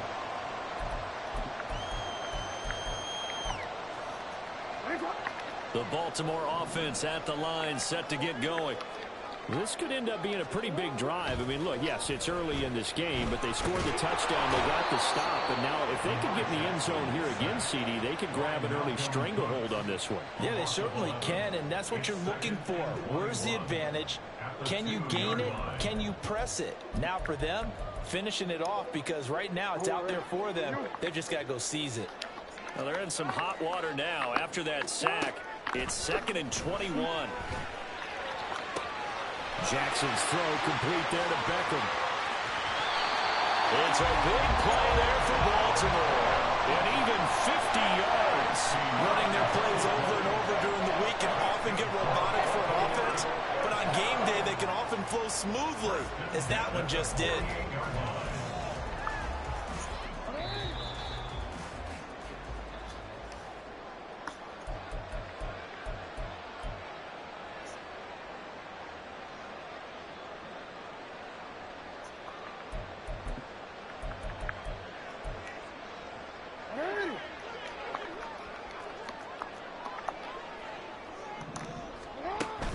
Off the play fake, here's Jackson. He's going to wind up and air it out. Into a sea of defenders and intercepted. Picked off by Trayvon Merrick. And the Raiders are going to get this back to their own 34-yard line. So this defense coming up with a takeaway, and maybe that's something that can bring a little life to that sideline. Well, I don't want to say that they've been sleepwalking through this first half, because that's simply not true, but you're right. We haven't seen a lot of fire from these guys, really, on either side of the ball. So maybe that's the catalyst that they needed to get them back into this game. And they're going to have this across midfield and inside the 45. First down now, but that clock rolling. Once again, it's Jacobs. Past the 20. And he will score. Touchdown, Las Vegas. Josh Jacobs, 40 23 yards. And the Raiders are an extra point away from evening this one up. Josh McDaniels, he's got faith in his offense, and he's going to have them go for 2. And he'll get in, and they take an 8-7 lead. On as the Raider kickoff unit now as they will send this one away.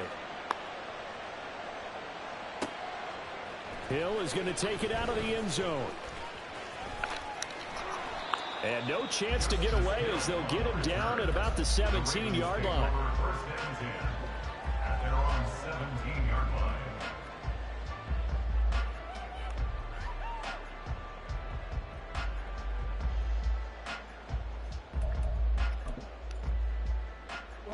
The Raven offense set at the line for this next drive. It was still more than a minute to go in the half. Time to try to mount a drive. And I would think that they would have to. This is today's NFL. You got to push it whenever you get an opportunity. You can never have enough points with the high-powered offenses that you face. And analytics will tell you, try and score when given the opportunity. Here's Jackson to throw. And his throw's going to be incomplete. Well, nearly another interception there. That would have been 2 drives in a row with a pick. He's got to start taking care of the ball way better than what we're seeing. Interestingly, that throw was probably worse than the one he threw the interception on last drive, but fell incomplete. Now on 3rd and long, they'll look to throw. Finding the former Raider, Nelson Aguilar. And he's able to get this one all the way past the 30. Now the Ravens going to use one of their timeouts, as the clock will stop with 35 seconds to go in quarter number 2. From the 32 now, here's 1st and 10.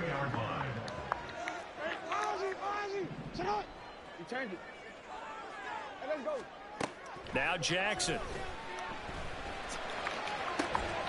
He's got him in, complete. Now he's going to get this all the way down inside the 35. The Ravens going to use the second of their timeouts. So that means they're down to 1 remaining here as we head toward halftime.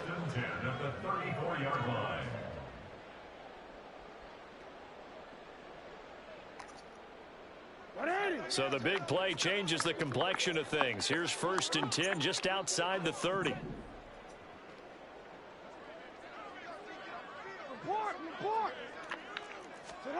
Now it's Jackson. And the Raiders have got him. It'll be a loss of 10. And it'll bring up 2nd. Jackson now. Throw left side, taken in by Hill. And we're going to get a timeout with 2 seconds remaining in the 2nd quarter. So with 2 ticks left here in the half, on is the field goal unit. From the left hash, it's an even 50-yard attempt. Tucker's kick is good, and that will do it for this first half. First half in the books. You're watching the NFL on EA Sports.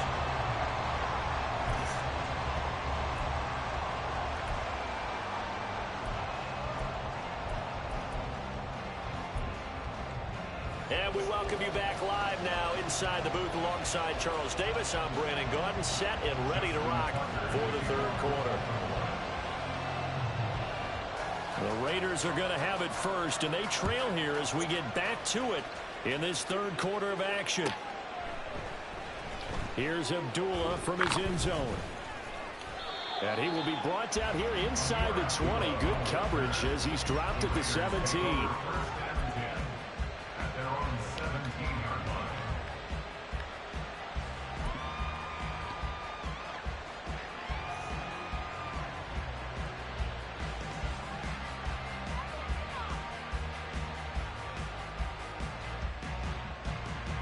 The Raider offense set to get this drive started. It's been a tight game to this point. What do they need to do, Charles, to break through in the 2nd half and take the lead? Well, I think the first thing they need to do is thank their defense for keeping them in this game. And, you know, I think the defense is saying back to them, why don't you guys focus on getting some first downs, put some drives together, give us a little bit of a break here. If we can get some rest, we'll play even better for you. And, oh, by the way, pay off a few of those drives with some points, too. A misconnection there. He's hit on just 50% of his passes thus far. That's not where you want to be. Now you see the evolution of the game. You go back to the quarterbacks of old, 50% would be terrific because they threw the ball downfield almost every time they threw it.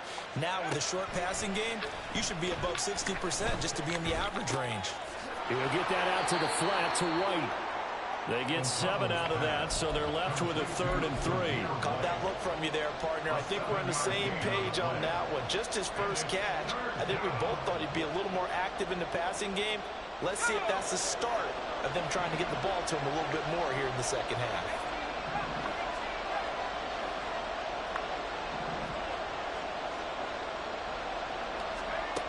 Throwing on 3rd, O'Connell. Throw right side complete to Carter. 2 yards on the pickup there. And that's going to make it 4th down. A short game that doesn't get him the first down brings up a 4th down situation. Really nice job defensively. They knew where the sticks were. They got the stop before it.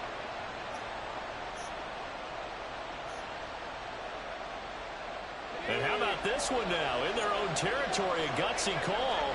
They're going to go for this on 4th and a yard. They'll try and run for it. And he's able to get it to the 33. Good enough for a first down. A big roll of the dice on 4th and 1, but it pays off. They convert. So did you suspect the same thing that I did, that they were lining up just to draw them off sides here? 100%. Well, how about that? They were going for it the entire time. Never a question in his mind about going ahead and getting it, despite where they were on the field. Yeah, I don't know if you heard it in my voice when they snapped the ball. I was like, oh, I almost wasn't ready to call the play. I just kept waiting for the timeout offensively. And he'll be taken down, but not before they work it across midfield. A good pickup there, 21 yards. A couple of first downs right in succession, and this is an offense that could really use a good drive, and they're off to a fast start here. First down, here's White. And some room to run. There he goes, right side. And he takes it all the way down to the 3. 2 big plays in succession. Not sure this D knows what hit him, but now they got to get ready. It's 1st and goal.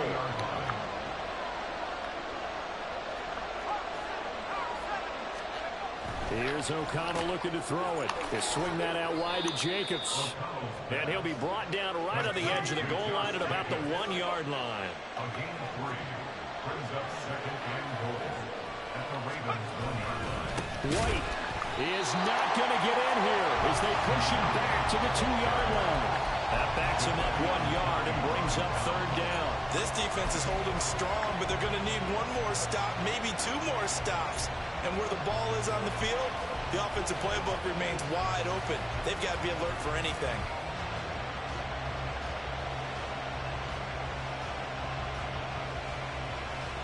A big play forthcoming. Here's 3rd and goal. They run. Abdullah. And this is going to depend on the spot, but I believe he might be a few inches short.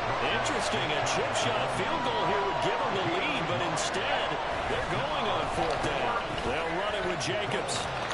And he's in. Touchdown, Raiders.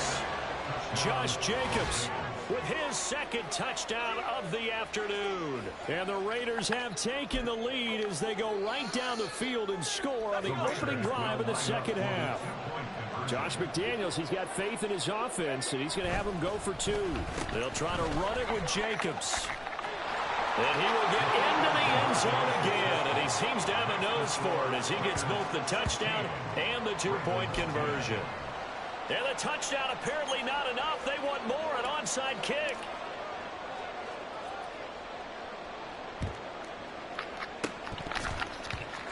Oh, it's loose, and the Raiders have it. Well, they just scored, they got the lead, and they decide to keep their foot on the accelerator, so to speak. Scouting, scouting, scouting. They had to have seen something in their preparation for this game that told them in this situation, if they get the look they like, let's go ahead and go for it anyway. They like being bold. On the ground, it's Jacobs to start the drive. And he's free going down the left side. It's a foot race. Stop coming out in the weak box, bro. Score. Touchdown, Las Vegas. Josh Jacobs, 54 yards. And the Raiders are able to strike quickly to add on to their lead.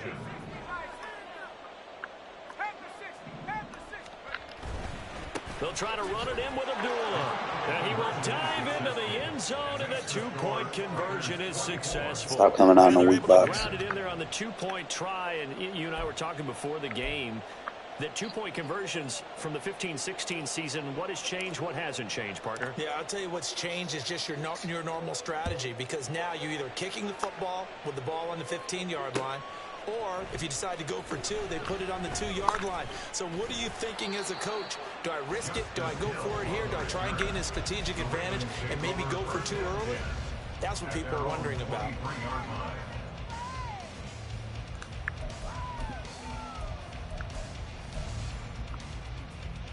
The Baltimore offense at the line, set to get going. Last time out, you remember their drive stalled, but thanks to their kicker, booted a long field goal to at least get them 3. Now here they'll try to do better and find the end zone. And in our experience, how much fun is it for coaches to know that they've got a kicker who can nail it from long distance? Now, the hard part is, as an offensive play caller, you don't want that in your head too much where you're relying on it, and he goes out and gets the job done for them. But I'm quite sure he would be content to just kick extra points from here on out. Yeah, absolutely no question. I think his teammates would be okay with him just kicking the extra points as well. They try to throw on second down, but this one is incomplete. This offense in desperate need of a conversion as they come up on third down. Now it's Jackson. Into a double team, and it's intercepted. Picked up by Divine Diablo. And he takes this one back into the end zone, and the Raider defense delivers a score. And Charles, for this offense, those interception woes they kind of had in the first half have now followed them into the second half. And for this defense, they take advantage, turn that into a pick six. And that defense is in a spot now where they're thinking about ways to close this game out. And as confidently as they've been playing, I expect them to do exactly that.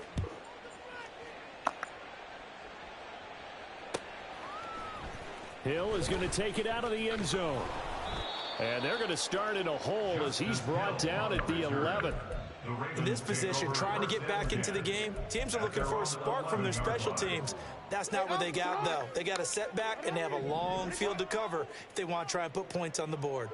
The Raven offense set at the line for this next drive.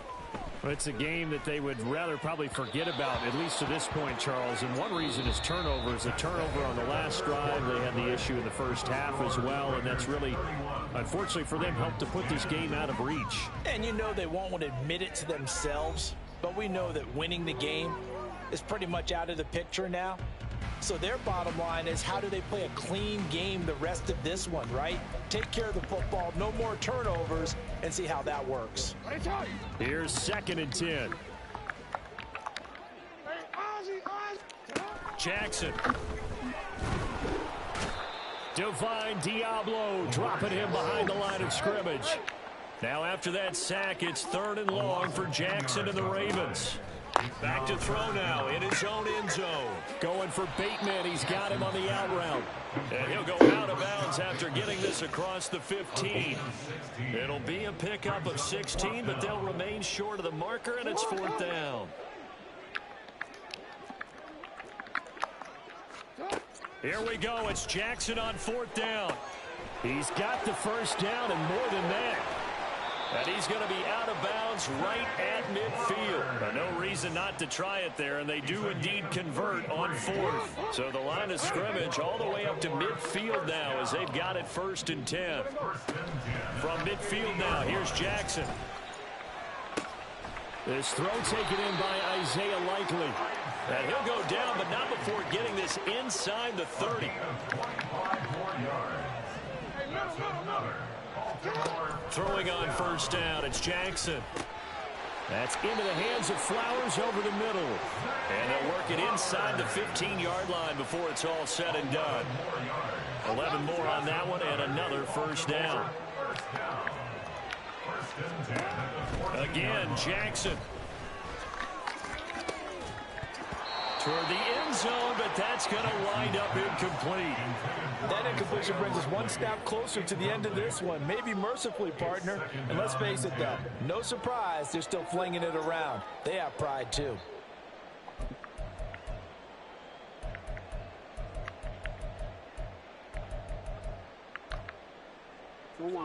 2nd and 10.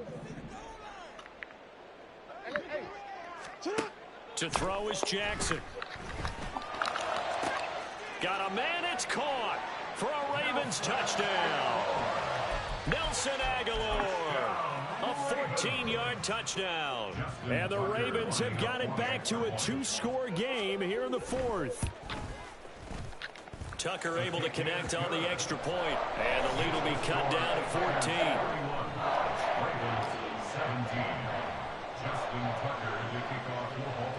Tucker now to kick it away following the touchdown. Here's Abdullah from his end zone. And only able to get this to the 19, so probably should have opted for the touchback. At their own 19-yard line. The offense for Las Vegas about set to begin the drive. Well, there are 2 scores on the plus side. Still time here in this 4th quarter, but maybe you start thinking about playing keep away? Yeah, I think here's the situation. You're not thinking touchdowns anymore. You're just thinking first downs. To keep up with your theme there, playing keep away, first downs, they can't touch the ball. Well, if you're going to turn things around in a game like this, Charles, those are the kind of plays that you need. And I just love the way that defense rallied to the football on that one. They got the completion, but he was smothered behind the line of scrimmage. And when you make tackles like that, your whole defense is going to be fired up. Really nice play getting to the ball. That'll go for a gain of 7. And now 3rd down and 6 to go.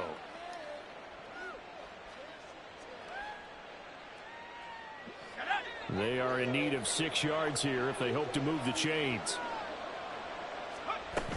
On 3rd down, a run from White. And he'll take this one up close to the 25-yard line.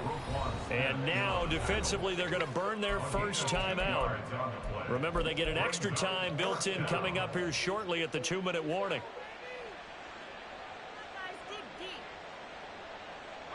And with things looking pretty good on the scoreboard, they're going to keep the offense out there and go for it here on 4th.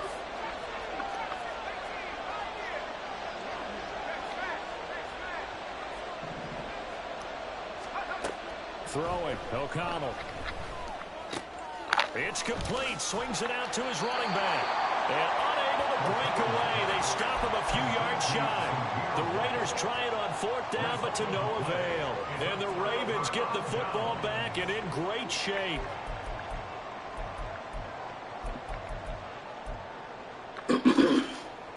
This is 1st and 10. Jackson. On the throw, led him too much that time. It's incomplete. Going for the knockout blow right there. I think if I'm up 2 scores, I'd be worried about an interception, but playing this way is what got him this lead. So you may as well ride it out to the end. Here's 2nd down. Here's Jackson.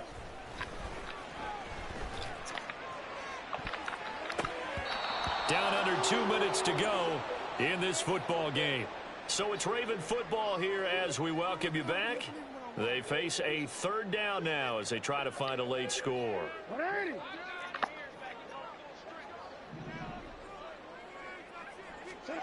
Jackson.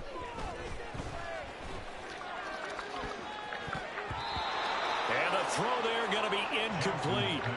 As a defensive back, you have some weapons at your disposal that we don't often talk about. And you can read the receiver's eyes, you can read his hands, and you know that the arrival of the ball is imminent. And that allows you to make a play on it and oftentimes knock it away.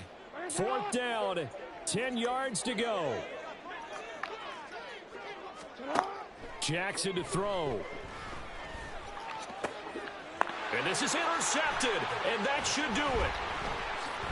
And the Raiders are going to get the ball back on the turnover as they hold on 4th down. Well, I guess an interception at this point on 4th down is just as bad as an incomplete pass. Either way, the ball goes over to the other side.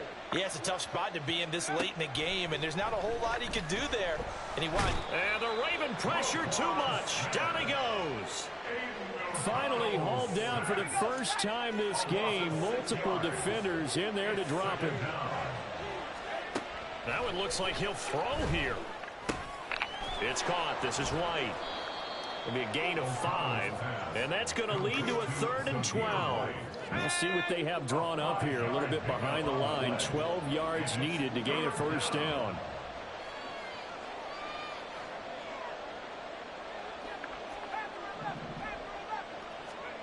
Here's O'Connell. That is incomplete. How about some applause for the defense there? They forced him to throw that one into coverage, and just like that, they're staring at a 4th down. Well done. Here's A.J. Cole now. Always a good sign when your first punt comes in the 4th quarter. And now a high kick here as they'll try to cover this one. It'll be 37 yards there on the punt. The Ravens take over 1st and 10 at their own 48-yard line. They'll come up 1st and 10 here. Now Jackson. He's going to let it fly.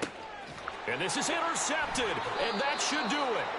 Picked off by Nate Hobbs. And the Raiders are going to take over once again, and they'll have it at their own 8-yard line. Well, there's a time and a place for everything. Down 2 scores late in the 4th. I get it. Now is the time to throw it downfield, but that one might just write an end to this ball game. Yeah, I hear all the time how critical It got his man complete. And finally taken out of bounds all the way up near midfield. The big play has him all the way out near midfield for a 1st and 10. Back to throw, O'Connell. It's Myers again with another catch. And he is out of bounds, but not before he's inside the 30. A gain of 26 yards. First down, Las Vegas. On 1st and 10, it's O'Connell. That's caught by Myers. The Raiders going to use one of their timeouts. It's just their first. They've got 2 more to use here in the final stages.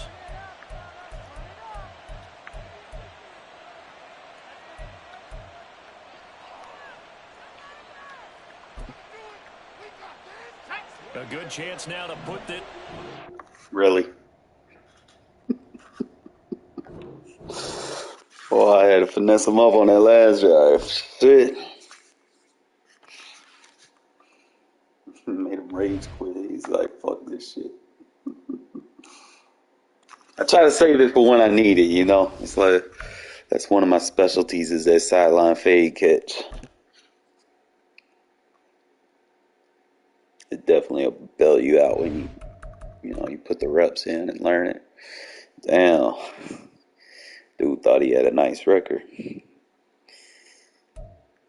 Out here rage quitting with the Ravens. What's wrong with this world?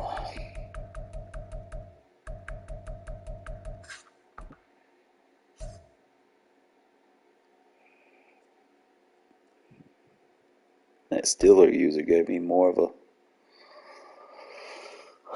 fight than he did, bro. At least he stuck it out.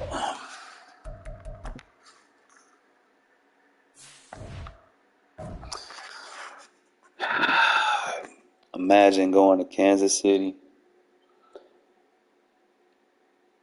Defense boxes up Mahomes, and they don't get a roster update. I literally can't make this shit up, man. They didn't get touched. Nobody got updated on the defense. And we shut down Mahomes. Kuntz had 3 sacks. Jack Jones had a pick 6. Don't believe me? Go to the EA site. Go look for the roster updates. No one on the defense got touched. That's fucked up, man. My defense should be like a 90 overall. Hey, at least some teams did. But I'm going to tell you something like this. At least my defense on the game play like they do in real life, because I make them adjustments. I call the plays. I make them boys ball out. I try to make some improvements here and there, but end of the day, man, y'all see that defense is on point. Nobody really running on me. You force them to pass. That cover 6 is clutch. When all else fails, man, pick cover 6. that like I was back, back during the Scantron days, man, back in high school, where they give you those multiple choice and they give you all these fucking answers, A, B, C, D, E, so on and so forth. Hey, I just like, man, if I don't know the answer, bro, I'm just gonna always circle this one. Hey, and that's how I passed high school, bro. I'm just circling. That shit was like, bro, I was like, man, I don't know.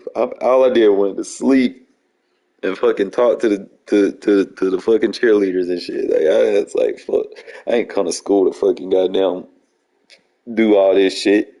And I ended up passing in top 5%, just circling random shit. I'm like, okay, with honors. Oh man, but it was crazy though. Like they didn't update my team. But y'all stay tuned, man. I'll probably play subs maybe tomorrow or something, man. If y'all subbed in and y'all dialed in, got the notifications on, I'll probably play subs tomorrow. I'm just a little zoned out. I worked the double today, man. I ain't gonna be 100%. I done played my 2 sweat games for the night, man. It's like y'all know how that shit go, man. When you get in there and you play two tough games, man, it's like your fingers, man. I'm getting old. Your fingers kind of be just trembling a little bit. And goddamn, I can't get my adjustments in fast enough. I started doing that on that Steelers game, and then it transposed over to the Ravens game. I think I made one mistake on an adjustment. I accidentally backed them up when I didn't intend to, trying to get them. Ain't going goddamn. They gonna fuck with you, like you. But I'll show y'all some defensive stuff, man. Like teach y'all one. I'm telling you, all else fails, man. Like if you can't run the advanced version of a defense that I like, sometimes I like to run that dime with the user adjustments. If you can do it that way, bro, just pick cover six, bro. So remember how I said with the multiple choice, you can't go wrong with cover six. Just make sure you got your matches on. And then your user is important too. Because if you ain't going in there and you on the wrong user and you don't know what the fuck you supposed to switch off to, then you playing the wrong game. Like it's not hard. If anything come to your side of the field, goes low, you got help over the top and match coverage. You ain't gonna have like you sit there and just try to blitz with a fucking match zone. You gonna leave your assignment wide fucking open. Like don't do that. I actually. And always just make sure your match zones are on, bro. I'm dealing with 3x2 empty. I'm playing cover six. I'm dealing with bunch quads. I'm playing cover six. It is what it is, man, and it works. Just make sure that you got guys downfield that can match up with what they trying to do to you. Should have picked a team that got the bunch quads. Let me go random. Usually, sometimes you just press it. Usually I'm looking for the vert hook. Just kind of use the vert hook with a defensive assist, kind of jam him off his route. You're going to have one-on-ones. They're not going to catch him. Now, if you worry about getting faded on, when you press, put that quarter in a third. That's about the best thing you can do. And then just sit over here on the vert hook. Anything come to you, take it. Everything gonna get canceled out, bro. Like the match zones are gonna play. Like I said, I put him in a third. I bring it down. Don't try to run no draw, Aiden. It's not gonna work well for you. I do not use that fucking draw play. But that's just all you gotta do, man. Just press. Jump up with the vert hook assignment. And that defense gonna be very aggressive. You're gonna have help over the top. And the help over the top gonna play them deeper routes. If you don't turn your matches on, those deep halves they ain't gonna play like that. Watch how that deep half play like a fucking third. Watch this shit. See the way the deep half rule works and match coverage, he's taking the deepest route. As soon as that route breaks free, he bails to it. Okay? Regular deep halves don't do that. You turn that match on, they're very aggressive to the ball. So it makes it hard for them to really just try to find something that's open. And see, I'm using the defensive assist on the number 2 route, so he can't get into his cut, force him to go somewhere else. Obviously, front 4, you want to make sure them boys can generate pressure when you play a match, because if you ain't got nobody that can win a block here or there, then they not going to be. It going to come down to your coverage. You better make sure you got some good boys in the secondary if your front 4 can't get goddamn pressure.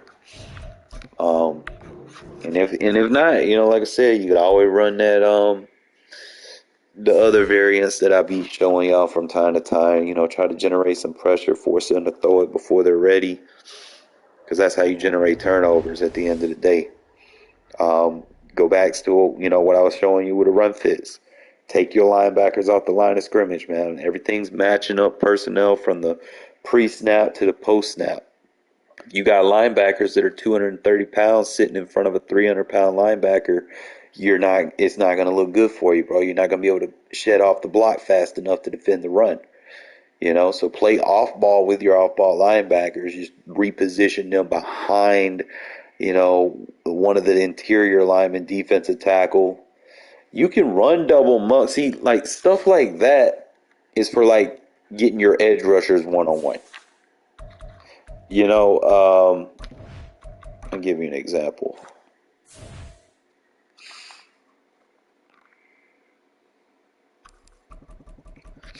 Obviously, you could use it versus empty, but the thing is, when you come out in it, like if you're running a cover 0, my rule for cover 0 is situational usage. Don't spam it, because if you sit out there and just spamming cover 0, people will have a field day against you. I've learned the hard way over the years. I mean, I've had fun with it, but I've learned the hard way over the years to, get to the point where, okay, I don't need to use it. You're running a double mug, it should be ran against a 5 protection set. So you can use it versus gun empty, anywhere you don't have a tight end on the line. You can use it tight slots, doubles Y slot. You can use it versus trips Y flex. Any situation where they don't have a tight end on the line.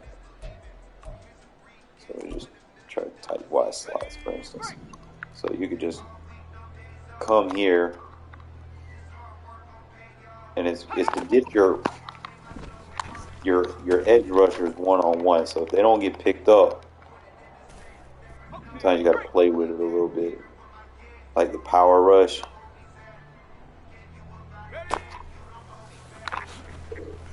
Is really designed for that, to get pressure.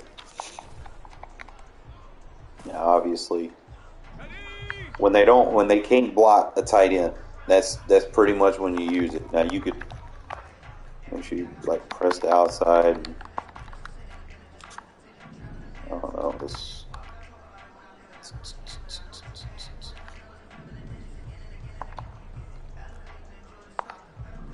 try to be creative with it, I guess. And when you see the screen, make sure you go to the screen. But that's really the only time you use it. If you see 5-man protections,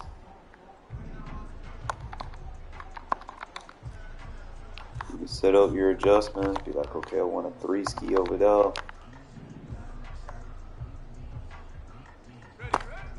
We're gonna run a screen. We sit in front of the screen. So that's any 5-man protection, you can run a double mug. Now I'm not saying sitting here say run it every fucking play like some of these fucking dumbasses do. Everything's got to be matched. It's got to make sense. You can't just be out there just be using something just to be using it. Pay attention to the sets. Like if I'm dealing with wing sets, I'm going to be using the 3-3 odd. It matches up with wing sets pretty good. Now, I've probably changed my packages, but I could deal with spread sets and stuff with my 2-3 sound. I can deal with empty and sound, or I can deal with empty and my 2-4 defense. Big nickel I can use for doubles and normal. I just, like I said, just kind of play with different formations, be all Yeah, I used the 3-3 odd for wing sets.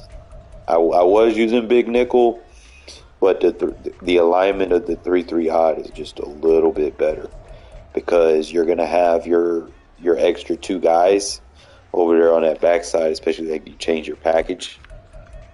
Like I'll have pressure that I can send on the backside, and I can send the blitz to the weak side. It depends. Let me see because I don't have any of the 4-3 defenses in my playbook. Like they changed a lot of shit when they flipped the game over.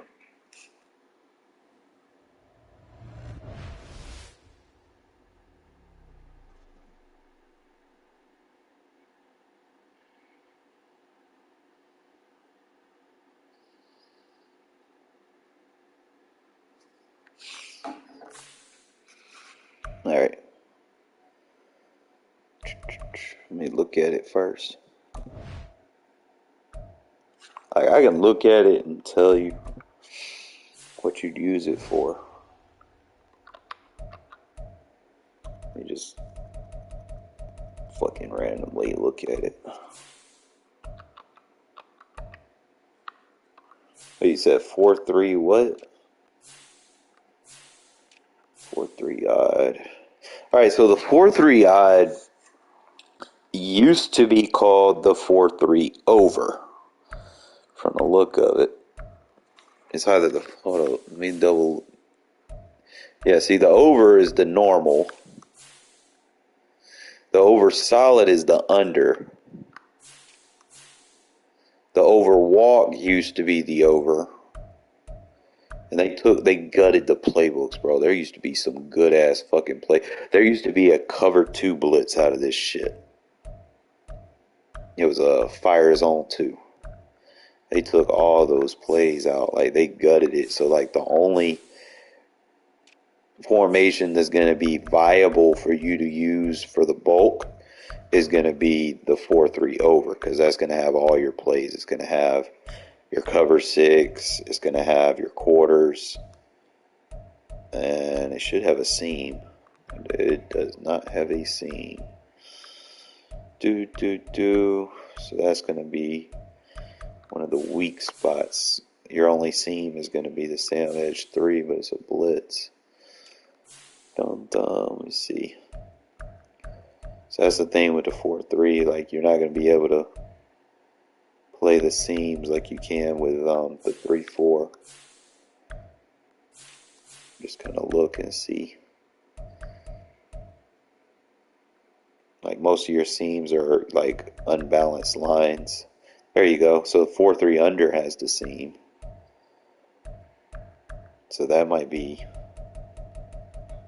but it doesn't have. It's got the seam. It's got the quarters, but it doesn't have cover 6.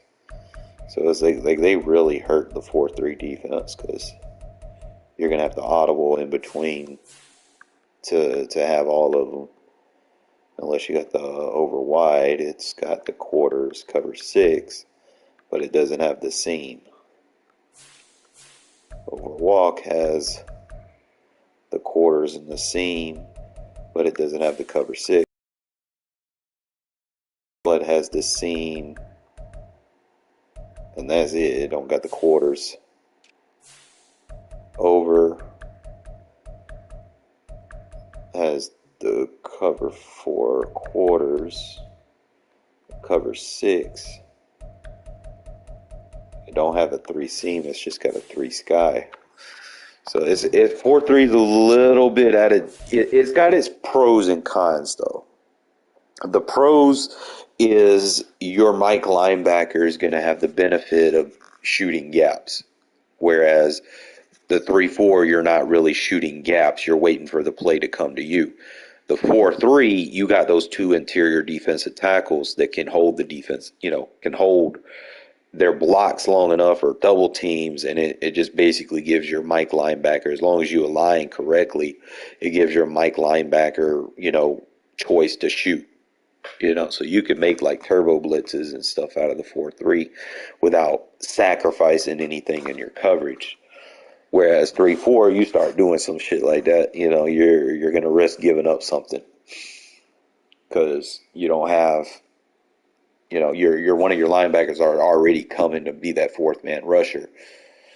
You start sending more people than you need to, then you might give something up.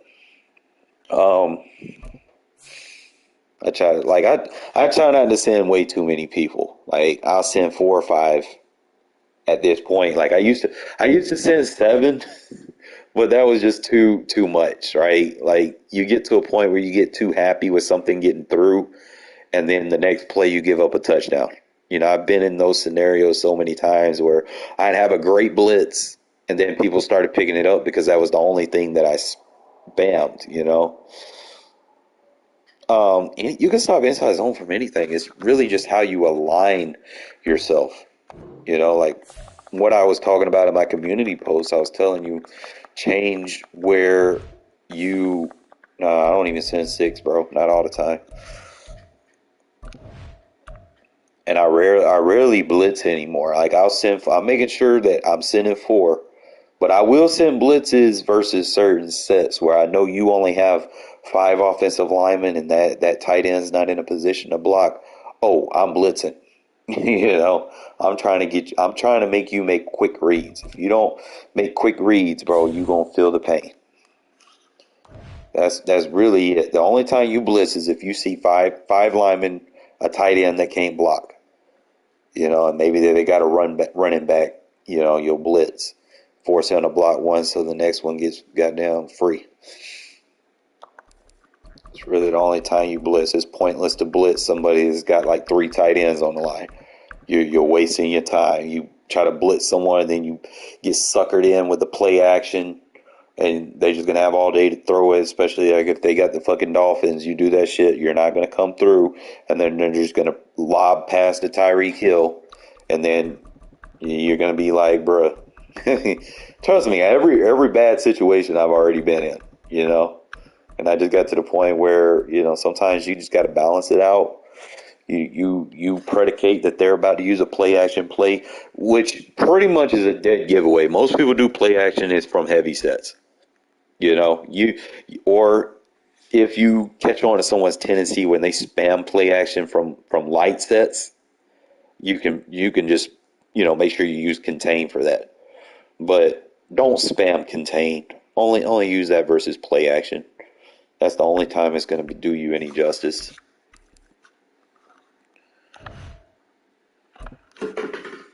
I can't elaborate that enough. There's some people that just spam contain versus everything, and bro, like, if they pump fake you and take off, what you gonna do? You're gonna be looking lost. All right, it don't matter what defense. I can go random defense and stop any inside zone. That way they can't, dial up beaters in the pass game. That's a weird formation. That's not inside zone, though. Let's see, they got simple. They got some weird ass plays. Okay, they got inside zone. So all I gotta do is make sure I'm playing a fit. So I could sit right here, 5 yards off. You do not want to be in a gap. Reason why you don't want to be in a gap is because the minute you come down here, you see that little icon above my head? The lineman knows to pick me up. You only want to do this if you want to fool the lineman in the pass game protections or something. In the run game, you don't want them down there. Okay? You want to make sure they're in their coverage fit. That way they don't get picked up and you can basically shoot the gap. I'm going to show you the difference here in a sec. Alright, so again, if I'm right here and I got those little bars above my head, the lineman's going to pick me up. If I'm not, he's not going to pick me up. 97 right there in front of me is going to get double teamed. It's going to open his gap. I just got to get a better linebacker to make that play because Bolton sucks.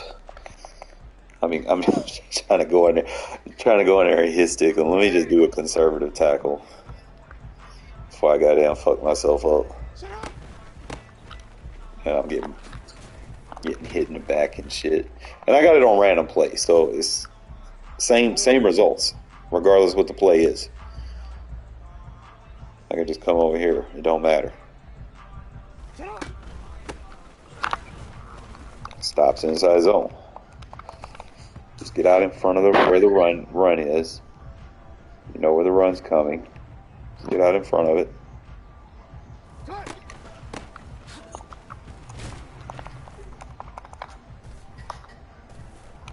You can be like, oh, that's only shotgun inside zone. Let's do under center. I can just go random play. And then concept, run, random inside zone. Hopefully I just don't get weak box. That's really the thing. So I'm gonna get here behind my nose. Box. I got this shit on random plays, man. I can't make this shit up. Just change your fit. Stay out in front of them. Force them to bounce it outside. Someone gonna pick it up. Sometimes they might get 3 or 4 yards. You know, but it's really just the tough ones. So right here, even though it's a blitz, I'm gonna move them. Cover 0 sucks if defending the run. I usually don't run it versus the run.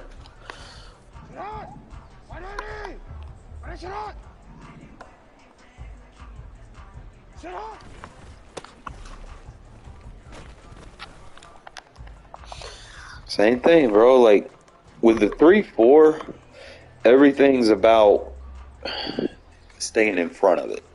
Okay? Let me change my package. Alright, so if it's I form, I'm going to use the 3-4 odd. I don't know if they have any I forms, and all they got is wing. So I don't think they got a stretch. They got a toss.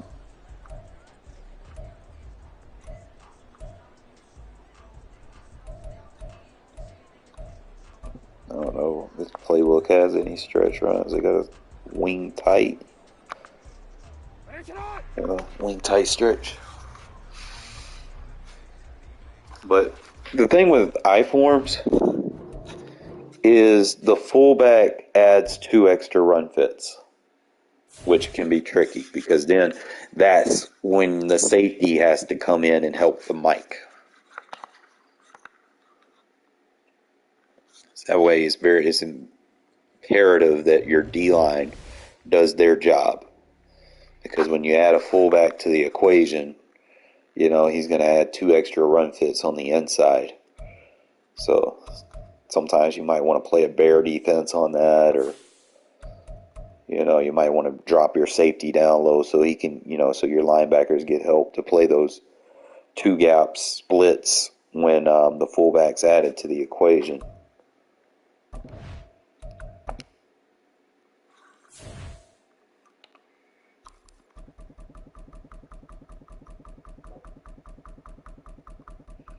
Trying to find a team that got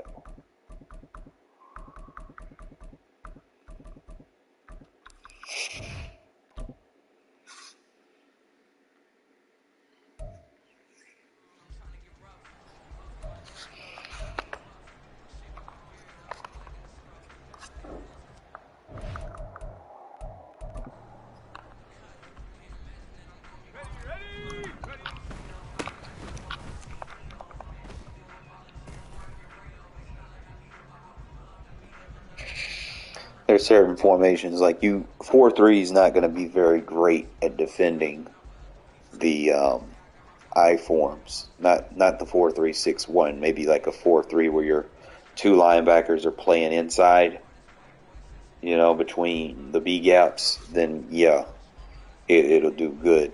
But the 4-3-6-1 sucks versus dealing with it. So you always want to make sure that you got 3 guys in between the B gaps when dealing with this. So let me change my package.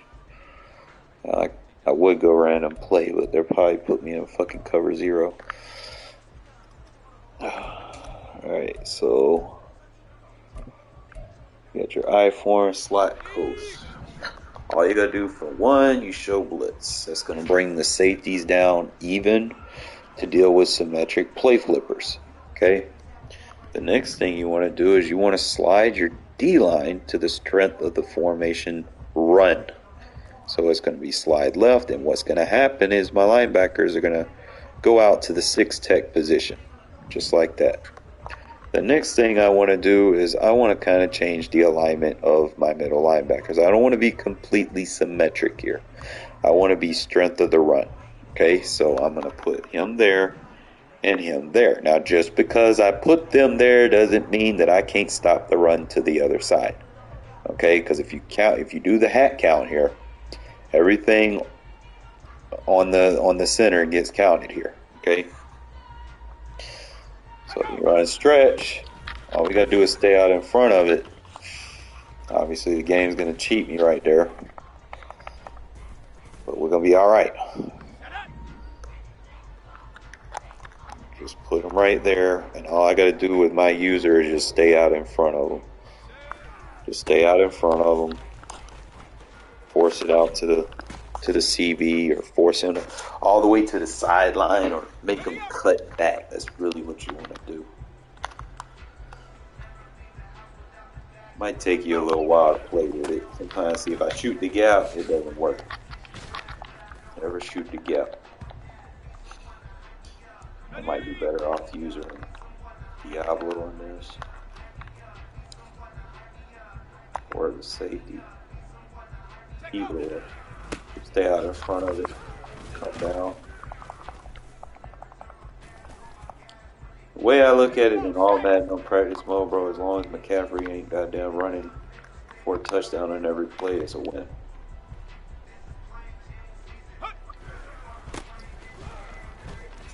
Kind of force it outside, slow it down. Now you can be creative if you want. Like I said, I probably would not run cover 3 much versus this type of formation. Probably be better off using quarters, because then I have the linebacker and that safety playing that run through. I actually need to run this flip because I need that safety in the seam flat. Sometimes the auto flip don't work. So you just you take bad reps. See, there we go. That's a good rep. You keep taking bad reps, then flip it. You know, because auto flip doesn't always work the way you want it to.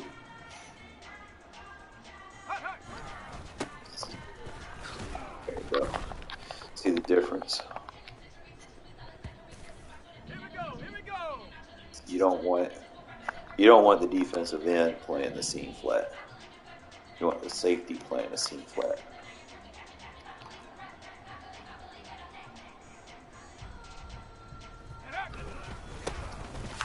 That way he helps you.